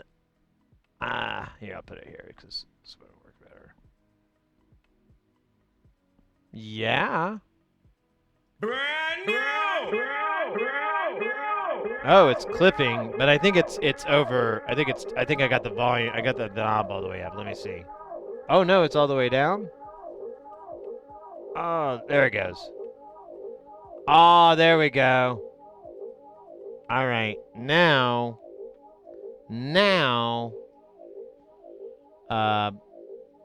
actually, let's just check on the butt of this. We just need to go to Uno on IC2. And that should be D. Done. D is short for done. I don't know if I made that up fast enough for everybody. All right, so that is pin 1. We were here earlier? I don't remember this. Oh, well. So pin 1's right here. Look at that. Beautiful. Beautiful. See what happens when we crank it up. I think it's gonna, oh, it is up. Oh, ho, ho, ho. What a champion there. What a champion. We got some big boy voltages there. Oh, yeah. So that was the problem before. We couldn't get any movement from this. I'm wondering if it's gonna. So it's still clipping out, but I don't think that's a big deal. I think it's going to clip out. Anyways, so the best thing we can do is test it on the outside. We'll tap into the output and we'll check that. See if we get the same thing on the output, and if so, then we're done. Channel 2's working. And we just need to wait on parts to repair channel 1, but channel 1, we've all but fixed that. Everything's fixed. We're just kind of waiting on some parts to put in to verify, but it looks good. Let's see. I don't want to jinx us. I think I'm speaking ahead. Hey, Goju. Nice circuit schematic. May I ask for the name of the simulator? So this, are you talking about this as the simulator? So we've got a couple things going on here. This is the schematic. This is from the service manual, and we have this posted in our Discord. I can throw the link up if you'd like. Someone found it on a kind of backroomish sort of website, because I don't think we're supposed to have this. But, you know, here it is. But if you're talking about this, this is software. It's hardware. It's actually this guy here, an Analog Discovery 2. I got that. I got it like a couple weeks ago. It's invaluable. It's probably my favorite tool. It's actually doing wonders. I took a bunch of tools off my bench because I'm like, well, yeah, I don't really need them. I'm going to put them somewhere else, you know, put them in a little lab area or put them in a different area. Or even I have a buddy who does this, so he might benefit from having some of these tools. But just keeping them but not getting rid of them. And yeah, this thing has a ton of functionality. And the other benefit is I work on pinball machines. And this is going to be a massive game changer for pinball machine repair. Because my biggest tool, aside from my multimeter, really, and I think it's neck and neck, is my laptop. Because I'm just always looking at the schematics. I'm always writing down notes on the schematics. That's all I'm doing, is just using my laptop. So if I can, put the scope, the function generator, there's a bunch of different functions in here. We've got, there's a bunch I'll never even use. There's a scope, a function generator, there's a voltmeter, there's a logic analyzer. I'll probably use a logic analyzer. There's network analyzers. There's impedance. I mean, there's quite a bit of tools here. Someone was bringing up earlier they'll hand wrap coils for. I believe this was. I don't think it was for inductors. Something else. Might have been guitar. Anyways, when you do coil wrapping, I haven't messed with it because of this factor, but they brought it up. I'm like, oh yeah, all I really need is a tool like this, and then I can measure this data and be able to find out, be able to get a proper hand wound coil and whatnot. So yeah, it's cool. It's like around $300. They have another one, the Analog Discovery 3, that I think has just came out or it's about to come out. And it's nice, but it has, it basically increases the read speed. It increases the overall sample rate of it. But I think they took out a couple of functions. And I actually wanted those functions. So it's the 2 works out fine. And they usually have sales, but you can, when you first go to their site, if you sell off your email and your phone number, they'll give you a 15% off, which is basically like $50 off on that price. And I took advantage of that. Really not too bad. I think I've spent $275 after shipping and everything to get it. And I mean, the fact that my Regal is a 2-channel scope, this is a 2-channel. It costs more than that already, and the Regal has a much lower sample rate and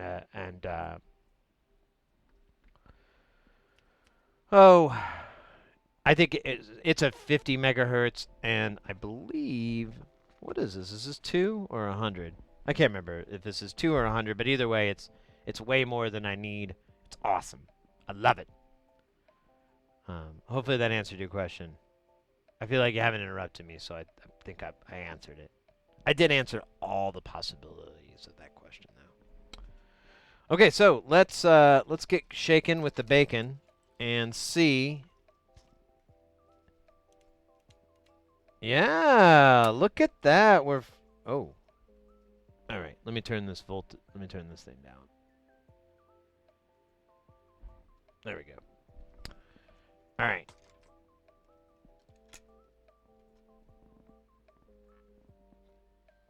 Oh, yes, it's behaving like it's supposed to. Oh, yes. I love it. I love it. Oh, feels good. Feels so good. I couldn't have done it without you guys, too. You guys are definitely 50% responsible for this repair. I've taken a lot of time, and we've spent a lot of times on and off, but I'm telling you, you guys have really helped contribute. From the schematics and from, just straight up troubleshooting in the chat, like, hey, what's the reading on this? And I'm like, you're right. What is that reading? That's a good point. And keeping me on my toes. I always, I got to say, oh, there we go. Vapor One Eternal. Thank you for that follow. What was that? Can't spell Dio without Dio. I am accept all credit. You're a good man too.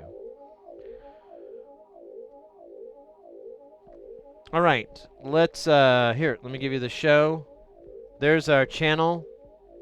Now I can overload it, but if I put it at a nice spot where right before the light lights up, it's good. I can. Oh wait, that's weird. Oh, wait a minute. Why is the fader not working? Check this out. I've got the fader all the way down, and yeah, just the master fader's working. That's not a setting on this. Let me make sure this USB return isn't enabled. Okay, we may not be done. We may have a couple more things to troubleshoot, but those are easy things to troubleshoot. Okay, huh.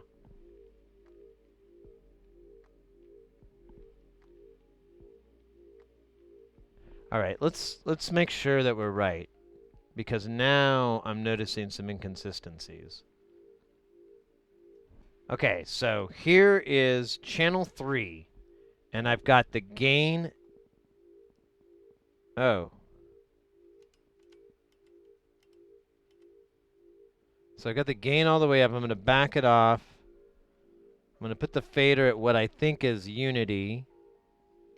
I'm going to turn the master all the way down. I'm going to give it just a little bit of glow. Actually, let's just go to right when it goes solid. So I got a solid light here. So that should be as hot as we want to go. It's almost, we might even have a little bit of clip. I'm going to take the master up to unity. There we go. So let's just keep it at this level. So our peak to peak is 18. Ho! Ho! Maranito! Thank you for the follow. Let's go. Whoa, whoa, whoa, whoa. Okay, so there's that channel. Make sure everything's zeroed out. High pass isn't on. Okay, we're good. Now, I'm going to try to replicate these settings on channel 2 to verify that we're in the go. That actually looks pretty good on the gain. Okay. However, yeah, the fader isn't working. So we just need to fix this fader. There's something wrong here. Who knows? It might be the same problem on the other fader. I haven't thought about that. Because they are related. They're fader buddies.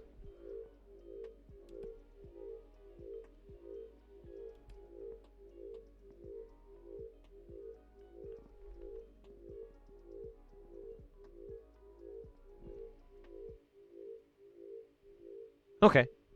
We're almost... Well, okay. Okay. That's fine. Because honestly, for reasons I cannot understand, the problems that we've been having have only really happened to these two channels. So, if we troubleshoot out everything, and it's actually kind of a mixed... It's kind of a blessing in disguise, I guess you could say. Because this channel is the one that's having the bad fader. I don't know if they both are, but this one has the bad fader, so we can keep working. We fixed the right side, I guess. Fix the right channel. I don't know what I'm trying to say. I'm gonna stop talking. I think it embarrasses me a lot. Gets me into trouble. No, that is weird. I'm just trying to make sure that the reason this fader isn't working isn't operator error. But it isn't. There's nothing unique about this channel. What?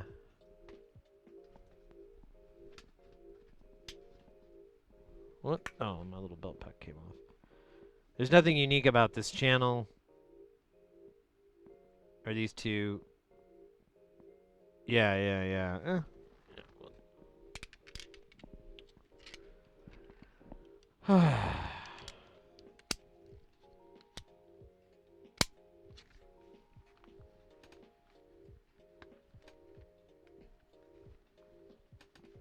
Okay. Let's look at the schematic. So, we should... So this isn't very... So the way the fader works is pretty fun, actually. This will be fun. I love this kind of dumb shit, because I'm half dumb.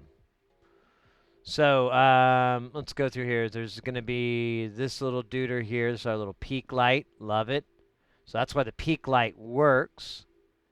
And it feeds in through this.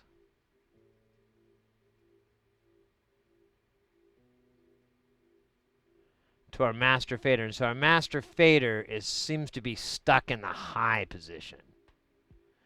So, it's... Honestly, it's probably one of these resistors. I don't know, we didn't check the auxes. I don't really want to do that. I mean, we'll have to QC it, but I'm gonna guess this problem. We'll start here. We'll just start. You know, whatever. It doesn't matter. Because what happens is the signal comes in, and you have like so you have the EQ section here. All cool, right? You got your hi-fi, more dead than alive. You got your mid frequencies. You got your shift and your gain, or your cut, however you like to do it. And then you got your low shelf shit. And then you got your juice farm here. All these tasty juices. And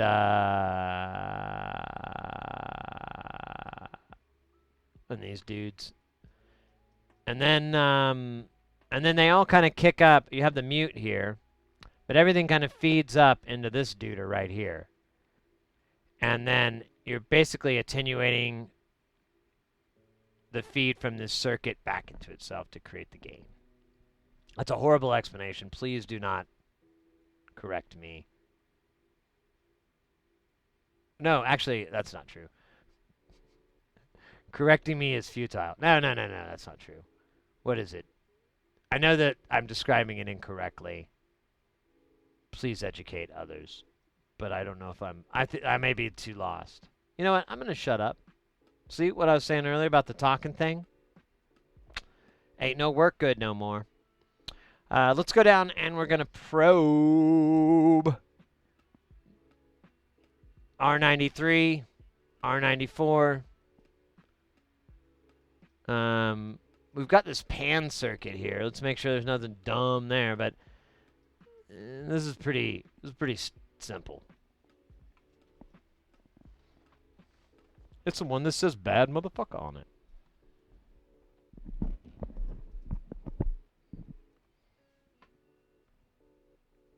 Okay, So let's kill the power, because I don't think we need it for this. And then we're going to flip this dude over again.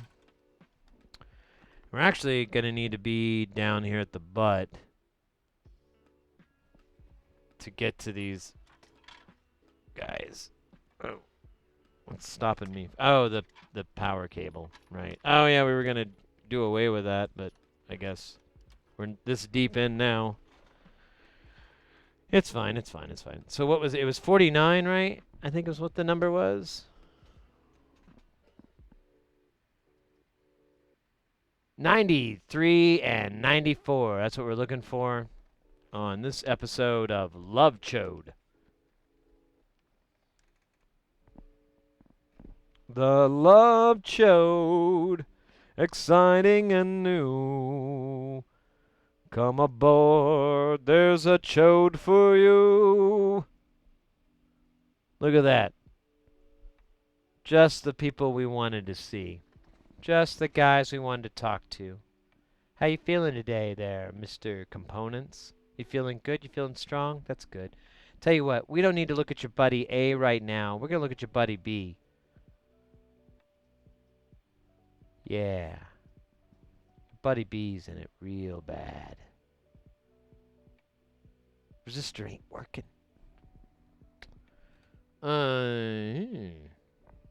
So there are these pens. I don't know what they mean. I think it's German or something. It's possible that these pins are tied up or something stupid. So these components look fine. I don't really. I mean, it's totally possible there's something wrong, but let's go with the thing that we did, which we put this in. Let me shift the blame here. I put this in. Let's look at this thing that I put in, and I might have made a mistake on it. There you go. That feels better. I felt like I was like shifting the blame, and really I was just trying to be inclusive. So, so the way this thing works is, I don't know. There, I said it. I feel good about it. No, it's not that crazy. So what happens is you've got two faders here. You got two points. You got uno and dos, and then you've got whatever that is. Uno, two, and I don't know what that says. But you're like, all right, well, what does that mean? Well, it meets up with, oh shit, we gotta keep going. Meets up with this, well, now we're on the wrong place, but meets up with these threes. And that is the 3 pins of a pot. Your wipers number 2 down there, and 3 and 1 are down there. So this is my work. This is what I brought to the great. What the fug? Where do you think that other 3 goes? I don't think it goes anywhere.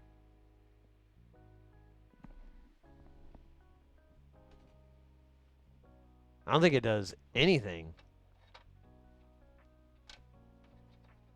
I didn't do fucking shit. I didn't do any of this. All right. Let's find out. Let's find out if they're in love. They are separate. Okay.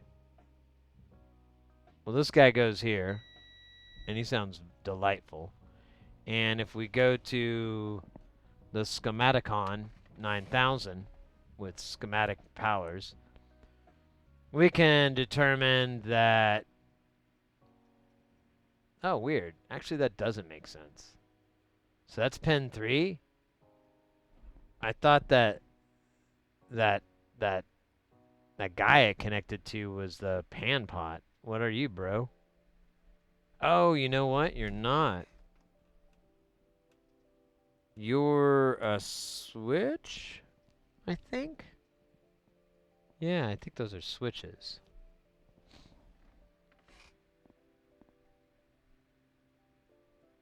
Ah! So 3 is the feed. All right. And then 1 and 2 have these resistors between it, so fug. I don't think this is the problem. I think 3's okay up here. He looks fine. You know, he's eating well. Getting lots of sunlight. That's important, especially at that age. You want to get plenty of sunlight. Unless you want to be a vampire. And then you want a lot of nightlife. Nightlife, my life. I think that I might be making up this crap. So I don't know what's wrong with these guys. What do you think, Sid? I don't know. Oh, you know what it could be? Could be shitty soldering. So since we know what connects to what, pin 1 should connect to one side of R93 and R94. It should also make it over to a pan pot that we're not gonna mess with that. And then pin 2 should be the other side of that. So let's start with the flavor train of 1. Well, let's do 2 because I have a feeling 2's fine. So that's the beep of assurance that I have the thing right.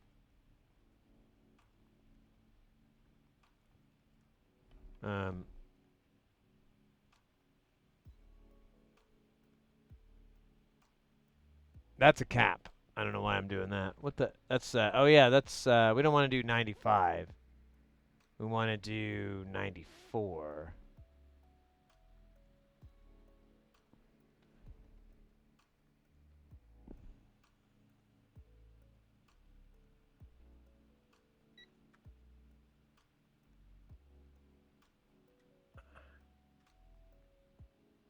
Okay, come on. What the hell? I heard a beep for like a split second.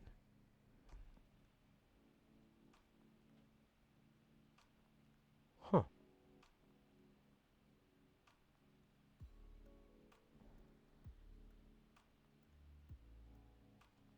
Huh.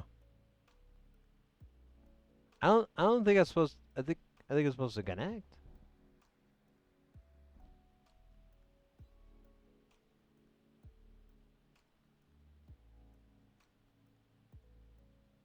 Huh?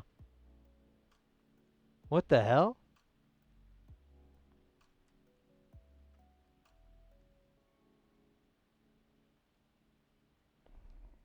Wait a minute. That can't be. That's not what I expected. I expected it. Well, I guess it doesn't really matter. Well, does it? Yeah, it does. Okay. I got 2 down. Nothing there on 94. 93.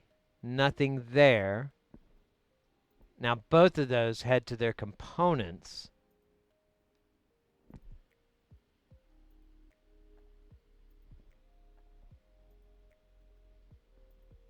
Oh, okay, wait. They're going to be on this side.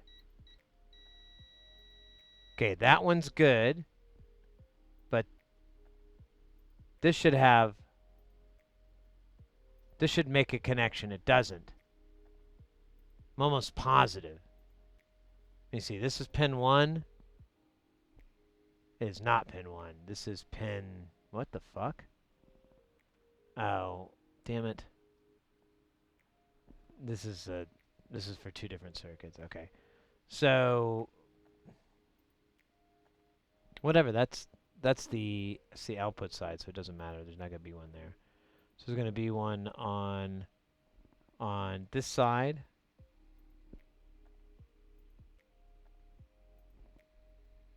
And there's not. So there's our issue. This isn't making the connection.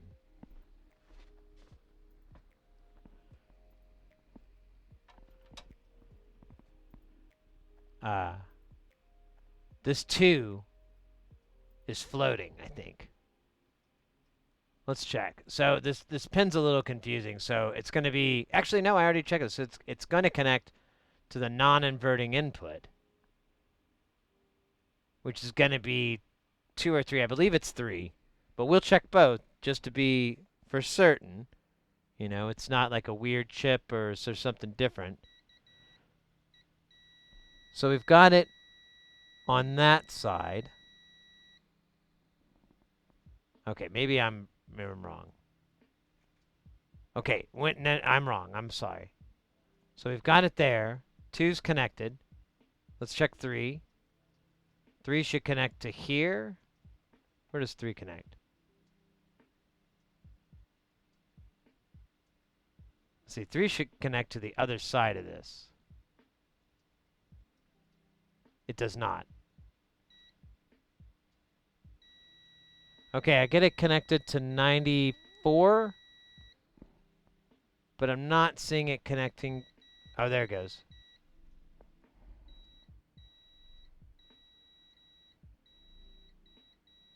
I think we need to reflow this. I think it's a bad solder joint, honestly. Like I can jiggle it and it can come in and out. And I was not as skilled of a solderer as I am every minute that goes forward. So let's do that. That actually looks kind of like what the problem is, to be honest with you. Nah, I'm lying. I don't know. Oh shit, we got a dance party up in there. All right, let me. Now's the time on Sprockets where we dance. I gave my lover a box of chocolate, and my lover gave me a tongue bath. It was delicious. Yeah, look at that guy. He's not even wanting to get sucked in.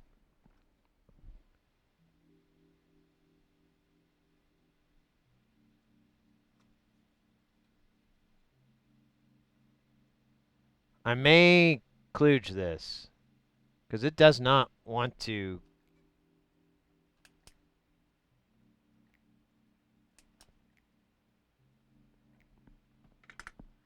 No, my fan's not coming on. Oh, because the knob got turned all the way down. Brilliant. Yeah, this isn't. I don't feel like this is taking solder. You can see what's going on here. I don't want to keep adding it because it's just going to gloop up on the other side. But look at that. It's just not grabbing to the material.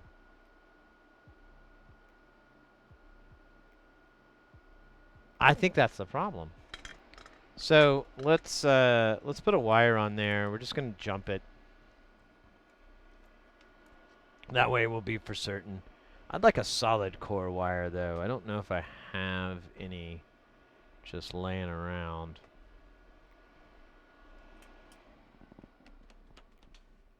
I used to.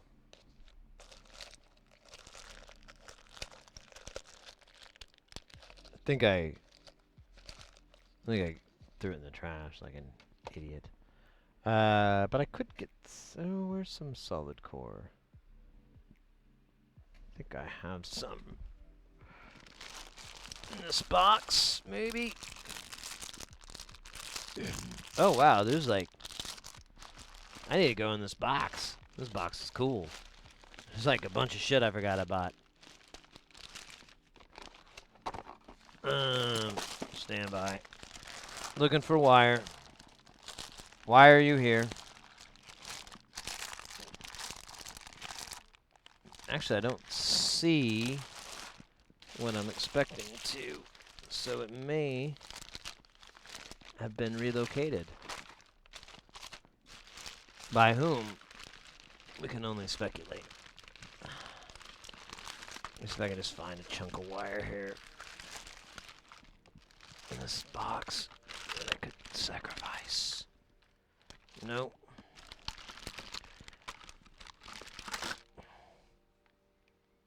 Man, there's actually a lot of bullshit going on in here. Alright.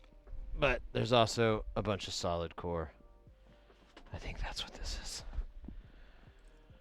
Damn, that was rough.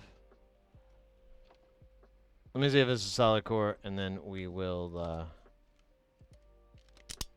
Oh, yeah.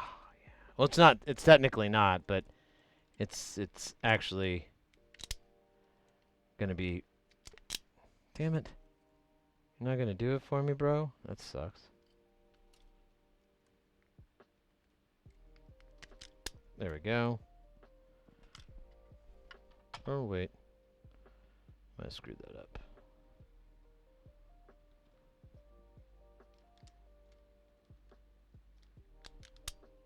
Nope. All right, we got a new wire to replace that, and that should. I think that was what was wrong, because it's like all. I didn't try like wiggling it, just a little bit. Didn't think to do that. All right. Ooh. Didn't know they were just chilling there. That's crazy. You know what else is crazy? Well, actually, I don't even have to tell you. You already know what's crazy, because what's crazy is coming up right next to the Fairy Tale Go!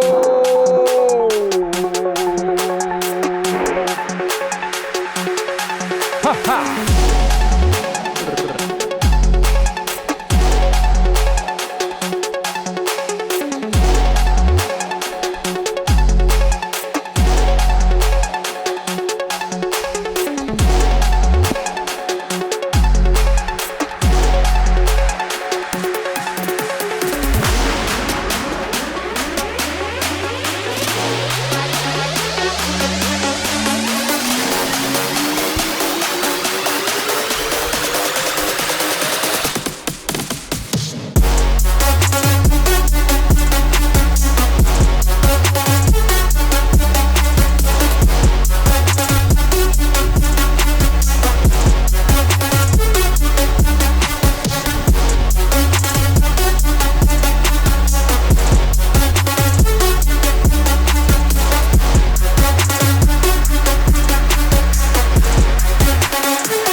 That, I think, I think I was missing from the day.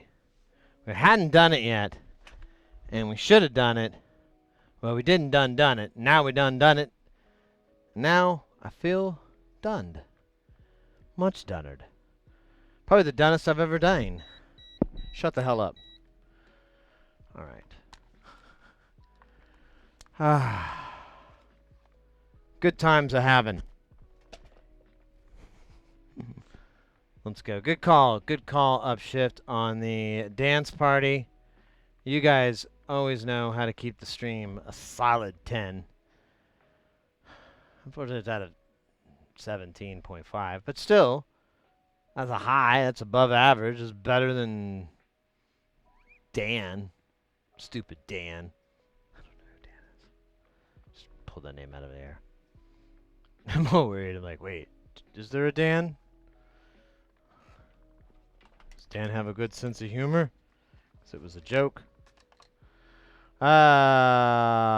We did date eat. We're done date eating. All right, we're almost done with this thing. We just got to fix this stupid channel here. Stupid fader won't work, but we got a new wire. We're just gonna wire to it, and that should do it. That should do it. we'll have to test it. But I think that's what's going on because it's if you look, it won't take solder, and I'm having a hard time doing it. And it's the actual inlet. I don't know what the hell happened. There may be. It looks like there's something to grab onto, but there may not. I don't want to flood the place with solder just to find out. So I figure let's just run a wire and oh scheisse, that was scary. Oh 999. I figure just run a wire and then we'll be good. People run wires all the time. It's a perfectly natural thing to do. Hell, my mother ran a wire. Wait a fucking minute. What the hell?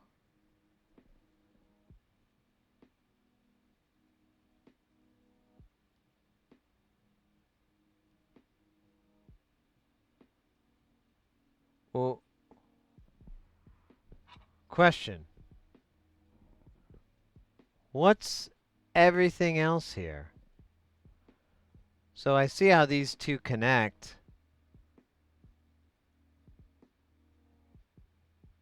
All of these connect. Shut up, chompers. I'm trying to figure something out here. Don't stifle me with conjecture. Oops. So, okay, I'm confused. Let me catch up. Oh shit. I didn't see that ground. All right. My bad. Okay, so we could just attach to any old damn thing. Oh shit, little man. Be careful. Trying to hit the buttons on the floor. So yeah, we could actually run this wire to whatever the hell we feel like.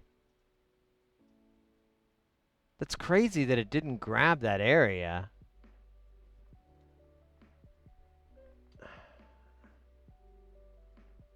Is this ground? Am I real?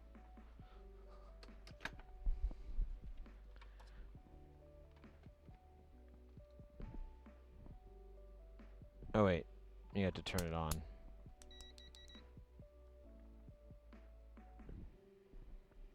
So I'm touching these other deals and they're not beeping, so.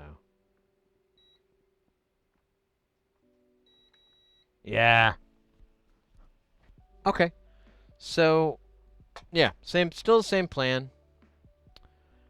But we could really attach it to whatever the hell we feel like. Honestly, I think the original idea is going to work because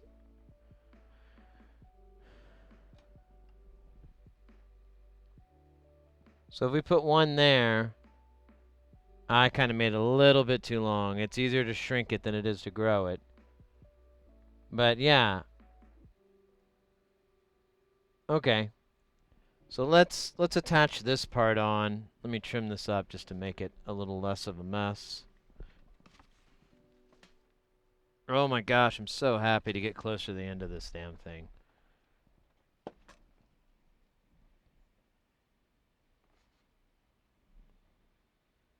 Yeah. All right. Let's see here. Ouch, shit. That did not feel good. Maybe I should use tools instead of my stupid meat hooks. If I can... No, it's gonna get jacked up anyways from the heat. That's fine by me. In fact, let me tighten this a little bit more.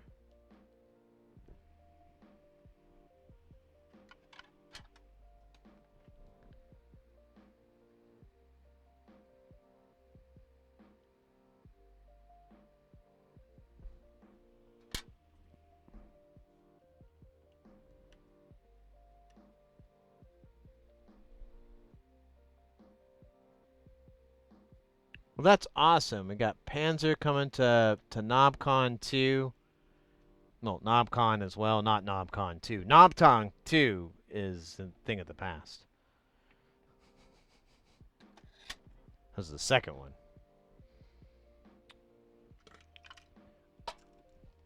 Man, I'm just so hyped. Things are really, really starting to slowly. Well, at least that's what I'm telling myself. No, things are starting to work out good. I'm happy. I'm gonna have a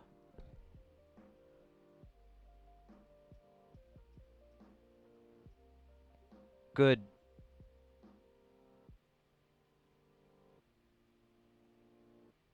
good vibration. Good vibration, man. A la mercy.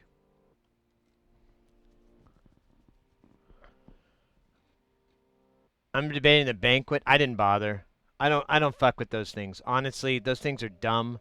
I've dealt with those 100 times. If I really think I need to go, if I really want to go, they're probably still selling tickets, and they're probably selling them at a discount because they want to pack it. So I'll go then. But otherwise, I'm like, no, I don't want to do this shit. I don't even want to do the con that much, honestly. It's interesting to me, but it's not that interesting.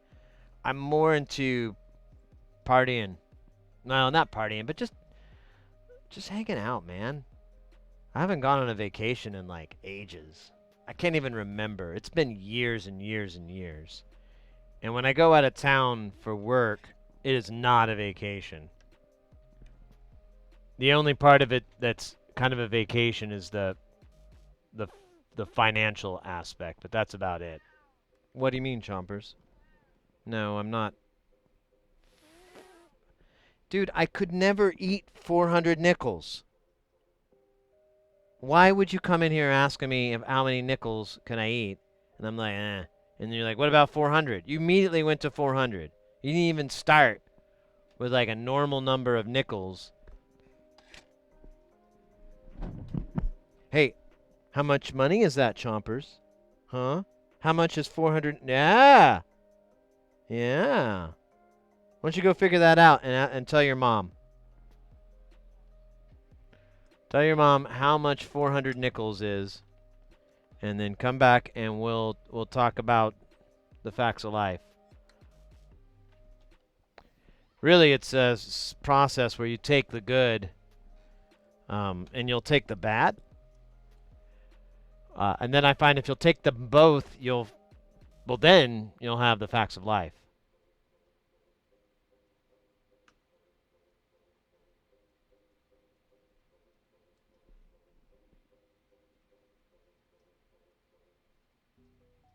Come on, man. There you go. Really.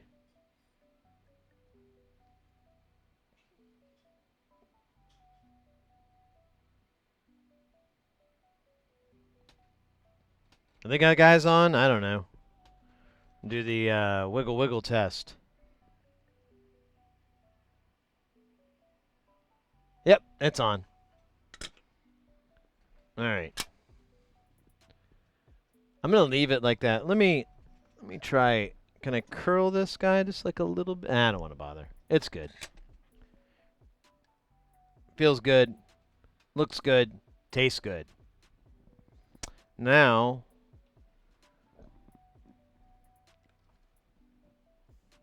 let's check it again.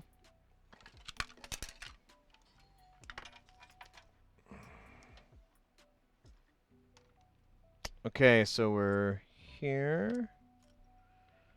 We got our output, we got our input. Nothing's gotten disconnected yet. I love it.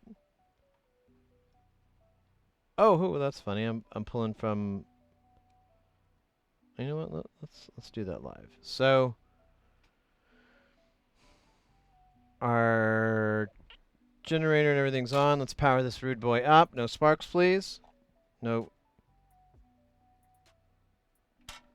Hmm.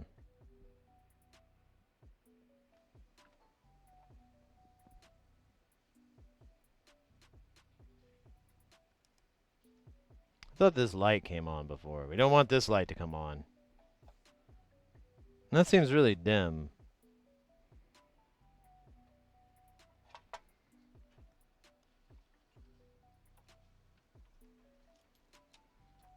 Make sure nothing's short in here.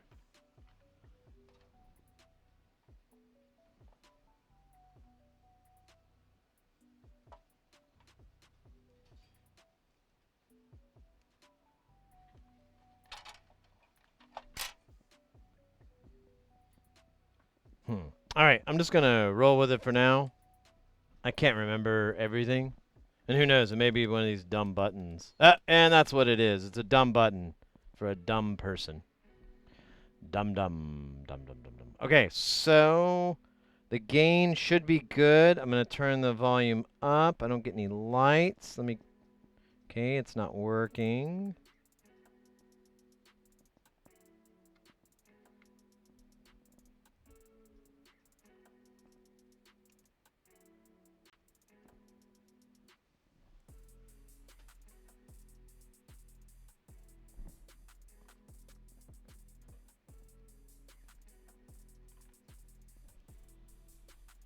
Okay, I've got level.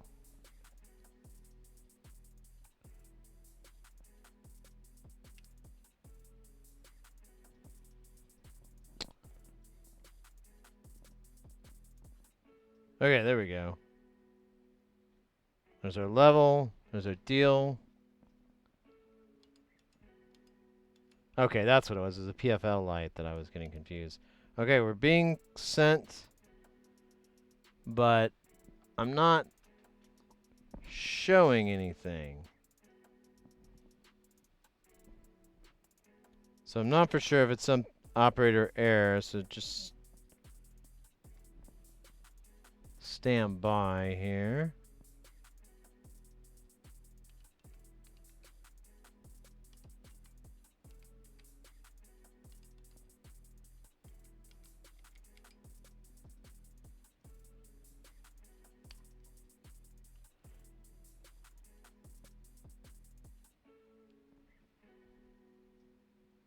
Okay. I think it was operator error. I don't think it was clipped on well enough. All right. So this would be, hey! Let's fucking go, guys. Another one bites the dust. Another one and another one. There we go. That fader is working exactly the way she's supposed to. Actually, if we could be honest here, she's working a little bit better than she should. Also, I learned something that's a great argument for buttholes who mix at the head amps. But they won't understand it because they're buttholes, and buttholes have a very difficult understanding capability, what with being buttholes and all. Will there be scotch? I'm a beer guy. I like beer. Rum ham! Milk steak. Those will be good. Yeah, I'm going to kind of, I know it sounds weird, but be Sid. I want to go out and promote Sid Heresy DIY, and it makes sense to go to these things for that. But honestly, that's like a bullshit tax write-off thing. The reality is, I really just want to spend time with you guys. I want to hang out in IRL, and this is one of those perfect opportunities to do it. And it's a perfect environment. It's a great place. Great everything. I think it's going to be killer. You checking off, mate? Yeah, take care.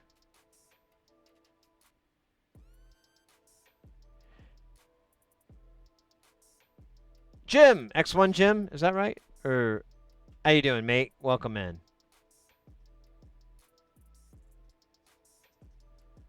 My head amp got mixed. Look at this thing. So, well,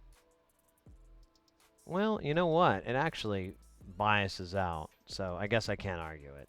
I was gonna say, so some people, there's like these real big mongoloid idiot, stupid, I don't know, I just can't insult them enough on how dumb they are, that believe that they should mix at the head amp. They should put the faders at unity because these really, really long faders are stupid and useless, and we should use these little fucking knobs to mix a goddamn show.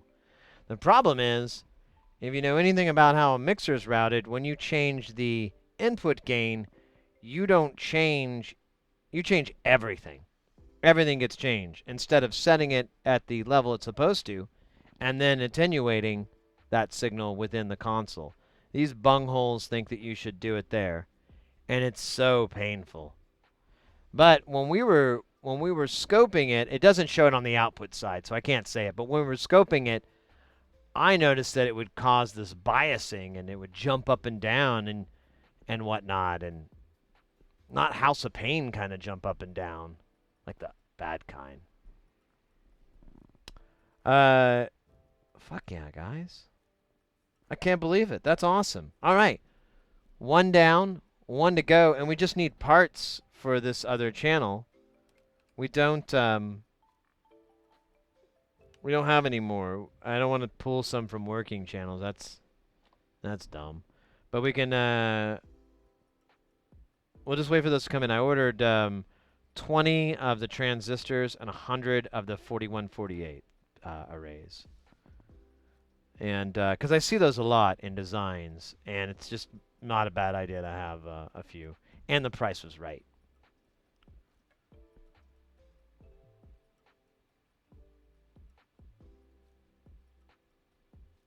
Yeah, that's the stupidest thing in the world. Touching the gains? No, that's not how it works at all. No, I mean, a mixer's designed for you to set unity, set your gain structure so that it's unity. It's as hot as it can get away with without peaking, all the way into the mixer. Once you're inside the mixer, then you attenuate. And it's always attenuating, but because everything's set to 0, you really just think of it as turning everything up, which is fine. It's potatoes versus potatoes, but it's all that. You're all working within that structure. So and all your auxiliaries, your masters, the pan, the effect sends, the directs, everything is dependent on that input gain. So it must stay the same amount. It cannot change. And I see people when they mix and they like push their fader up and they get it to 0 and then they want a little bit more, they'll grab the gain and I'm like, what the hell are you doing? Push the fader up. It has a built-in boost. That's what the last 10 centimeters is for, you chucklehead. Well, not centimeters, but I mean, there's the last inch or whatever. I don't know. Anyways, it's obviously a point of contention. No, it's just stupid. It's not how the tools work. And to have people like adamantly argue that instead of like listening to you. And the worst part is they cite some fucking famous person that did it. And I mean, every time I'm always like, who? Blah, blah, blah. He mixed the Beatles and the Burn and the Boon and the Boo. And I'm like, yeah. Is he still working? No, he's dead. Okay, so fuck him. He's dead. He's not working. I don't care. The guys that are working and getting jobs, those are the guys I'm going to listen to. Not some old dead dude from the 50s. How is his information in any way relevant? And honestly, a lot of that info, I think, comes from like old mixer designs from the 60s and shit. Because they were dumb. Like, multi-track recording and mixing. Well, they didn't even have multi-track recording, really. All that, like studio recording, all that was pretty freaking archaic. And I mean, you know, when I was a kid, we'd put like a boombox in the middle of the room and hit record and have like a little microphone. Well, we were like 2 steps away from the wall of sound. Because that's what they did. They just put a single mic and then they fucking played in front of it. It's remarkable to me. I'm like, really? Oh yeah, I do that all the time. It's fun. Anyways, I'm sorry guys. I've been ranting a lot about the music industry. It sounds like I'm bitter or something. I'm not. Actually, I'm really glad I didn't end up doing it because I would have gotten burnt out touring. I'm like old now. I don't want to do it. Although when I saw my friend's band last weekend, the sound was so bad and it was so systemic that I was like, I was going to bring it up someday. I'm like, hey man, if you ever want to hire a sound guy and you guys got the budget, you know, if you can if you can come to me with like this kind of a number, and then maybe some benefits to sweeten it, I'll go on tour with you guys. Like I'd only do it for a friend anymore, anyways, because I don't like doing it for work. But if I did it for a friend and I didn't lose money, and then I thought about it too, it might be fun content. I mean, going on tour, that's although I can't do really long IRL streams, there's still going to be some interesting content from that.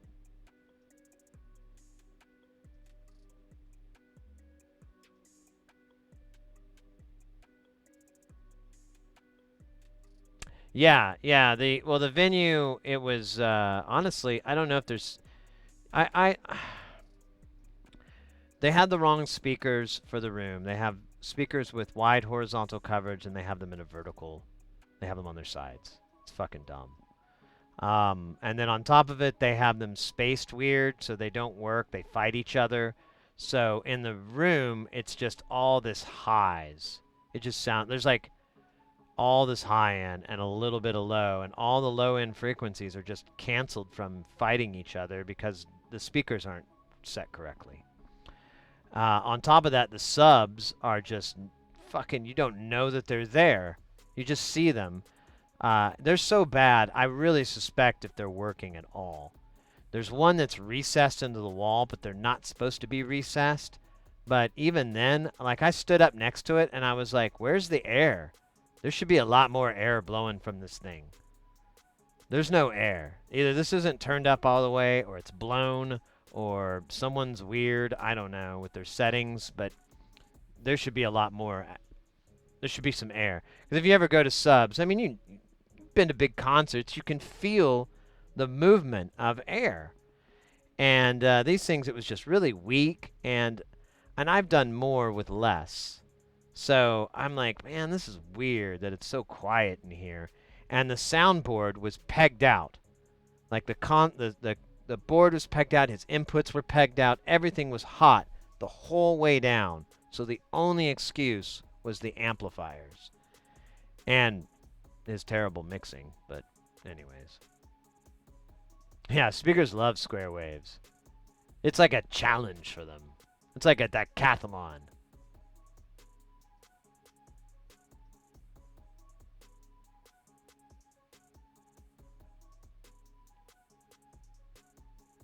Yeah, well, I was referring to Phil Spector.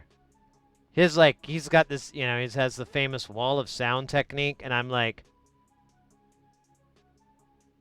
this is fucking dumb. I mean, yeah, it was cool back then because no one knew any better, but now we know better. Same thing with what is it, the Grateful Dead and their wall of sound PA or whatever it was, that giant PA. That thing's a fucking nightmare. That thing's the stupidest damn thing I've ever seen. And people come up to me all the time and they're like, "Oh, isn't this the greatest PA?" I'm like, "No. Let me show you the greatest PA."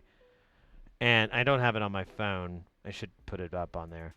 The greatest PA is this PA at some fucking like EDM metal fest where it was like, I think there were over 300 boxes. It was like over 24 hangs of something like 10 boxes or something insane.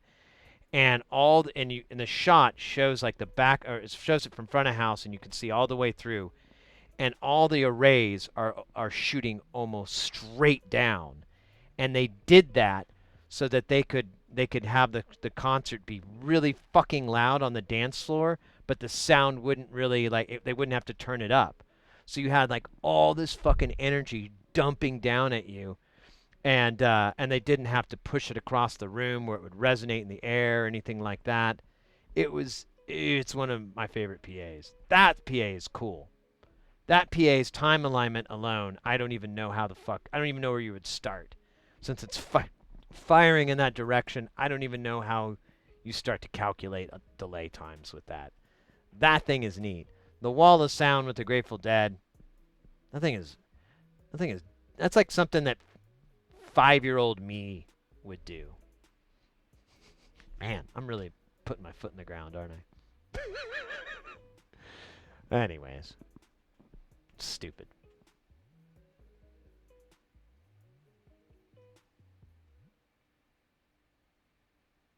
Single point. No, man, I know I have it. And, oops, I just opened the wrong program.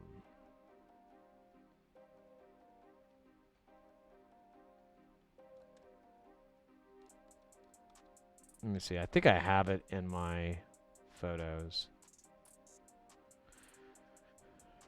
Favorites. Oh, no, maybe I don't. I thought I did.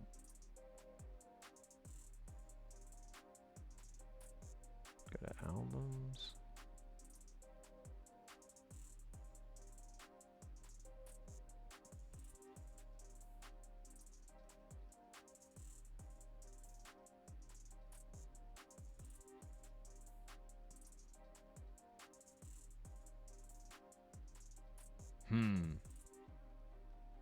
I can't find it. I thought I had a picture of it saved, but I haven't looked at it a long time. Yeah, I don't even remember.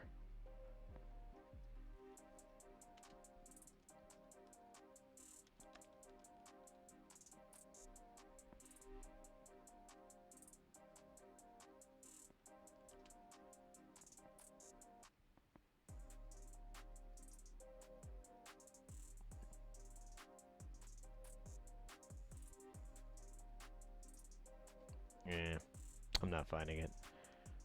If I find it, I'll, think here. Oh, wait, this is the wrong kind of folder. Let me try one more thing here. Although, you know what? If I did have it, it'd probably be on my other laptop.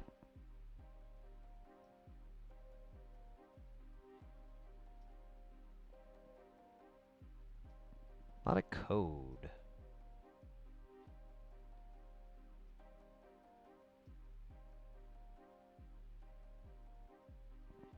Yeah. Alright, well, whatever. Not mega important. Just kind of fun. Damn, it's hot. How hot is it in here right now? What's our temp at there? 'Cause it feels rough. Man, it's only 84.9? Man, I feel hot though. I don't know what's up. Like I'm all sweaty. I'm all sweaty, man. Oh shit, Hayes, I didn't do your dab. Well, we gotta fix that. Now that we got the mixer working, let's go. I wish I had beer. I'd have a beer in celebration of fixing it. All right, that's another thing. We're becoming unstoppable here. Everything that lands on this table, we keep like kung fuing down and fixing. It's pretty cool. I didn't think that was gonna happen. I keep expecting something to stick, and for me to go, oh no, I give up. But man, since the beginning of this year, I don't think we've gotten stuck on anything. Oh, and it's going to be so nice to get this mixer out of here and get my old mixer back. Oh my god. Can't wait.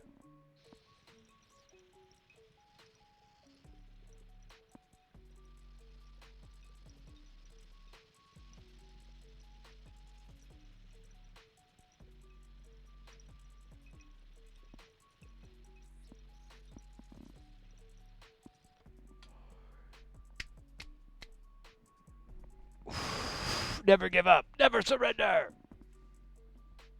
Oh, hey, Doey, before I forget, something interesting I discovered. So, and for anybody out there that, wants to support the channel with affiliate links and points and so forth, interesting thing. Whatever's in your shopping cart gets counted as well. So, if you buy something from from our Amazon links, and this only is for Amazon. I'll explain Northridge in a minute. But anything you put into Amazon will, so let's say you get like the board holder, PCB holder. I have that in there. So you put that in there, and then you also buy, I don't know, a $600 espresso machine. That espresso machine. They send, oh, is it 6%, 3%, something like that? I don't know. They send that to us, to the channel. It's not just those items that you click on the links. As long as one of those is in there, everything else, I believe, is counted. Now, I don't know if it counts it after the fact, but I don't know. I don't know exactly how this works, but I started noticing that because I've been trying to figure out the Amazon affiliate because I'll have things in there and I'm like, I had nothing to do with that. Like lots of cooking things, lots of cooking related items. I had no idea what the hell was going on, but I was like, cool, 70 cents, 98 cents, $1.20. Nice. And then someone bought a $600 espresso machine, and that was like I think it was like 40 or 60 bucks or something. It was a reasonable amount of money, and I was like, what the hell? So and then Doey, your purchase, you brought up the other things that you bought, and I saw those in there. So it didn't count it as a click, but it counted it as a commission. So, anyways, I say all that so that if you guys want to, if you're wanting to support the channel in that format, using Amazon, uh, if you throw other things in your cart, those go as well to the channel. So, it's a little bit complicated, but if you're ever in that mood and you're like, oh, I'm going to buy this, you know what? I was going to buy this other stuff too. I'm going to put that in the cart and run it through. Fuck the system. Yeah, it's something I discovered. So, and then on Northridge Fix, I don't understand exactly how the referral works, but I believe anybody that comes from the channel, from one of those links, the referral links, into there, it's $1. Now, it's not like $1 for them coming in. They have to sign up, and I think they have to purchase something.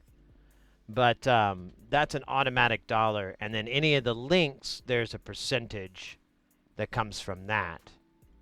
So that's another thing, too, with Northridge. Any of the things that you purchase, those percentage. Now, it doesn't have a very detailed breakdown of the purchases that are made. So I don't know what they are, and I don't know if the same shopping cart exploit is there. But, I mean, Northridge, I don't really see the point in that. I mean, if you buy a couple things that I recommended and you also get something that I've never recommended and whatever that's not on there, and if he gives credit or not, I really don't. It's potatoes to me. But Amazon, I don't really think there's anybody to get hurt in that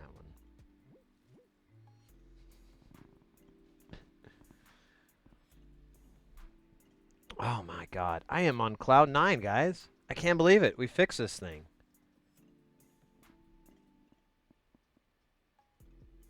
And we did a pretty decent job. Like, I knew exactly what was wrong with it. I was like, oh, the fader, it's one of the legs isn't right, or it's one of these faders is dead, or not, or one of these resistors is bad. Like, I knew right off the bat. I'm getting that way now. I'm really, I don't mean to brag or anything, guys. I'm trying to recognize my own progress. Is all. Like, hey, I think because I'm usually pretty dogged on myself about this shit. Like, hey, don't. Because I've multiple times stepped in something I had no business being in, bit off more than I can chew. I still do that to this day, but I'm trying real hard not to. And but I'm just noticing, like, I think I'm starting to get my head wrapped around this well enough that I don't know. The confidence is coming. The confidence that, like, I think I can get it. And honestly, I think the confidence is already there because I really just feel like anything's fixable. We're getting all kinds of shit in here. And I just think, like, man, I think all of this is kind of fixable in one way or another. As long as you have the proper information. Like, fixing this console probably wouldn't have been possible without the schematics. I think doing it without the schematics I wasn't getting anywhere before. It was super, super frustrating. And once we had that key, once we had that tool, it was easy. Um, but I think the issue that happened to it was dumbo me. I think I broke it. Anyways.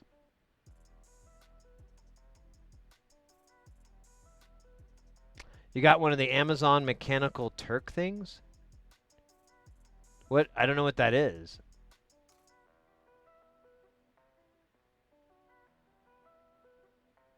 Would have been tough upon. Yeah, but I don't know how frustrated. My frustration would have gotten in the way. Because it was really starting to get to me. And we were only like an hour and a half, maybe 2 hours in. Until, that arrived. And then it was like, oh. Because this board layout is. It's not easy to guess what's going on. And man, I was chasing my tail on a lot of parts too, so.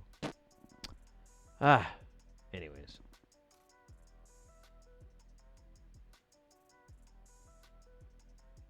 It's data entry to help with AI.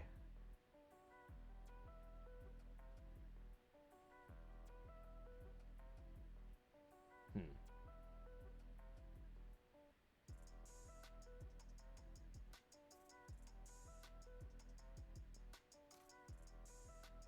Yeah, I know, and that was the thing too. I was seeing those -10, but I couldn't figure out where it was coming from, and I didn't even have a clue where to start. In hindsight, it would have made, you know, knowing the circuit, once you saw the schematic, it would have made perfect. Oh, yeah, it's one of these dumb diodes. They failed or something. I really like to insult things, like really put it down. So I call it dumb diode, dumb circuit, dumb shit. But yeah, I mean,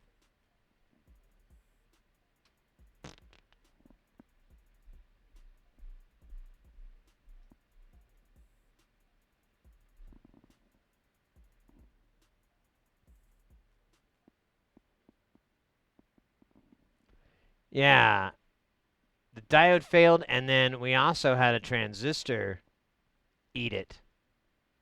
But I'm starting to wonder if when I was now this was a while back when we were working on this, and this originally probably happened. I am wondering if maybe I did something like I sent like a high voltage to this. So there is the phantom power, but it it has this protection, and then these diodes are part of that protection too. There's overvolting protection, but it's as if we exceeded that. Possibly, I don't know, man. It's wild. I mean, I can only guess on how this failed. One of the diodes, it was physically broken, but who knows if that was from something hitting it, or if it just shattered from it as it failed. I don't know. Yeah, like exactly. I'm wondering if like there was a 48 volt and then it sent a buck 10 there or something, or because that's as high as we get on that power supply. The highest we go to is 48, and it's a clean 48 supply. It's not 224s or something silly. Yeah, exactly. I think you're right. The the uh, the only thing that's suspicious or weird is that it's just the unbalanced, just pin 3. Um, Now here's the thing that I was doing though at the time was this was when I believe I killed my laptop because I had the headphones jack directly plugged in, and I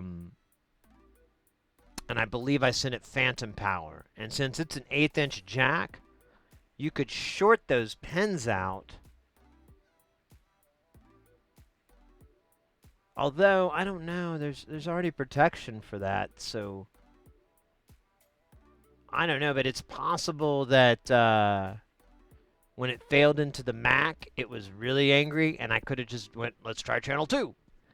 And I just had the exact same thing happen on the next one before I realized, like, oh shit, 48 volts on. I bet my audio, you know what? That actually sounds like I'm kind of recalling what happened. Who knows? Just guessing.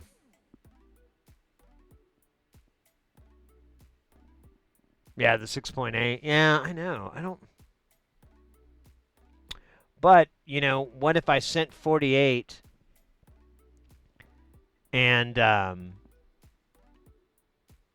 it was sent out on the lines and it doubled it back, or it did, like maybe there was a transistor or some sort of component effect on the failed side when that happened. And maybe it doubled the voltage or something crazy back. I don't know. It was bad. But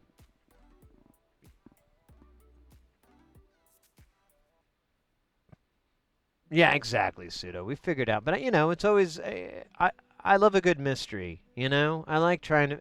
That's the whole reason I do any of this shit. I love troubleshooting. I love problem solving. I love doing it. It's not exactly fun, but it's one of those things that isn't. I see people do this. It's not exactly fun, but they enjoyed it. Like some people love hiking or they love like running, and they'll do like these really long runs, and I'm like, that's insane. That's not fun. But I talk to them and they're like, well, yeah, it's physically demanding.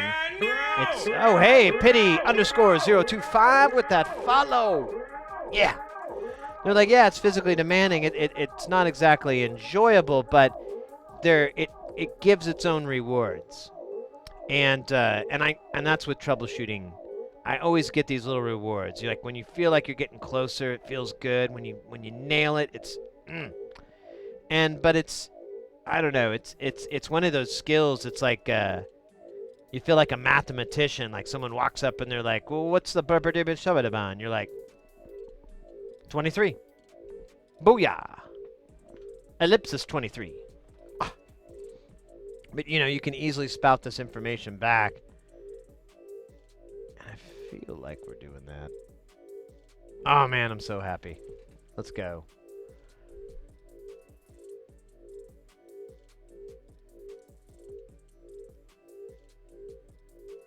Yeah, I don't know, mate. Yeah, I don't know. I can only guess.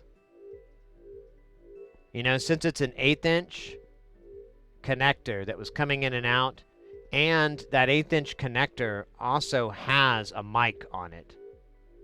And it does provide power. So it's possible when this was coming in, these lines were shorting out and they were touching different lines. And who knows? Maybe it fucked it up. I'm just guessing. That's what I'm trying to figure out what I did, and that's some shit I did that I'm like, well, it's plausible that that's might have been what did it. I'm totally guessing though.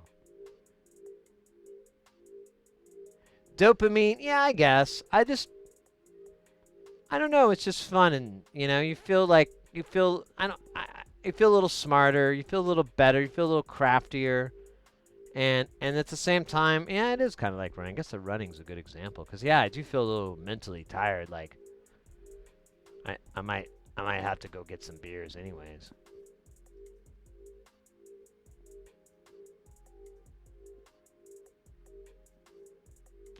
$50+ full. I don't know. No, I don't think so. I don't know, mate. So the microphone on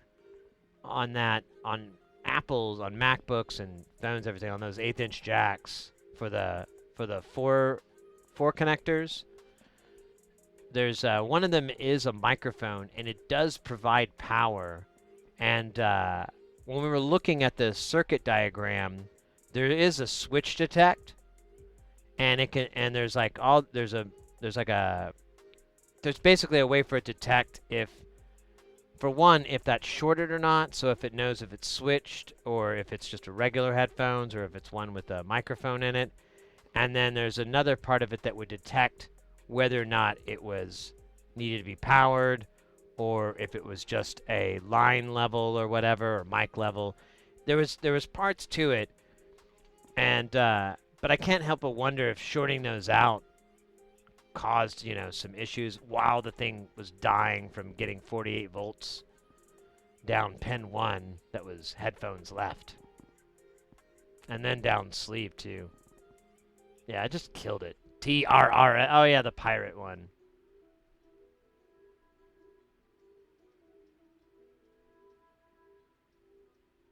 Yeah, the caps should have caught it too. Exactly. I don't know, mate. No clue. I mean, it could be a coincidence. I could have just damaged both of those in that same spot. Like, maybe it fell on a surface that just whacked them both in that spot just right. No way of telling. I mean, that diode broke in half, but it I don't know if that was its whole problem. I don't know if that was the beginning or the end of its problems. Oh man. So what time is it? When are we at on the stream here? Well, we're at 5.5 hours. We could I don't know. What can we do? I didn't really know how long this was gonna take. I just knew we just need to figure out channel 2. I don't have the gear set up at the moment for us to do measurements. I gotta do some measurements. Oh, forgot I turned that on. Static popped moved on? Yeah. Well, it's something I did. I'm almost certain of that. I don't think it's a design. It's a weird coincidence though that it's just those two channels, and those two channels have very unique things in common. So, and there were other components broken off that board too. Before we started working on this, we replaced several components that were broken off the board. Aside from the diode array, that was the, oh yeah, we gotta make sure we did the right one. I think it was, yeah, I didn't get the exact ones, but that should be fine. Maybe I could order some and replace it later, just so it could be done. It works. We'll calibrate it, and as long as it calibrates the same as the other channels, who cares? The client's probably going to sell it the moment they get it back, because I don't even think they need it. They bought another mixer. But they have mine. It's kind of collateral, kind of to fill in the blank, because they're a DJ and they do like weddings and stuff, and they needed a little mixer like that.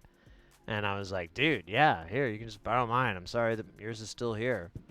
And then now I'm like, man, I really hope that mixer is still in good shape. I mean, I can buy it again. I think it's still in production, but I don't know, who likes setting fire to money?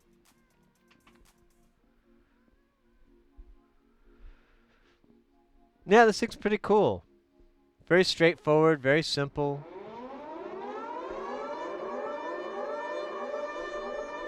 Oh my god, guys, get ready for spaghetti because it's going to get crazy in the eddies.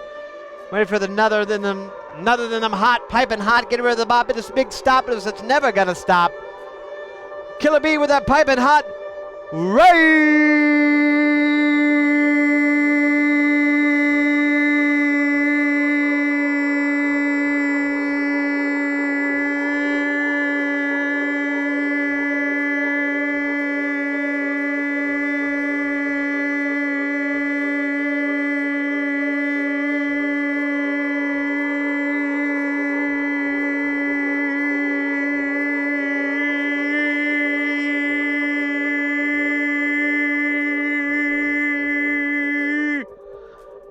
Let's go. Yo, today is a good day right now. because we've been rated by none other than one of Twitch's finest, the Killer Bee Relay Team. A fantastic channel of jams and good times. See what I did there? That was good. That was funny. You can keep it. It's fine. It's fine. No, this is awesome. Guys, definitely, if you're looking for some new jams, looking for some music, looking for some modular madness, you definitely want to go hit up the Killer Bee Relay Team. Click on that link. Go follow their channel. You'll love it. Trust me. Unless you hate music. If you hate music, then, oh, yeah, you want to stay away from there. And you probably want to stay away from me. In fact, what are you doing here? Music hater? We've got no room here at the inn. How you doing, mate? How was your stream? Enjoy being. Oh, my goodness. Let's go. J Blanco. The J Blanco. Welcome in, guys. Squirrel music. Hey! That reminds me, too, before I forget it, Squirrel music. Hoster, organizer of Squizzfest. Hope I'm saying that right. I never did quite get the enunciation down. No. That's happening, captains. When is it? It's like this weekend. This weekend, mates. You want some jams in your pipe? You want to put more jams in your pipe to smoke it? Me too. Squizzfest is your Squizzed On. There you go. Is your option? Is your choice? Is the funnel? Is the way to it? I don't have a link or anything. I don't have a flyer. Well, I do, but anyway, I'm bad at that. But I am good at talking. Well, good is relative. Hey, there we go. There you go. Thank you so much. There you go. There's the link. I'm going to copy that link, too. It's all biddied up. Bitted links! I'll put that in my pipe and smoke it.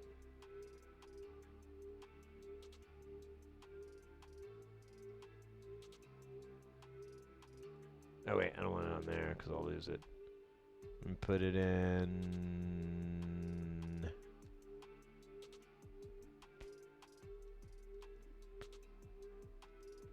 Oh, my God. There we go. Okay. Yeah, Squizfest coming on, guys. You definitely you want to follow that link, find out about it. If you need more jams in your life, more music in your life, this is the way to happen. This is going to be what is it? It's 3 days, right? Forgive me on the details. I usually write them down so it looks like I know them, but I don't know shit. That's the illusion. I don't know anything. It's written down everywhere. Words. But yeah.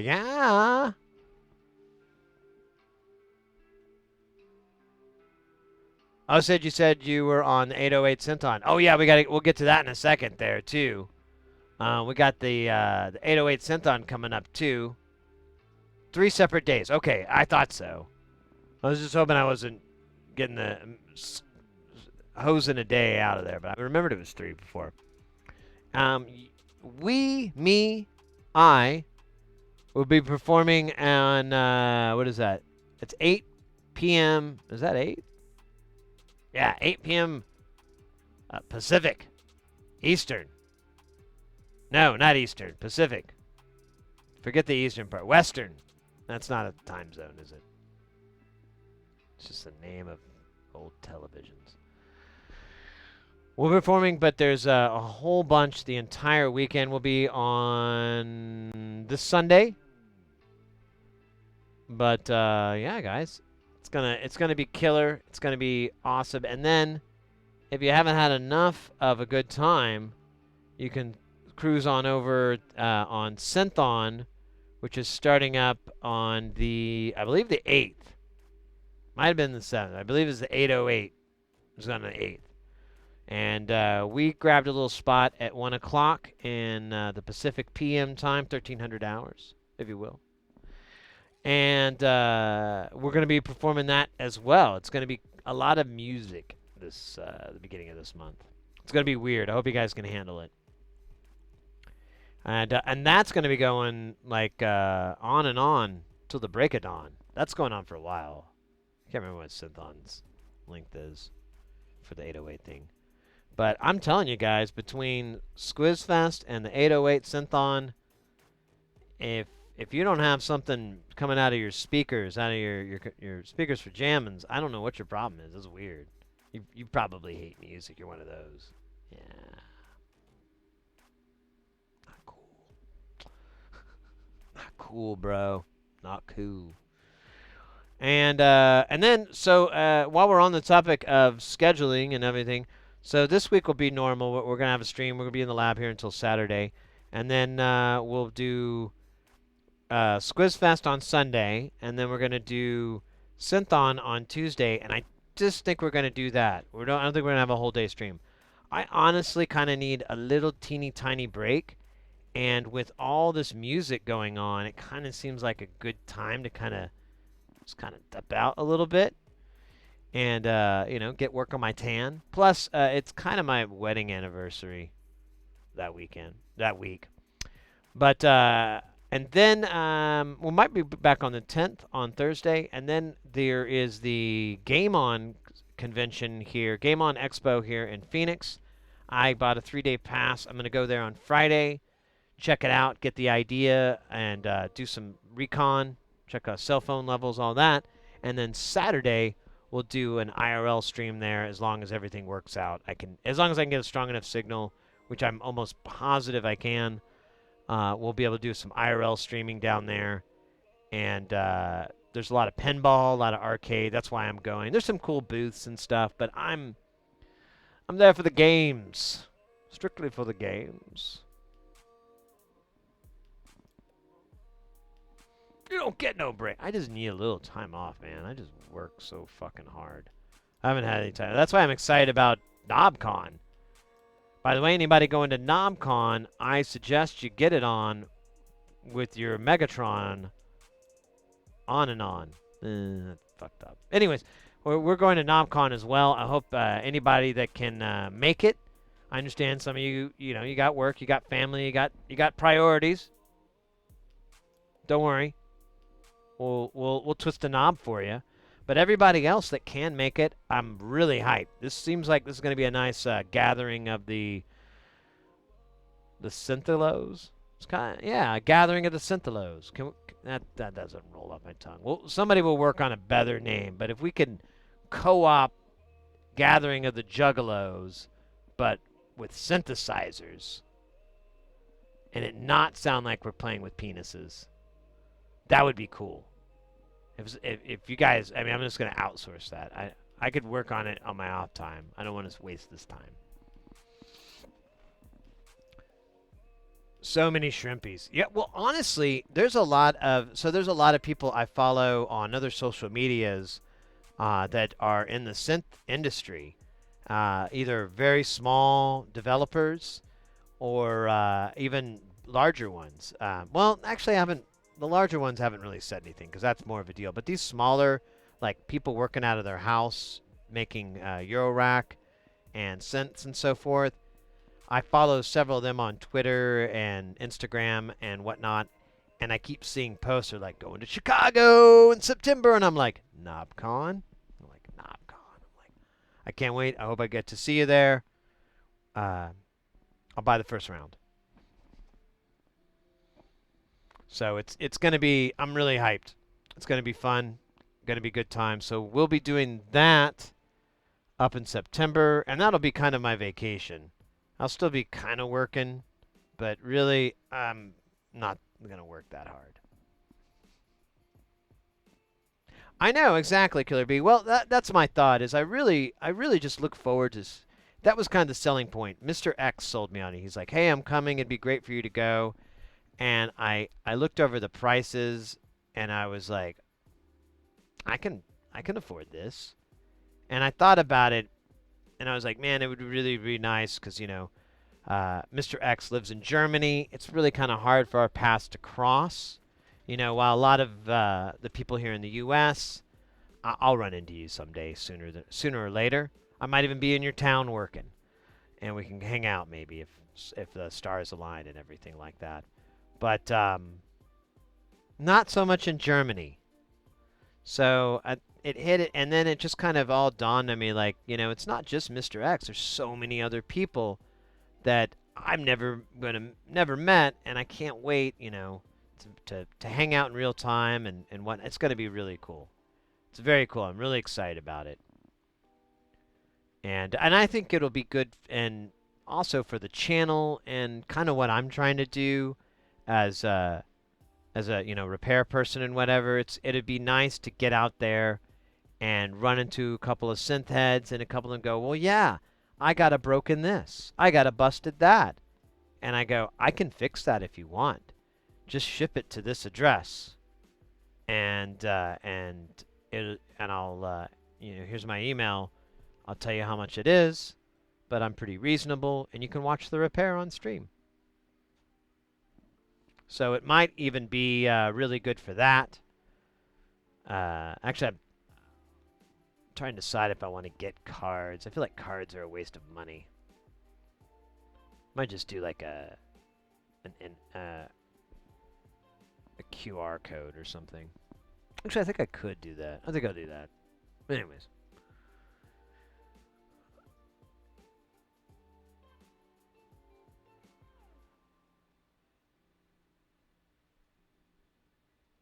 Oh, that sounds awful. A noise set into the hotel? Yeah. Vents? Yeah, I'm not gonna be cool with that. But I'll be awake still, so I'll probably be drinking. Yeah. Oh, yeah, I meant to check if my hotel room has a fridge. It should. It's a Hyatt. They almost all the Regencies have fridges. If not, I'll go get one. You need to get a card of that, yeah. You didn't download a DAW.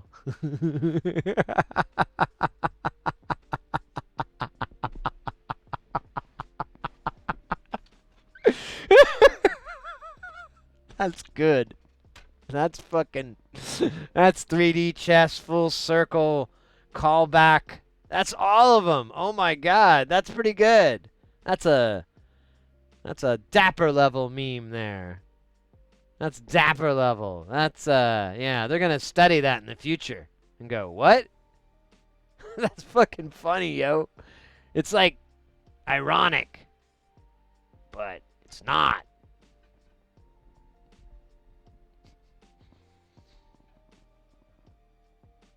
And a car simulator simultaneously? Oh. There you go. More RAM. No, that's the only problem. We can't download hardware yet. Well, welcome in. By the way, Raiders, I apologize. I really got off track there. We do that here. We have the attention span of, I don't know, something. Like,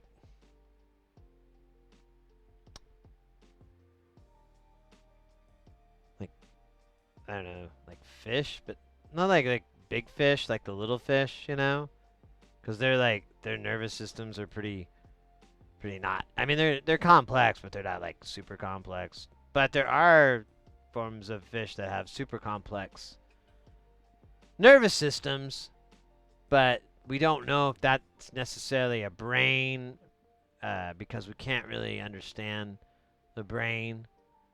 And the doctors say they don't understand my brain. Like when I was a kid, they were like, "Whoa, this brain's broke. Why you been dropping this kid on his head?" And they're like, he falls on his head a lot. He runs his head into the wall a lot. We don't know what's wrong with our son. And they're like, he'll tire himself out. I think that's the kind of brains that you want. Chimichanga. No, guys, we're working on this mixer here. Let me scooch over so you can see it. It's a long story, but basically, I got this mixer from a friend a while back. There was water damage. We replaced and we repaired the water damage. You can see all these different colored caps. Cleaned it up, made it all nice, but we had some bad faders. And the faders were obscenely cheap. Like, $1.35. So I bought enough to replace all the faders. And I did that. Of course, somewhere along the way, I broke two channels, channel 1 and 2. They don't work right at all. Couldn't figure it out. Came back and back trying to solve this mystery. Finally just put it away for a whole year. Just sat on this shelf. I've been trying to clean up in here. I'm trying to get projects that have been sitting out so I can make real room, and there's lots of things that I'm like, yeah, I need to either fix this or throw this in the trash or something. Or make a decision. So I grabbed this guy and we tried again. Now, chat was able to find Upshift, in fact, was able to find a schematic, and that was a pretty massive game changer because we were going through probing, but the probing just wasn't helping. You know, you're like, yeah, I'm not getting the same as the working channel, but I don't know what's causing it. Once we had the schematic, we could easily see what was causing the problem, sort of. I say easily, it still took hours, but we were able to troubleshoot it down, and we had several failed components. We termined that on channel 1, and we finished up yesterday. Today, we picked back up on channel 2. And channel 2 kind of worked.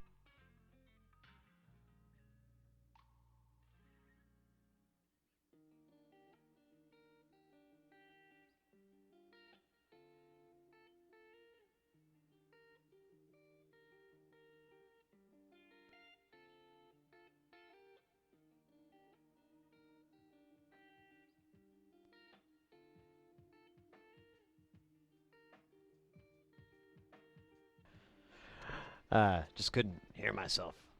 It's weird. So we picked back up where we left off today and went through, and we just started stealing components from channel 1 that we needed to repair channel 2. I ordered replacement components last night, but they're gonna take a while to get here. They won't be here till a week or so. And so it was better just to figure out if we're right or not. So we did that. We repaired channel 2. It's now 100%. We did have this fader not working right, but as I was kind of saying earlier, I like instantly knew what was wrong. I was like, oh, well, the pot's not seated. Something's not connected right. Or it's these resistors. They're not functioning properly. But no, it was during that whole unnecessary process that I did, I damaged that spot, so we just ran a little wire to it, and now it's perfect. In fact, I'll show you the little wire love. Wait a minute. There we go. Wire love. So yeah, pin 1. So it's pin 1 and 2 of the pot, and then pin 3 is on the other end, and it's a fader, so it's a slider. And we just had to attach a wire. This whole area is ground, so I could have just scraped it and did it, but this is cooler. And then, let me take you out so I don't make you seasick here, but we'll come over to the parts that we worked on here. So here's channel 1. We've kind of gutted it. This guy's missing out. There's this green stuff here. This is repair that we did. This green stuff is solder mask. We covered over the damage traces because this stuff, you see how there's like this yellow here? That's not burnt flux, that's glue. All these components are glued down. So when you pull them off, I mean, if you heat it up long enough, it might come off with and leave the glue there, but it's also ripped off a lot of them. Upside down resistor. Exactly. And then here's some more components that we stole. This was bad. We pulled that off. This one we robbed and put up on our guy here. So both these work. This one works. And then we also stole the transistor and put this here. I think we stole it from... Was it this guy? Yeah, yeah. We stole this guy and put him here, and then we stole this guy and put him here. And now this whole channel works, but obviously this channel does. It kind of works, but not enough. We need this part back. But I ordered them from China, and they will be here. I don't know what that voice was. It was supposed to be DT, but turned into LT. Lieutenant Dan. Hey Sid, the input protection for the XLR on the console is kind of shit. Yeah.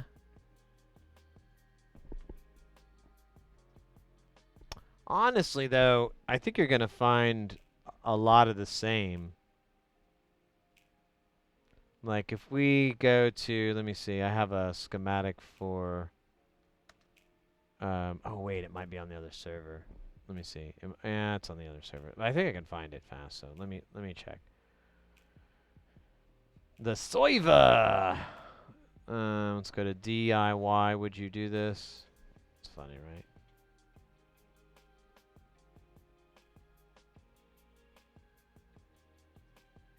And I should have a section called mixers. I don't. But I do have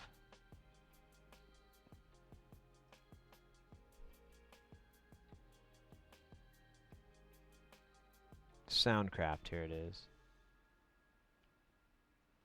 So here's another schematic for a Soundcraft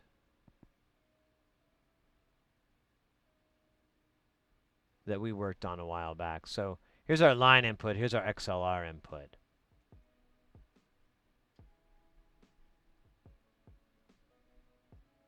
Now, let's see. Input protection. We're just looking for that. We're not looking at how it does the balance signal, though. It's pretty sick, right? It just uses a single op amp. Oh no, wait. No. That's or maybe that is the op amp. What is that for? Oh wait, maybe that is.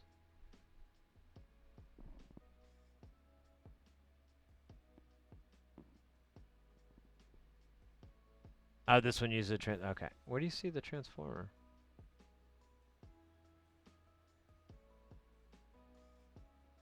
Oh! Oh! Yeah, I see it now. Yeah.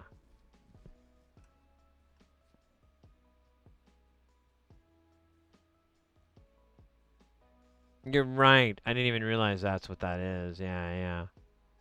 And then you have the signal and everything's good. Yeah. Well, this is a studio console. This is a nice mixer. It has direct and everything. That's why the client wanted it.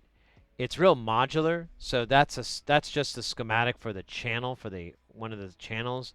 They come out as one whole giant board that has all the components on it in a big long strip, and you can put that in all the Delta series consoles. It's all interconnect, and they just have a ribbon cable in the back that has connectors along it, and you just put on. I can't remember the type of connector. It's kind of like an IDC connector, but it's a lot better. It has like a retention clip. But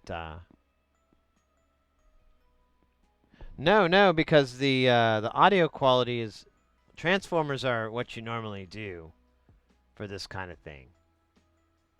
You'll have an input transformer, but it's expensive. Because if you've got one for each channel, you got 24. You got to buy 24 of these. That's a lot of cheddar. It's, and you're already spending money on all these really expensive parts like XLR and quarter inches. That the transformer, if there's any way to get around it, companies are going to do that.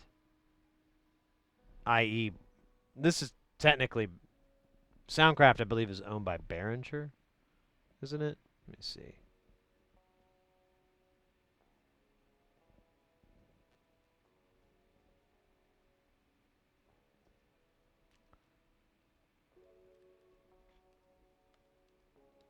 Soundcraft. Company wiki.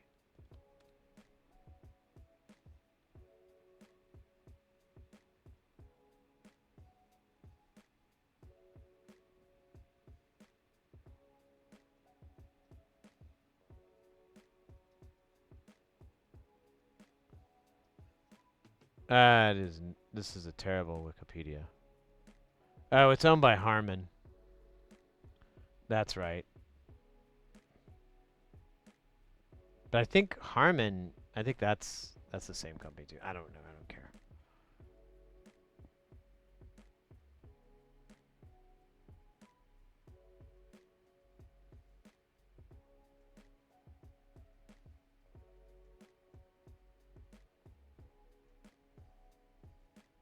A couple of hundred ohms, really? Yeah. I'm picking up what you're stepping in.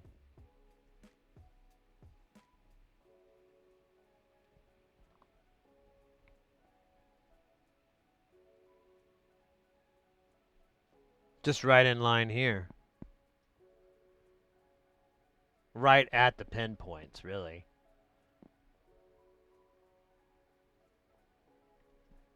Oh well. Not my problem. I'm not here to fix their bad designs vicariously through someone else's.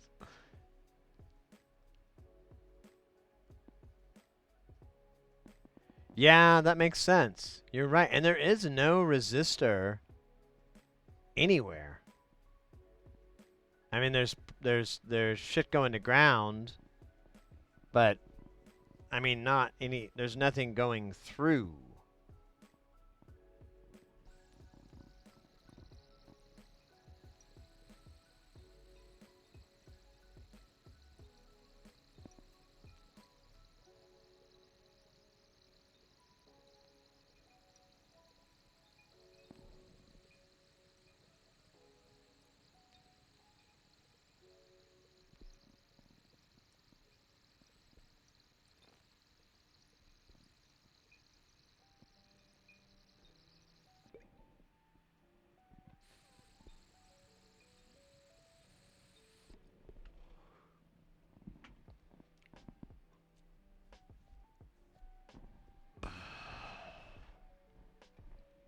Well, cool.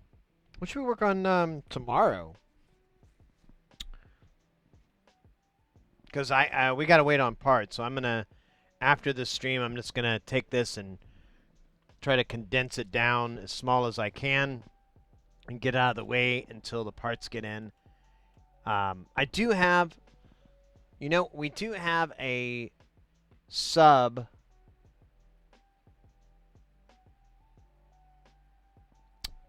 That's like a home stereo sub that's powered. And I guess it doesn't work. And that thing is very large.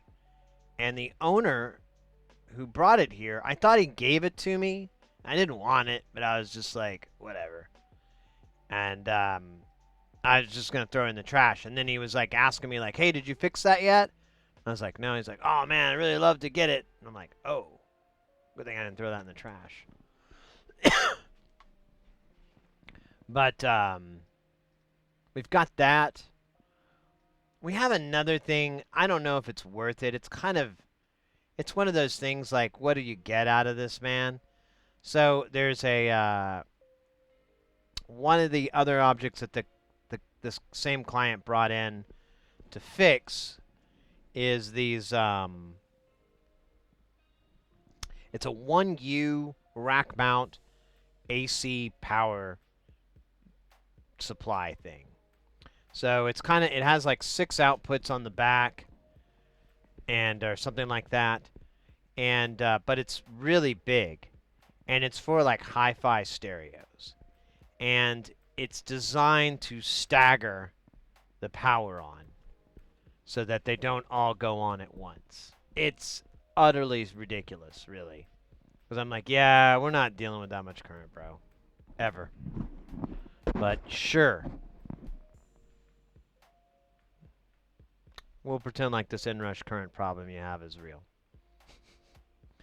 Well, it kind of is, but anyways. So it's supposed to stagger it, and it's for hi-fi home stereo things and so forth. And this one just keeps resetting. It won't boot all the way up, and so the power won't go live.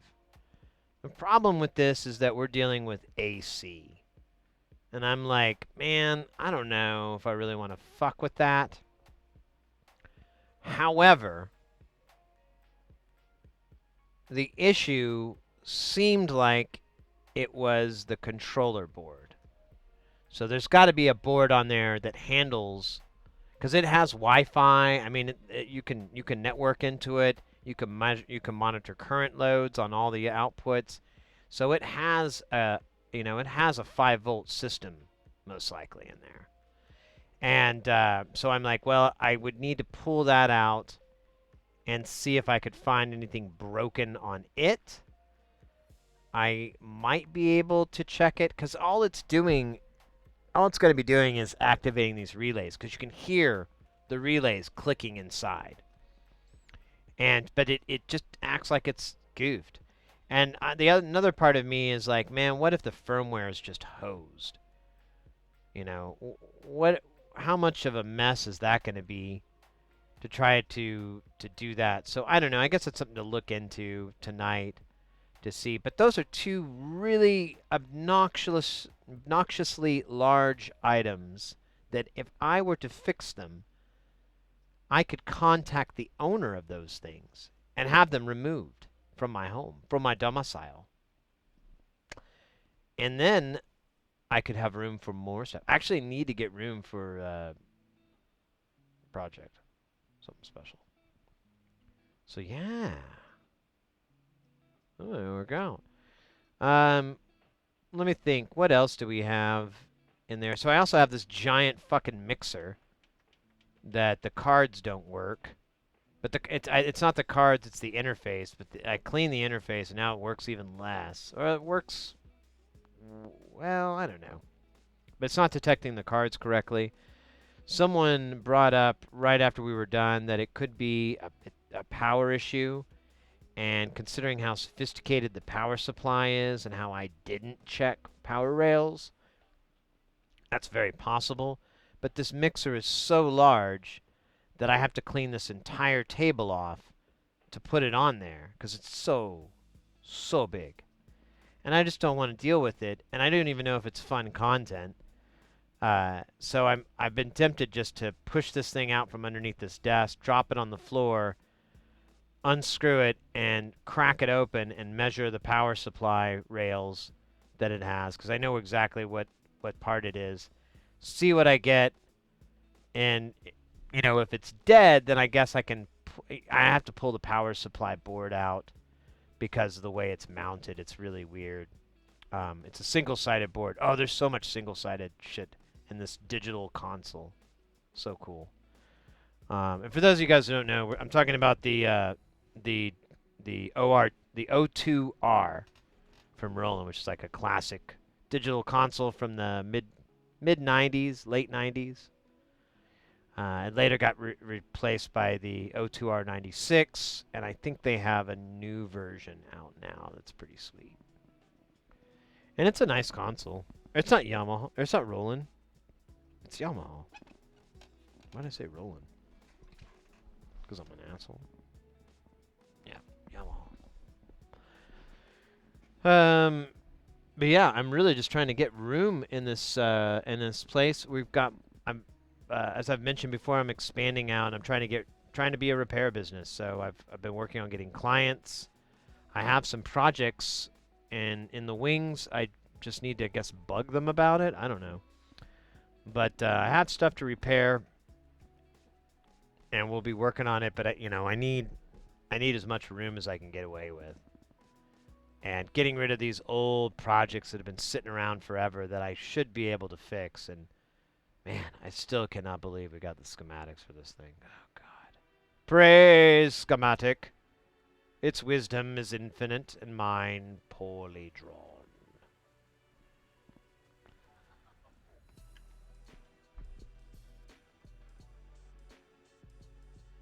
Yeah. That's kind of it. There's oh, well, I just need to order some parts for that. We're almost got everything cleaned up. I'll look around.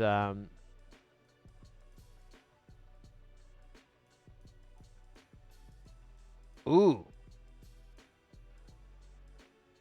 Yo. I have a challenge. We can't do it tonight. But soon. Ah, this would be tricky. Okay, so I have a PreSonus audio interface that just stopped working.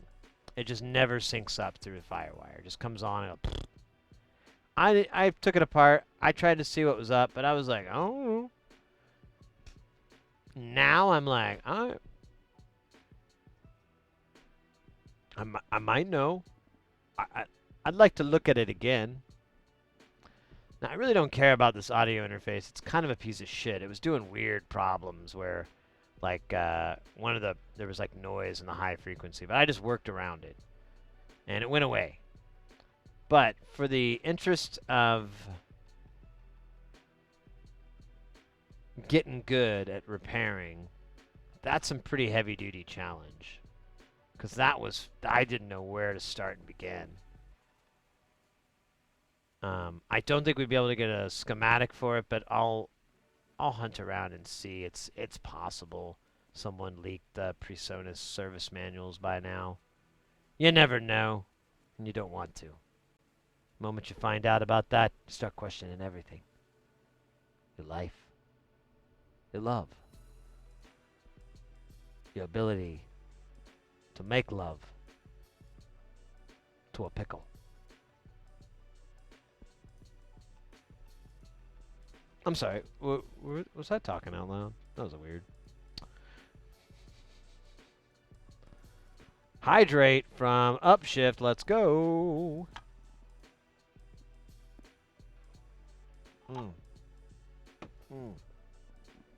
That's good. I'm gonna do it again, just to be weird. That's good, man. I'm a hydrated homie. I'm a hydrated. I'm a hydro homie. Roll me, homie. Oh, man. Question for you guys. I don't know. You guys might be chilling and lurking, but I've been wanting to do different content on the channel, and I've got a couple of things in the works. One, because this week is so goofy and whatnot, I was wondering if this might be the right time to do one of these other contents, but I almost think that's a bad time because it's a lot of work. Because I don't know, just down to the camera shots. Like, I don't know what angles are going to look good, and sometimes it's like something you work on over time. But I just wanted to do the cooking thing, and to expand upon a cooking stream, because I'd like to cook for quite a while. You know me. I like to stream for hours and hours because I am most likely have some sort of chemical imbalance, or maybe it's overbalanced. Maybe it's super balanced chemically, internally, without flushing once. How?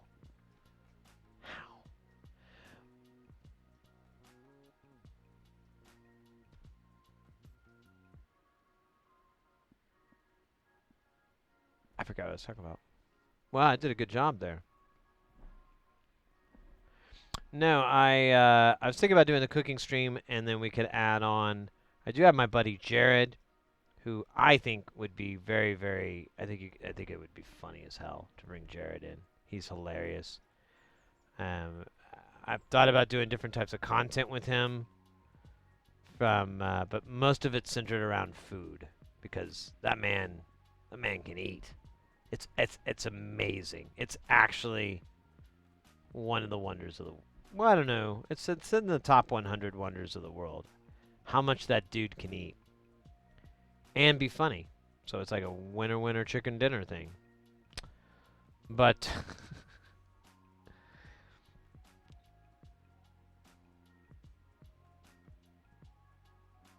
let's see here. But we could do with or without him. I mean, I can always get him back into the loop, and then what was the other one? The other one was doing something kind of along the lines of the term. I hate this term, but a podcast. I'm just trying to accept it that that's what it is. I hate that term. But I'd like it to be more kind of a talk showy feel. But either way, I'd like to do something where we do have like someone on the stream, a guest, either IRL, preferably IRL to start with. But I may not have that option, so we may have to bring them in via remote powers of technology. But having something like that would be cool. Hey, howdy, Pochita. There we go. It took me a second. I had to process it with my brain. How you doing? Welcome in. I'm just kind of thinking out loud a little bit on upcoming content for this month and for the future. Because we've got a lot of Jamtown in the future, and then we've got some IRL in the future too. But we got a week in the lab. We just you missed it. This mixer's pretty much fixed. We just need some parts to come in to actually fix it. But we were able to rob Paul and pay Peter to find out what was wrong with each channel. We just had two bad channels, and we were able to troubleshoot it out, get it working. Took a little bit of time. It was a lot. As an old project, I broke it originally, so it was hubris. But it's slowly working into our rearview mirror, and I'm just trying to think of new fun stuff to put in on our hood. I don't think this metaphor is working out so well.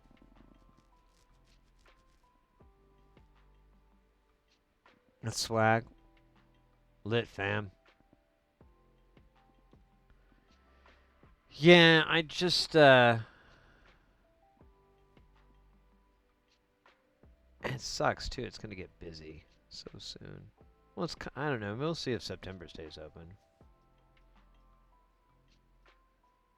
What's wrong with the channel? Well, it's a guy called Sid. Yeah, that's true too.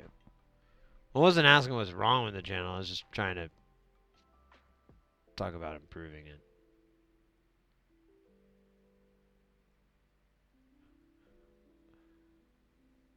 Well, I was wrong. I wronged the mixer into being broke. That was me. I did that.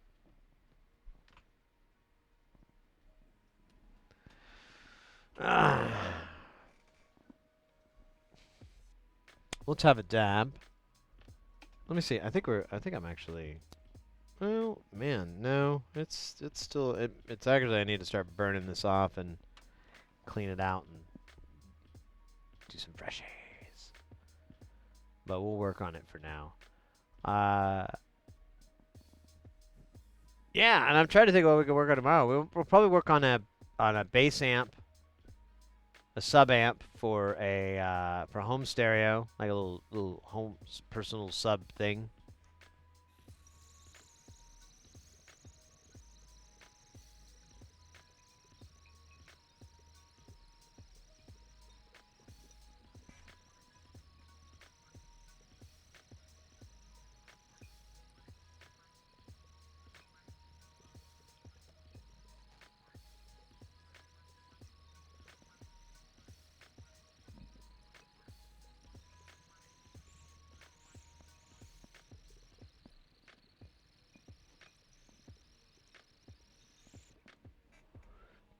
Here we go.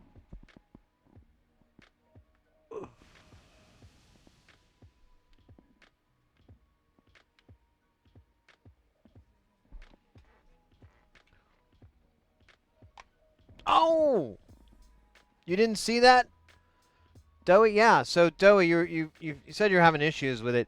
Get yourself like a dozen or a couple dozen of those NSL-32s. You can get them from Mauser. They're carrying them. They're not going anywhere. So you don't have to worry about them disappearing. If you're truly worried about European stuff, like distribution and whatever, don't bring it up. Just don't bring it up. You'll be fine. It's when it's like tons and tons that you probably should bring it up. But when it's teeny tiny, just shut your hole. You'll be fine. Oh, I didn't know. Ignorance of the law is no excuse. Well, smokescreen. I don't know. But, yeah, those things are awesome. They're in all the nonlinear circuit designs. He loves using them. They actually are tough. Like, they can take a pretty ridiculous beating. I, I can't remember the range off the top of my head. I think it's 100. It may be higher, but it's still it's sufficient. There's ways to get it to do weirder stuff, but depending on what your intent is for the Vactrol, that thing is a pretty nice little drop in. It's pretty analog, you know. It does it. Vactrols. They're what's for dinner.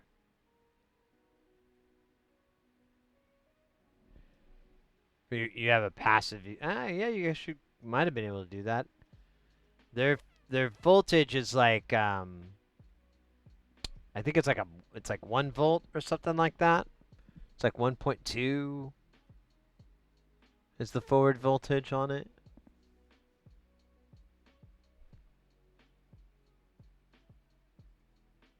How'd you learn about electronics? It seems so interesting and fun, but I have no idea where to even start. So the way that I don't really know that much about electronics, to be honest with you. I'm coming at it from a kind of a like, you know, a mechanic trying to make a car kind of thing, you know, instead of an engineer trying to make a car. So there's a lot of stuff I'm missing out on, and as is the mechanic. You know, the mechanic doesn't know about torque ratios and things like that. Just knows that these gears work well, and so I'm kind of in that boat. I know how these things work, but what I try to promote here on the channel, and this is from my personal experience, is that to get into this, to mess with this, depending on what your interests are, and my interests focus on making some sort of guitar pedal or a noisemaker, or maybe fixing something that's really common little thing that breaks, or maybe just getting good at soldering overall. All those things are absolutely obtainable without any going to college or doing any heavy reading or any studying or anything like that. All those things kind of they're really just something you get better with each time you do it. And that's what that's what I recommend to people. Just start small, start something that you really don't, it's not going to break the bank, and at the same time isn't going to be super important to you. Get that thing out of the way, feel comfortable with your soldering skills, with your reasoning of how the circuit works and stuff like that, how to read a schematic. Get it with something very simple, and then add on to it. You'll easily find like things you want to stick your teeth into that are way above your pay scale. But what you'll find out, and what I've discovered, is I find it's truly marked, and I see it over and over on the channel, is so you're like, I really like making something that's at level 1, we'll just say. But you see something that's like a level 5, level 7. Working at a 10 level scale here in this example, by the way. So you're like, man, I don't know if I can do this level 5 project. I should stick with the little things and still work up. And then you look at the materials, you look at the information out there, and you've discovered, well, I understand what all this means. I understand what all this is. I understand all these components. Okay, that one component, I don't know what that is. Internet? Internet? Thank you. Now I do. Problem solved. And all of a sudden that level 5 thing that gap seems to get closer and closer because you discover this shit isn't that sophisticated. Now it can get very sophisticated, of course, and there are parts that are you need a big brain kind of work with, but we're never dealing with that. We're almost never dealing with that. We're always dealing with very, very rudimentary, well, on the surface circuits and, or at their heart, I should say, and just basic rules and basic things. And you really don't even have to know much about the electronics. A lot of it is, you just need to be able to put the round pegs in the round holes and the square pegs in the square holes. A lot of these kits that you get, you don't need to know anything about what these components do, how they work, what you're doing. All you need to know is that you need to put it in the shape that it's cut out on the board. You need to put it in this spot and put it in there. And if you follow those instructions exactly to the letter, you almost always get a working product. Always get a working module. And that is hugely rewarding, no matter what you're working on. And that's like a big thing on this channel is there's nothing happier than running into people who are getting into this now or got into this from the channel or whatever, whatever their skill set is. There's nothing better than them going, yo, I built that thing. I get so much hype for that because it really is. I know that vibe completely. When you make something out of nothing and it works and it doesn't sound that bad. How good it sounds or works is irrelevant, by the way. Well, you kind of want it to work all the way, but I don't know. There's a lot of sound projects. And honestly, though, I should say, a lot of the sound things, you actually have to let the circuit cook. It won't sound very good in the beginning. It's a weird thing that I discovered. Like I built filters and stuff, and my buddy noticed the exact same thing. And I was like, just say, yeah, I think you got to let it cook. And I thought I was like being a goofy alchemist or something. And then I watched a video, or I follow Paul, God, I always forget how to say his name. Paul Schreiber or Schreiber? I think it's Schreiber. And he's the creator of synthesis technology and been around for ages. He finally retired, but he's really active in social media. He's really fun to follow. And his last module is this massive thing. It's the E6. Panzer has one. The thing is massive. It's easily the size of like a Stream Deck or something. It's just this giant module with a giant fucking screen, knobs, all the. It's awesome. It's a really neat device, and he was showing like the whole. He had like a little video that he made of the whole production because the facility where he gets them made is in the same town that he's at, and he did the same thing here. He used to live in Arizona. He used to live in Chandler over in Phoenix, and did the same thing. So, anyways, he's going through that. He's making all these videos of how a module, how the whole process gets made, and shows like all the stages of a board getting fabricated, getting populated, getting QC'd, all that. And one of the stages was all these like shelves with like wooden slats, like these, the metal shelves, but with wooden slats, and they had all this tape, and there was just all these boards just kind of loosely put everywhere with taping the cables down, and they were all just running like jargon on the screen. And he says, yeah, we're letting the I can't remember the term he used. Having the boards do QC and letting them heat up or something. I can't remember what he said. And I asked directly, and basically the same thing I just told you. Like, hey, wait, is that an actual thing? And he's like, yes. With a circuit like this, you want to let it run. I'm letting it run for 24 hours. I'm letting all the analog parts of the circuitry kind of settle in.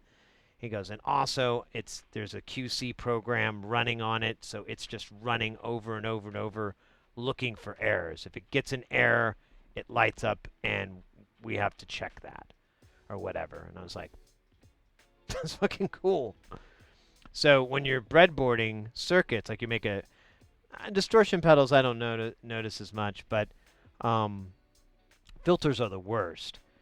You'll notice they don't sound very good on the breadboard, and but I would just leave them running, like I just, you know, I get it working and go, oh cool, and then I just leave with the power on the breadboard, and then come back and try it again later, and so on, and then eventually I'd be like, there's that sickness. And anytime we build a module like that, we usually or anything that requires calibration too, I just throw it on the power supply for like a day, so it'll settle out, and then you can go and calibrate. Otherwise, you got to calibrate it twice. You can calibrate it once, and it'll get it really in, but then you'll notice it's like, eh. And I still have a few modules in there that I didn't know any better back then. That's so cool. Yeah, yeah. It's a really fun thing to get into, and like I said, it doesn't require expensive tools. It doesn't require any massive schooling or academics or anything. You can go that route, absolutely, if that's your best way to learn. I just kind of like to figure it out on my own, autodidactic, if you will. That's a fancy way to say it, but I do like just figuring things out on my own, and I tend to learn slower, but I tend to learn gooder. Much gooder. Much gooder than Ghost.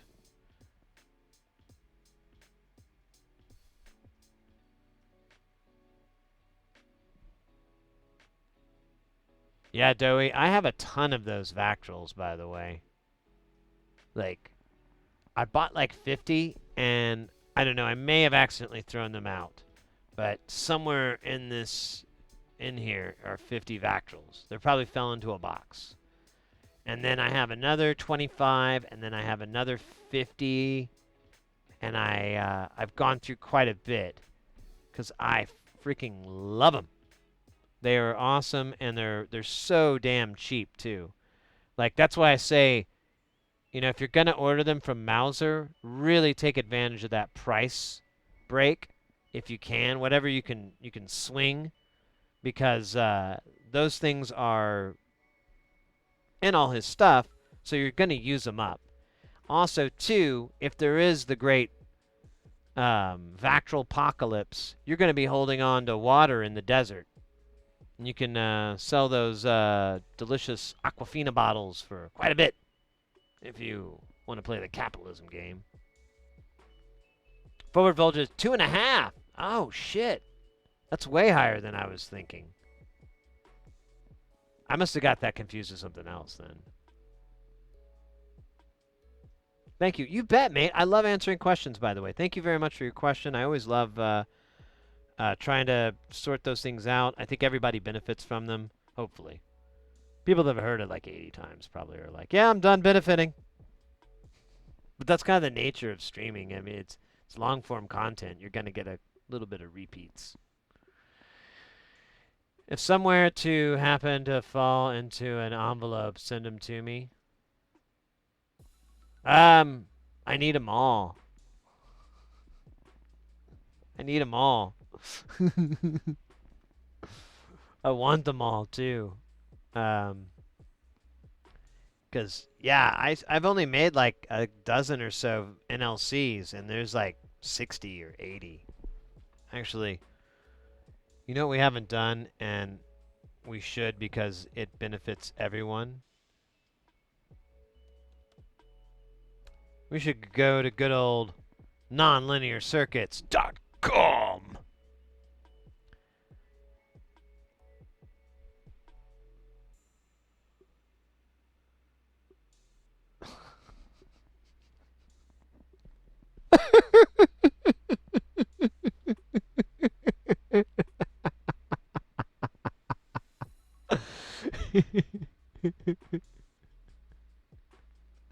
Oh, that's cool. Are those transistors or oh, those look like op amps. It's a mult. Yeah, this too shall pass.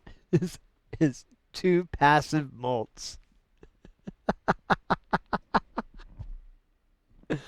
Oh, it's funny to me.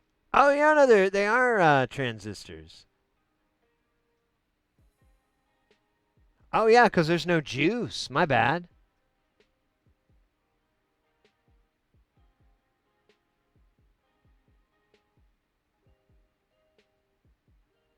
So circuits have two input passive analog XORs.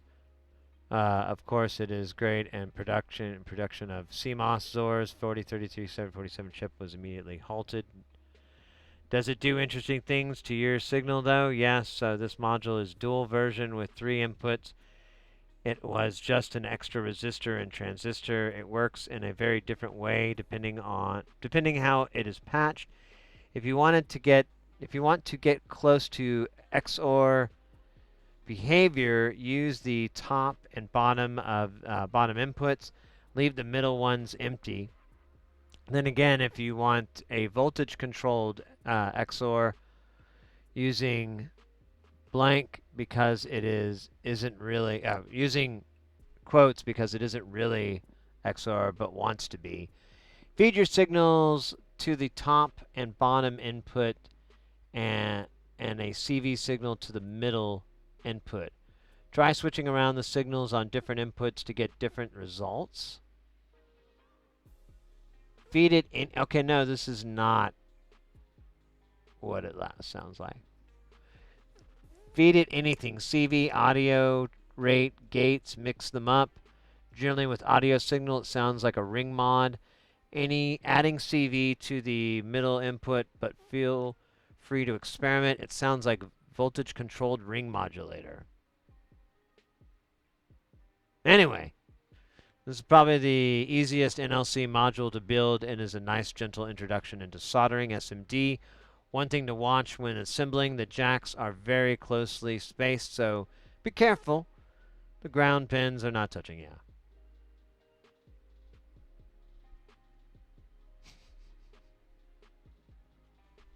Oh!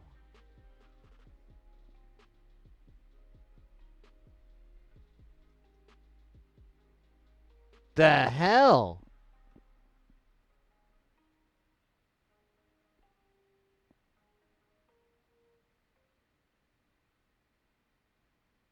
That's wild.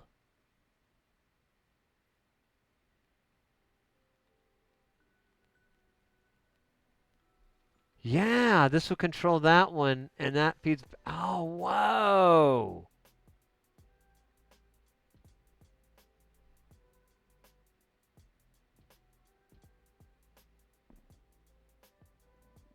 That's a NOR gate? We keep calling it a quote unquote XOR.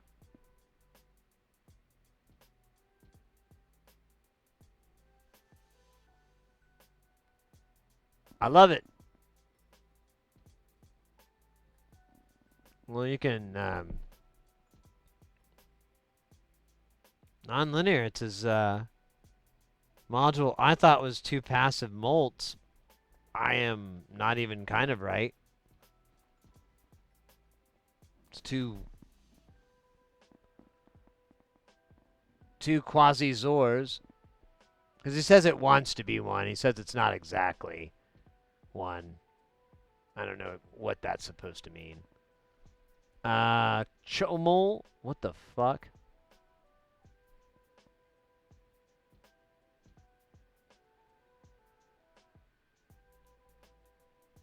Switch modulation output. 2 ins, 1 out. Huh? Raggy? Ruh-roh. Ray. Rabbit. Rump. This module is inspired by an article from Harold Bode discussing ring modulators and multipliers. This multiplier type ring modulator HBode, January 1967. Bode stated there are 2 types of multipliers, one like the diode ring modulator, which he states are suitable for use in modular sense, and switching or chopper types, which are only good for driving AC motors and not suitable for use in modular sense. So here it is, switching or chopper type multiplier for use in a modular synth. There are two multipliers on the PCB, which the input of the upper one swapped and fed to the switches of the input of the second one. The output of both are fed to the switches of the inputs of the passive aggressive XOR or XOR, whatever. See, this too shall pass. Usually with a switching multiplier, one input marked SW on panel will be a pulse signal, but don't feel obliged. Patch in whatever you like. These circuits work nicely with CV signals and are good at creating interesting envelopes.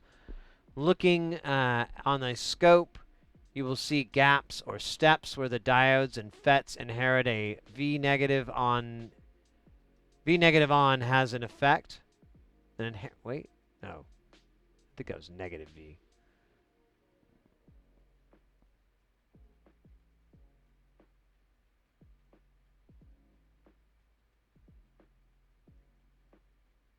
See if you control triggers. Hey, Raven.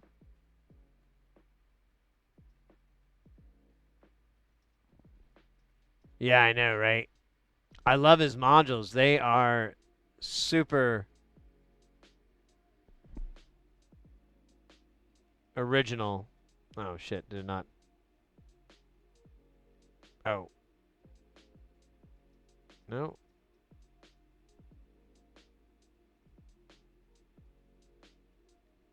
Can I rotate? Thought I could.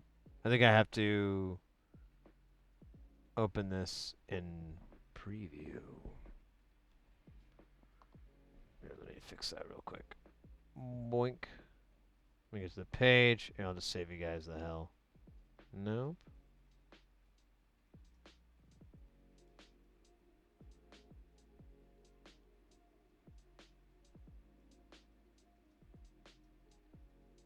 No, just do full screen, you son of a bitch. Oh, man.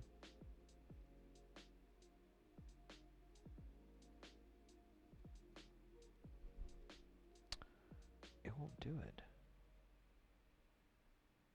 See something here. Oh, there we go. Single page. There we go. Rotate, rotate, rotate. Boom. I got it. So here's that circuit. I see what there's a. So you have switch, modulation in. You have the other one. And you have the two outs, I believe.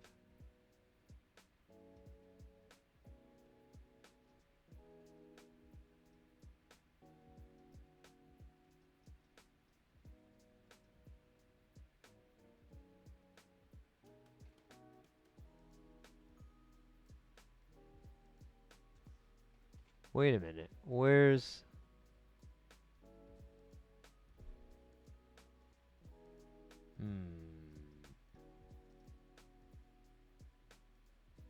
I'm confused. Oh, wait. Never mind. No, I'm not. That's out, too. I couldn't see out.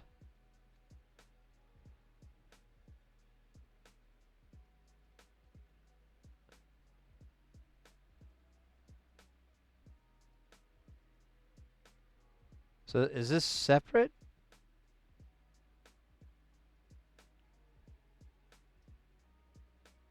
I think this is.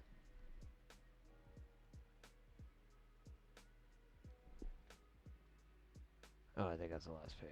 Let's see.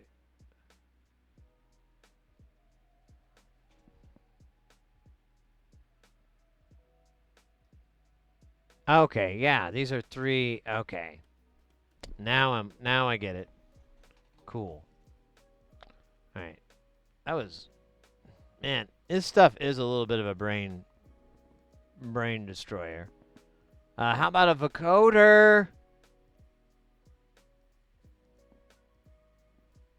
Yo! Let's go. Vocode. Oh my god. You don't understand. I love vocoders. Today I took apart a scam weight loss device advertised as a ultrasonic cavitation slimming system. It was a push-pull MOSFET switching ground to transform with the center tap going to positive V. The secondary went to the probe that was 4 electrodes. Oh, weird. So it just kind of gave him a little zzz.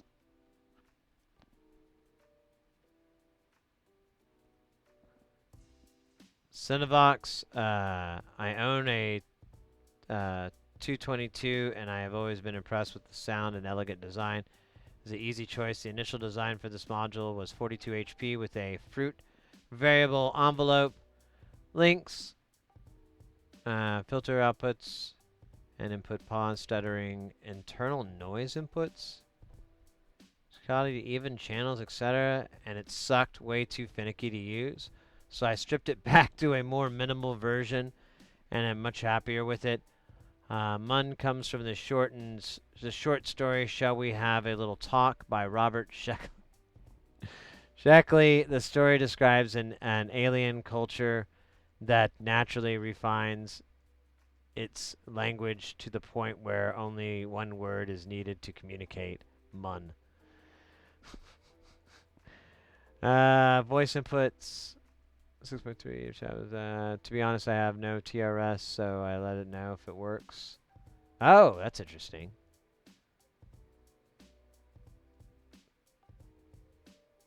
There's a transient-based noise source for levels. All right, let's get a look. I want to look at the goods.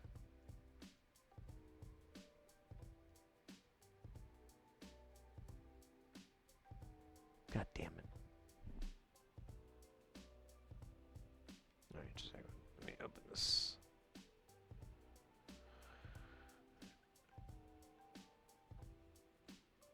All right, there's the circuit. Oh, I could just rotate it, and we can get away. It's upside down. There we go.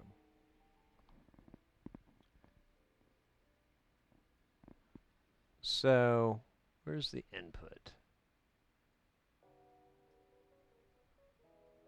So we got our carrier input.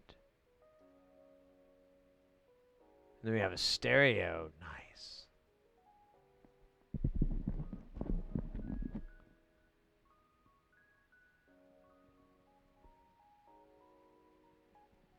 From envelope section. Here's our output. Is that the carrier and the modulator, or is the modulator separate from the stereo in? I don't know. I kind of glossed over that part.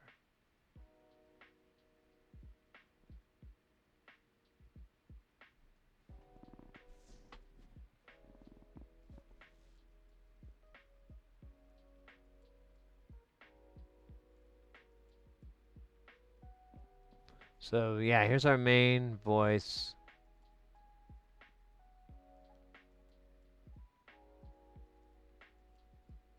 Here's our vocoder.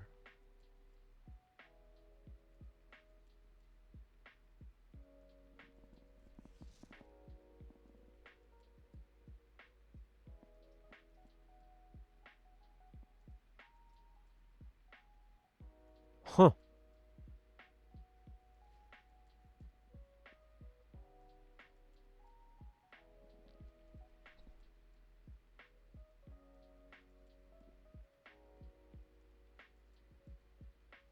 Now you'll have your different bands. And there's 8 of them, so it's an 8-band vocoder. Nice. Love it.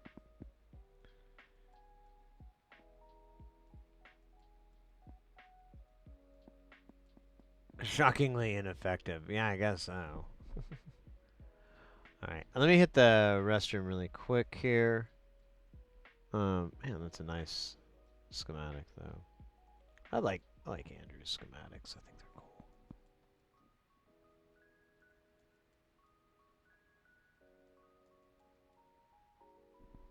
All right, guys. Give me 2 shakes. I'll be right back, and then we'll Jimmy Jack. I need to facilitate in the facilities. Ouch! Who put this camera here? Oh, right, it's me.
All right. Ah. All right. Let's go, guys. Uh, man, there's a lot of NLC stuff I'd like to get. Man, the the dude is just ridiculous. Here. Real quick. Look how insanely. So here's the three that we went over. There's de-escalate. That's funny. They all have funny names too. CMOSC. Beat freak. Let's bronze up. Stow chaos. Anyways, you get the idea. So there's 8. What are we at? So yeah. 8, 12, 16, 20, 24, 28, 32, 36, 40, 42, 44, 48, 52, sorry, 56, 60, wait, 56, yeah, 60, 64, 68, 72, 76,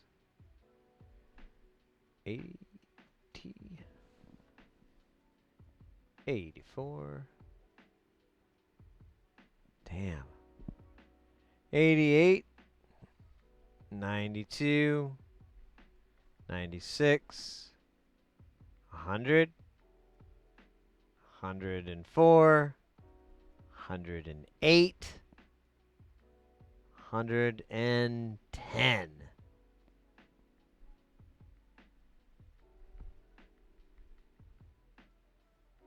I've made like maybe 12. I got a lot of work ahead of me.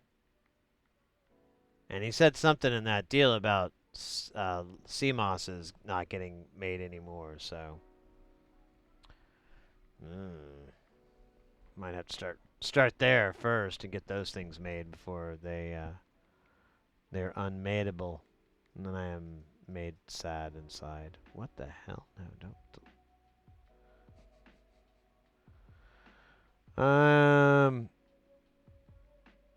Yeah. Yeah. Like a weird chunk of my hair that keeps flopping over. I think it looks cool though. So, whatever. It's like a mullet. Anyways,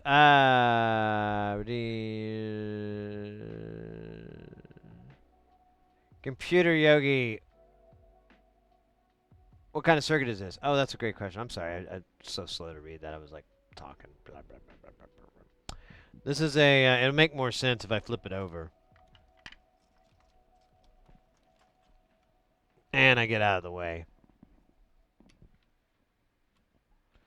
It's a mixer. We got our XLR inputs, our quarter-inch inputs here. We have our output stages here. And we got our faders. And if we did have knobs on there, these pots would have knobs. It's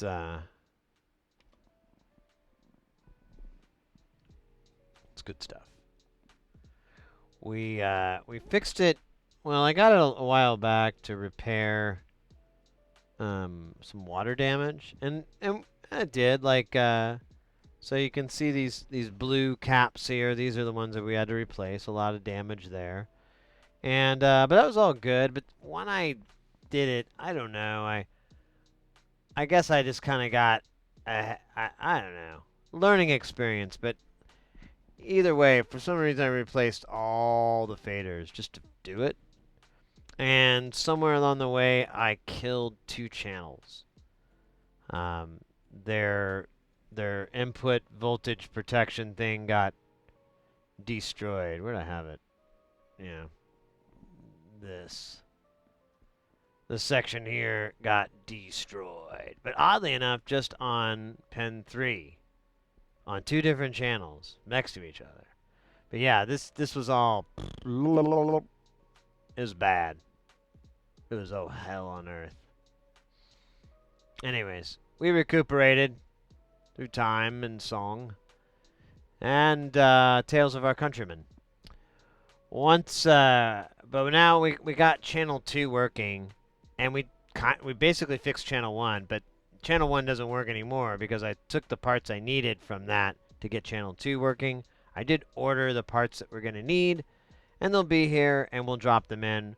One is this dude here, this 4148, and the other one's going to be for this this 3324, this transistor.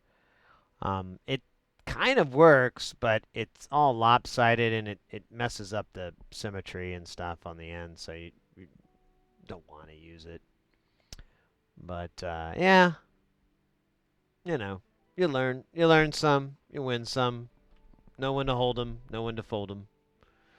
I had to take one of those apart, and it was Mackie 2 coupling. Oh my gosh! You know what's the worst, absolute worst console? So I have one that's a Yamaha MG, hands down one of my favorite inexpensive consoles out there. Like if someone asked me, it's been a while now. I don't know if I can really recommend it anymore. But you know, if you were to ask me 10 years ago, hey, what's a good inexpensive console? I'd be like, get an MG. Those things are incredible. They're made by Yamaha. It's perfect. They're great. Don't whine.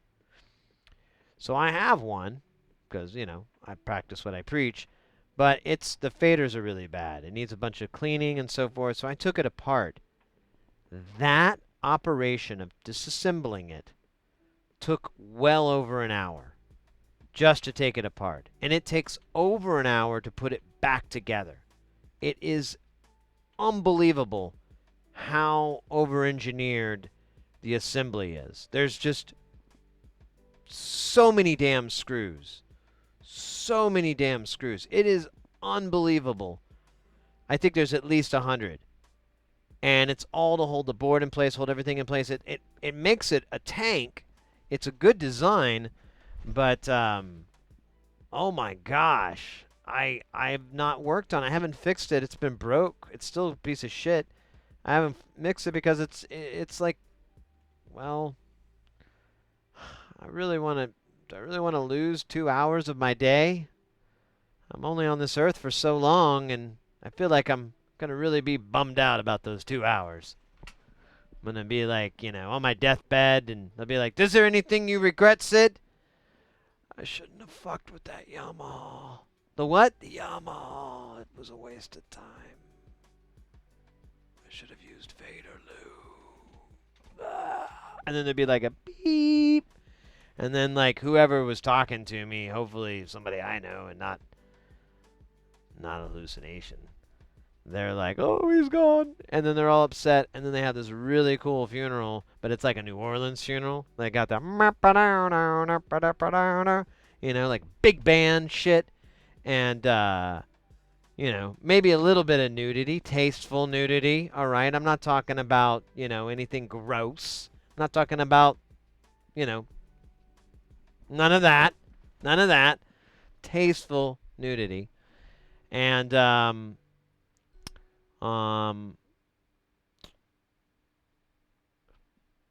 yeah, I think that sums it up.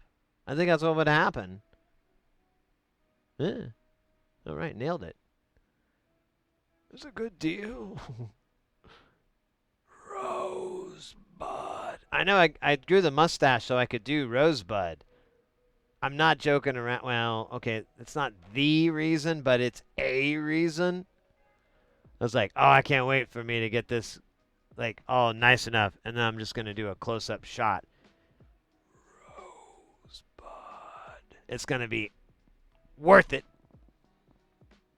The strain on my marriage, the constantly bad breath, and the food trapped in my stash, the inability to stop not going, all worth it so that I can say Rosebud close up, and it's my mouth. It's going to be sick. Titties for op amps. Oh, yeah. Yeah. That that's really a shame. That charity just did not work out the way I was hoping for. You know, the Ditties for Op Amps. I thought it was going to be a charity that people could really be proud of, really be excited about.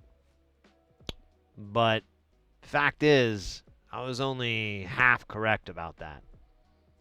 Unfortunately, it wasn't the proud part. It was the excited part. So, you win some, you lose some. No one to hold 'em, no one to fold 'em. Raspberry beret. The kind that you find at a secondhand store. Footloose. Gotta get it.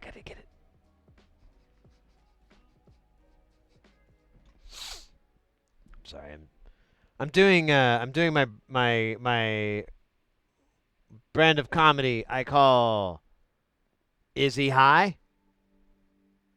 It's a style of comedy that I've seen adopted by others in the field, in the craft, if you will. And upon it, it is absolutely always, yeah, probably, yeah.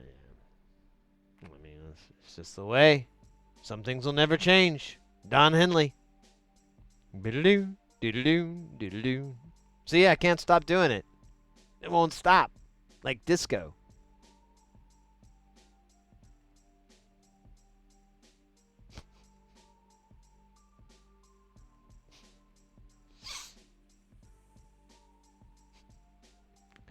Oh, shit. I think I might have a bad broken brain. It might happen again. Hey, Brock. Hey, how's it going?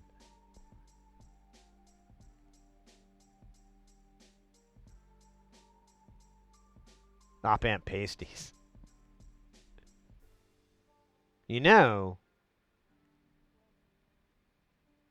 company I do merchandising with has a lot of options. I haven't really explored or looked at all the options, but I'm going to go check to see later if there is a pasties option. I don't know if I'm going to be married after that, though. I don't think the wife is going to like that. I don't think Mrs. Heresy is going to be like, I don't think this is a good idea. And I'm like, what? She goes, I don't want anyone wearing it for you. Well, you got me there. You got me there. I would be in trouble if someone were to show me the Sid Heresy DIY pasties, even if they did have my goofy face on it. And, even if that was it, I feel like that would actually be nightmare fuel.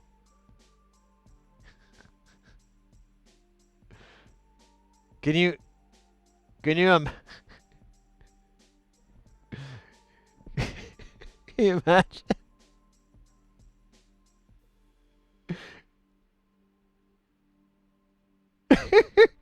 You just had like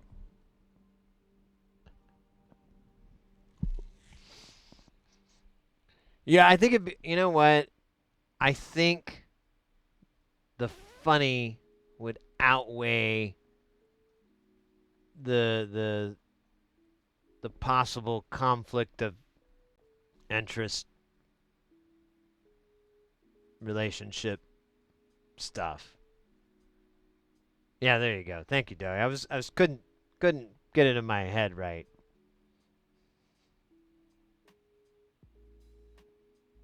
Oh my God, no, that would be worse. No, yeah, I don't know. This might be like in my memoirs, like yes, and this turned out to be the worst idea. Soon after I was divorced, and adopted this unusual transatlantic accent. I found it to distinguish me from others and make me sound like I might be able to fly a plane, which I cannot. But I'd like to try. Can you give me your plane? Let me try it around? No, I don't have a pilot's license, but don't let Jerry and Johnny and Tommy bother you with that. You talk to the big old federales, and I'll be flying around in my plane. Your plane. Yeah, that was weird. Okay, we got air drums. I think that's a good way. We got the ads rolling here. I think. Yeah, the ads are rolling, but the air drums are coming. Air drums are coming. Good Lord. The air drums are coming. Good Lord. Remember that song by Kiss? I think it was Kiss that wrote that song. A couple of guys in Norway broke into a hangar and stole an ultralight, took off with it, and crashed it cause they didn't know how to fly. Yeah. It's not as easy as the song by Tom Petty, Learning to Fly. It's not that easy. It takes longer than about 3.5 minutes, which is the length of the song, where he talks about learning to fly, but not having wings. And then rhyming wings with about every dumb fucking word you could think of, and you're like, really? Whatever. I mean, it doesn't have to be Shakespeare, but sometimes I like a little meat on my bones, you know?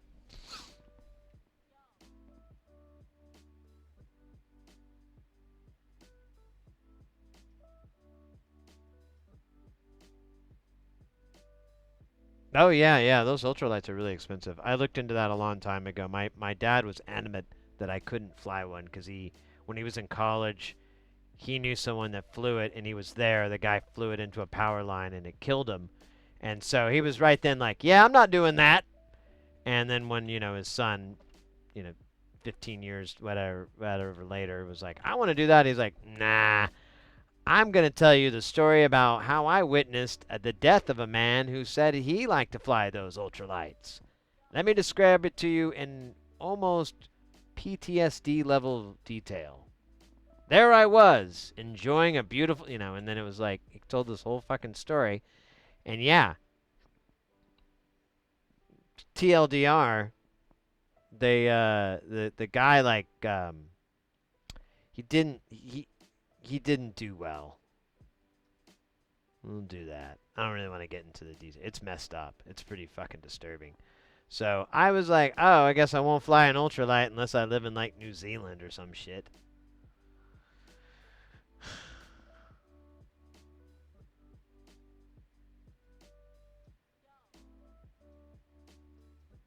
Right below a kit cub? I don't know what that means. This had a prop. And, but it could only get like maybe 100 feet off the ground. And, yeah. I can't remember. I think the prop's in the back. Oh. Jeez, that's nice. It sounds expensive. Sounds expensive. Don't think I'll be doing it.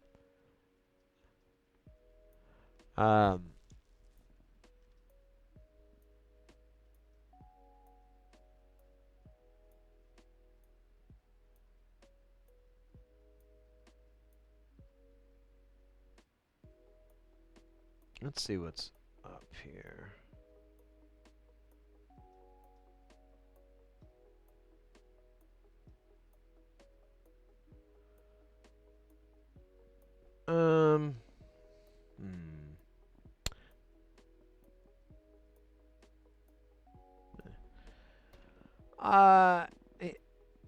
Let's get a little bit crazy real quick.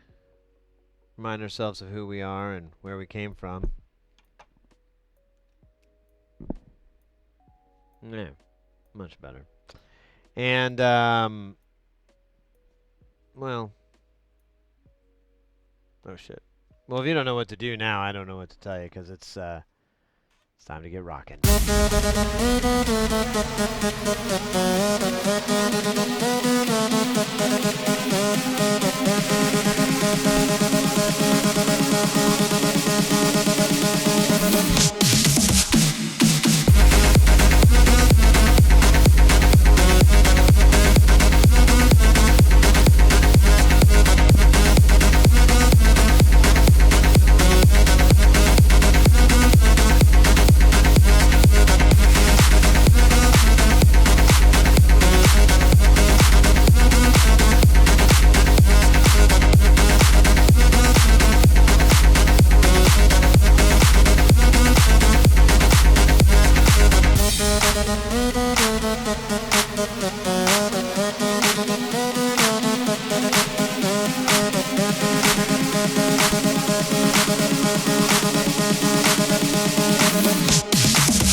looking at it. Looks like the internet's all poo-pooey. So here I'm showing dropped frames, other horrible unniceties. Looks okay to me though. Huh? Who's being a liar? What does it consider crappy? Oh, it's just unstable, but it's... Yeah, it's just unstable. It's jumping around, but it's still in the 5,000s, which is more than enough. Put a little bit of buffer in there for you. Ooh.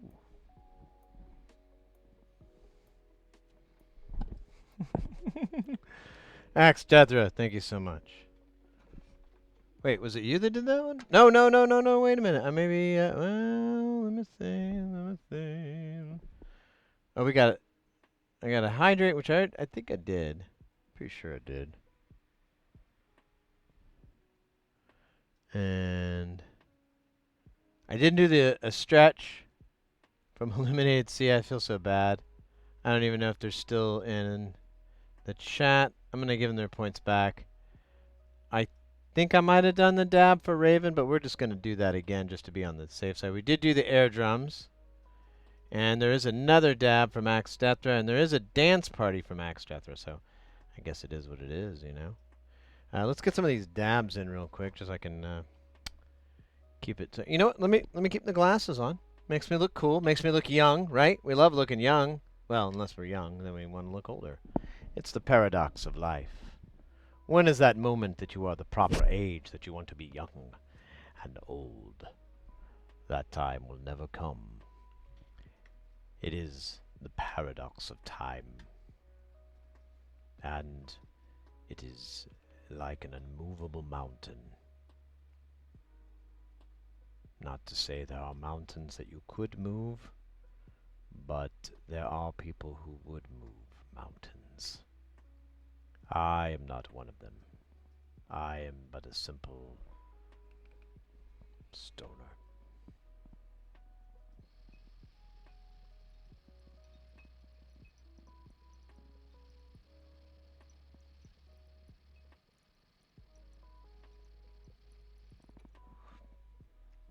Well, if you're, I gave Sia's points back, but if they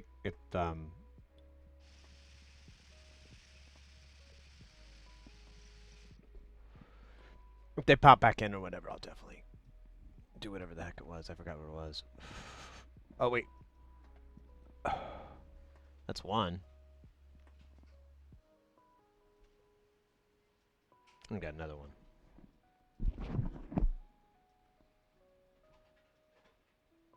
Major nap incoming. What about the corporal nap? Oh, Sia is in. All right, what was it then, Sia? It was a stretch, wasn't it? I think that's what you put in there. Yeah, it was a stretch. Oh yeah, let's do it. Free stretch. So late, I accidentally cleared it out. But now that we know, of course, I put the camera down for drumming.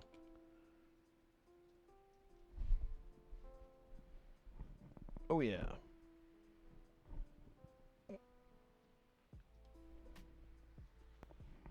Oh yeah. That was like snap, crackle, and pop, all going together to start their own meth lab. Sell it in serial form. That way they would be undetected by the federales. And the man. The legend. Damn, I don't know what's up with my voice. It's like, keeps sliding into that. It's got a real nice, low tone that I cannot understand. What am I doing? Now I sound like a crappy YouTube editor or voiceover. What were they thinking? Why were they there? We will unlock these mysteries and more in this YouTube video. But first, a word from our sponsors, Dick and Balls VPN. Dick and Balls VPN is some of the best VPN for your dick and balls. Clean those curds and wash those turds with Dick and Balls VPN. Now available for your entire body.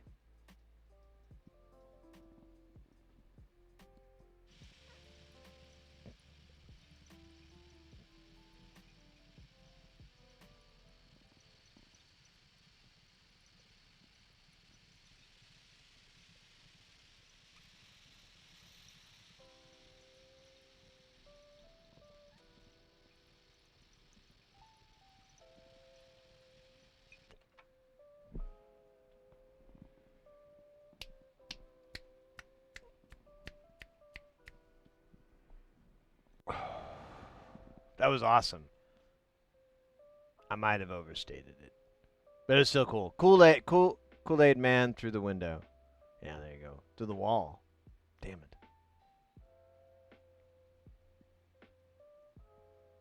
Turn the speakers on. Oh yeah, I'm much louder.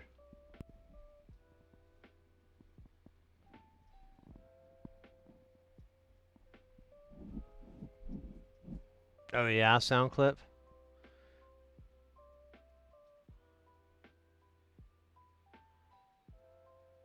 Dabad. Dab. Ad.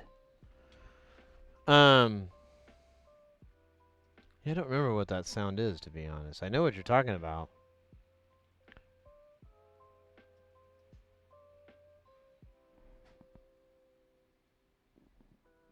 All right. Hold on. This is a glasses case. I am probably... Ooh, Shisa. 9. Probably getting a little stupid here. Let's get a... Let's do a dance. Drink a little water. I think it'd be fun. I think it'd be good. Let's see, what do we got here on the old jukebox of love? We got,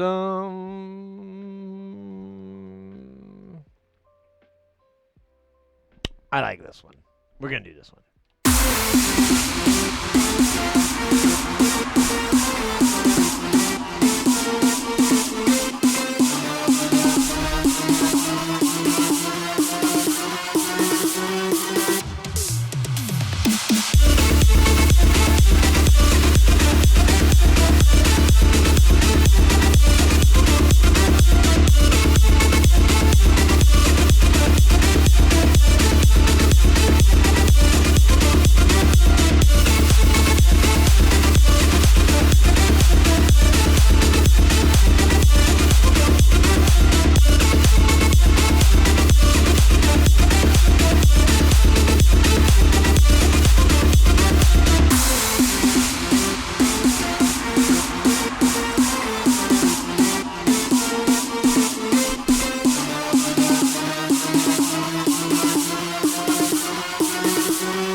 Oh, it's so nice when they say that it's twice as much as you can afford. That's a load of crap. That's a load of crap that I ignored. Because I don't care. That's never good. Oh, damn. What was the numbers of there? 129. Yeah, that sounds about right. Oh, hot damn. Hot damn. It's a good dance party. Felt good. In my bones. Inside.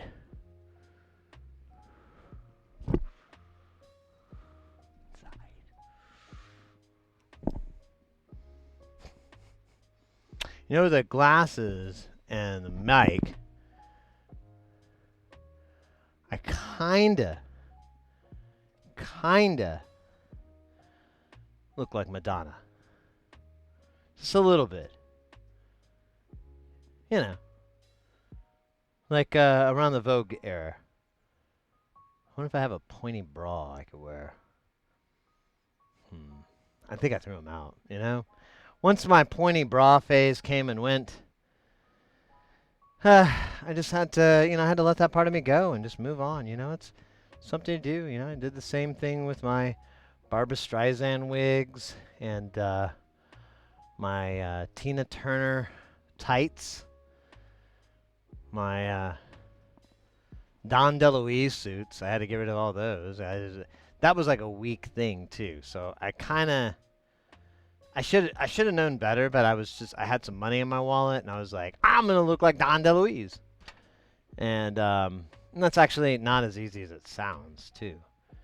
It's like you're gonna look like Burt Reynolds, but well, okay, and I did do that, but I was going for Burt back when he was, running the blocker car and Smokey and the Bandit.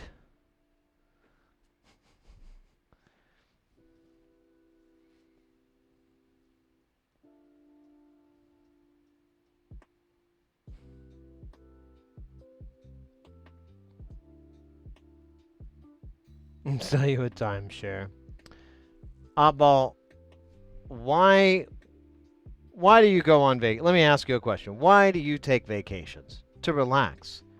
Why make all these unnecessary and, quite frankly, stressful decisions when here at Sit Here is See Properties, all those decisions are made for you. And you simply arrive, check in hand, non-refundable, ready to enjoy your vacation. And what if I told you you don't just rent that vacation, you own it? Not the whole, but just a little bit, like the week out of the third week of every fourth month after the seventh harvest. So every one of those, you have that time period. That's yours. That's oddball time. Go out, do some oddball stuff, play some oddball bodball. I don't know what you play. I'm not into that. I don't understand any of it. But I do know one thing. Property values are going up. So if you buy in now, you're just making money. The moment you decide to turn around and sell it, you can sell it, take a tiny little profit, invest that in maybe something bigger. Maybe you want more than 1 week out of the every third month, every third week of every fourth month after the seventh winter harvest. Maybe you want a little bit more. I'm right at you. Take that money, sell that one, buy another one. You can trade up. It's like baseball cards.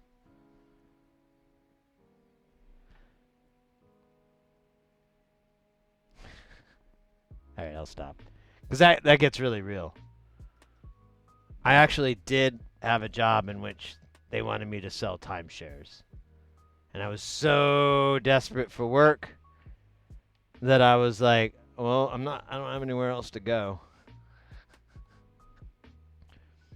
But the guy that was our boss was this racist dude who was just driving us up the wall.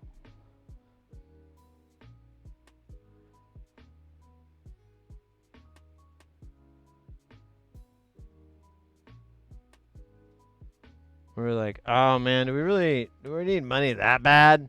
What if we just kept calling our parents you know, and just letting our pride eke away. I mean, it'd be better than working for this turd.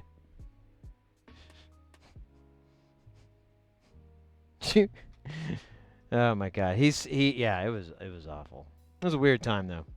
I was 22. Strangest time of my life.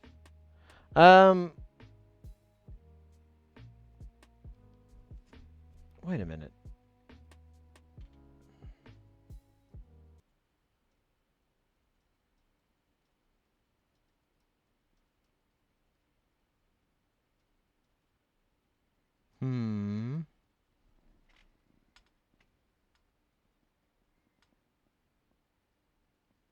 The music to stop?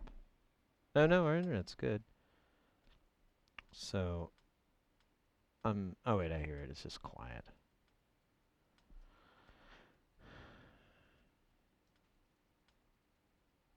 All right. Oh no, that's me hitting something. Weird. I thought it was music. It's terribly embarrassing. Why is the music so quiet? Oh, because it's like... Yeah, there we go. All right. We got a couple of... What's that, Doey?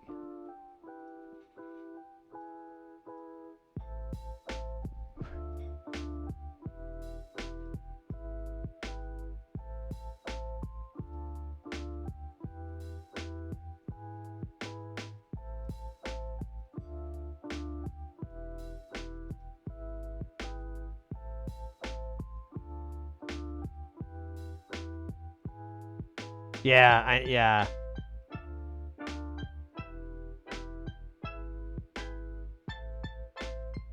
Hey, Ted Ferguson, it's a funny name.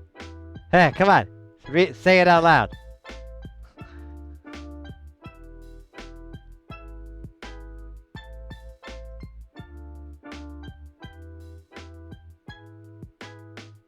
Oh my God, that's miserable, Doey. Yeah, my parents did that one time. They only did it once. They were like, yeah, it really wasn't worth it.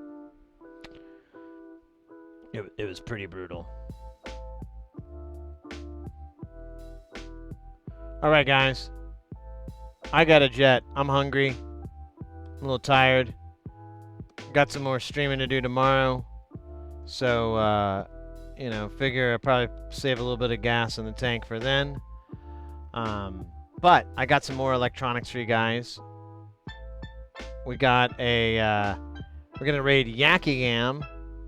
They are doing some Switch mod chip installs. That sounds good. I'm into that. And they're a new streamer. So if you're into any of this, definitely give them a follow when we get over there. Show them some love and some hype. I think that'd be really nice. They've got a nice setup. I'm looking at it and I'm like, we need more of this. If we could, more of this on the screen. So I think we got a good place to go to for the rest of the night.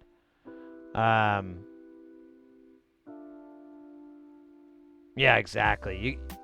You really have to like completely remove yourself of like moral obligation to those timeshare people. Totally remove it. All right, guys. Today was awesome, by the way. We had some really big loving from everybody. I meant to share this, but I was worried that it'd curse us. Our total followers right now is 4,516.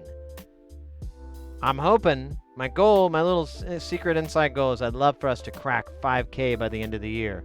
That would be substantial. That would be recognizable. That would be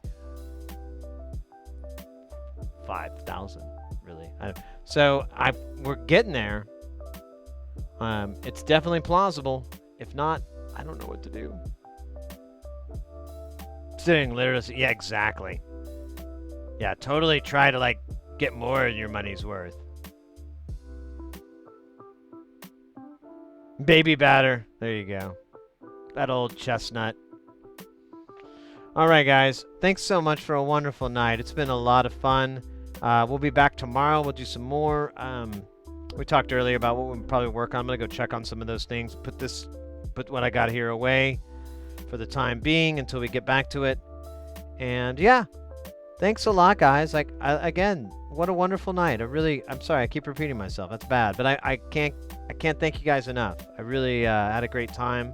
It's good stuff. Good shit. Good shit. Well, we're gonna raid over to Yacky Gam's channel here. I believe they raided us. I think that's how I found out about them. I can't quite remember, but like I said, they're doing micro soldering and on switches and so forth. And you know what they say about switches, right? You know who loves switches, right? Right. Thanks so much, guys. Take care of yourself. Have a good rest of the night. And I'll see you all on the flip side. Flip side.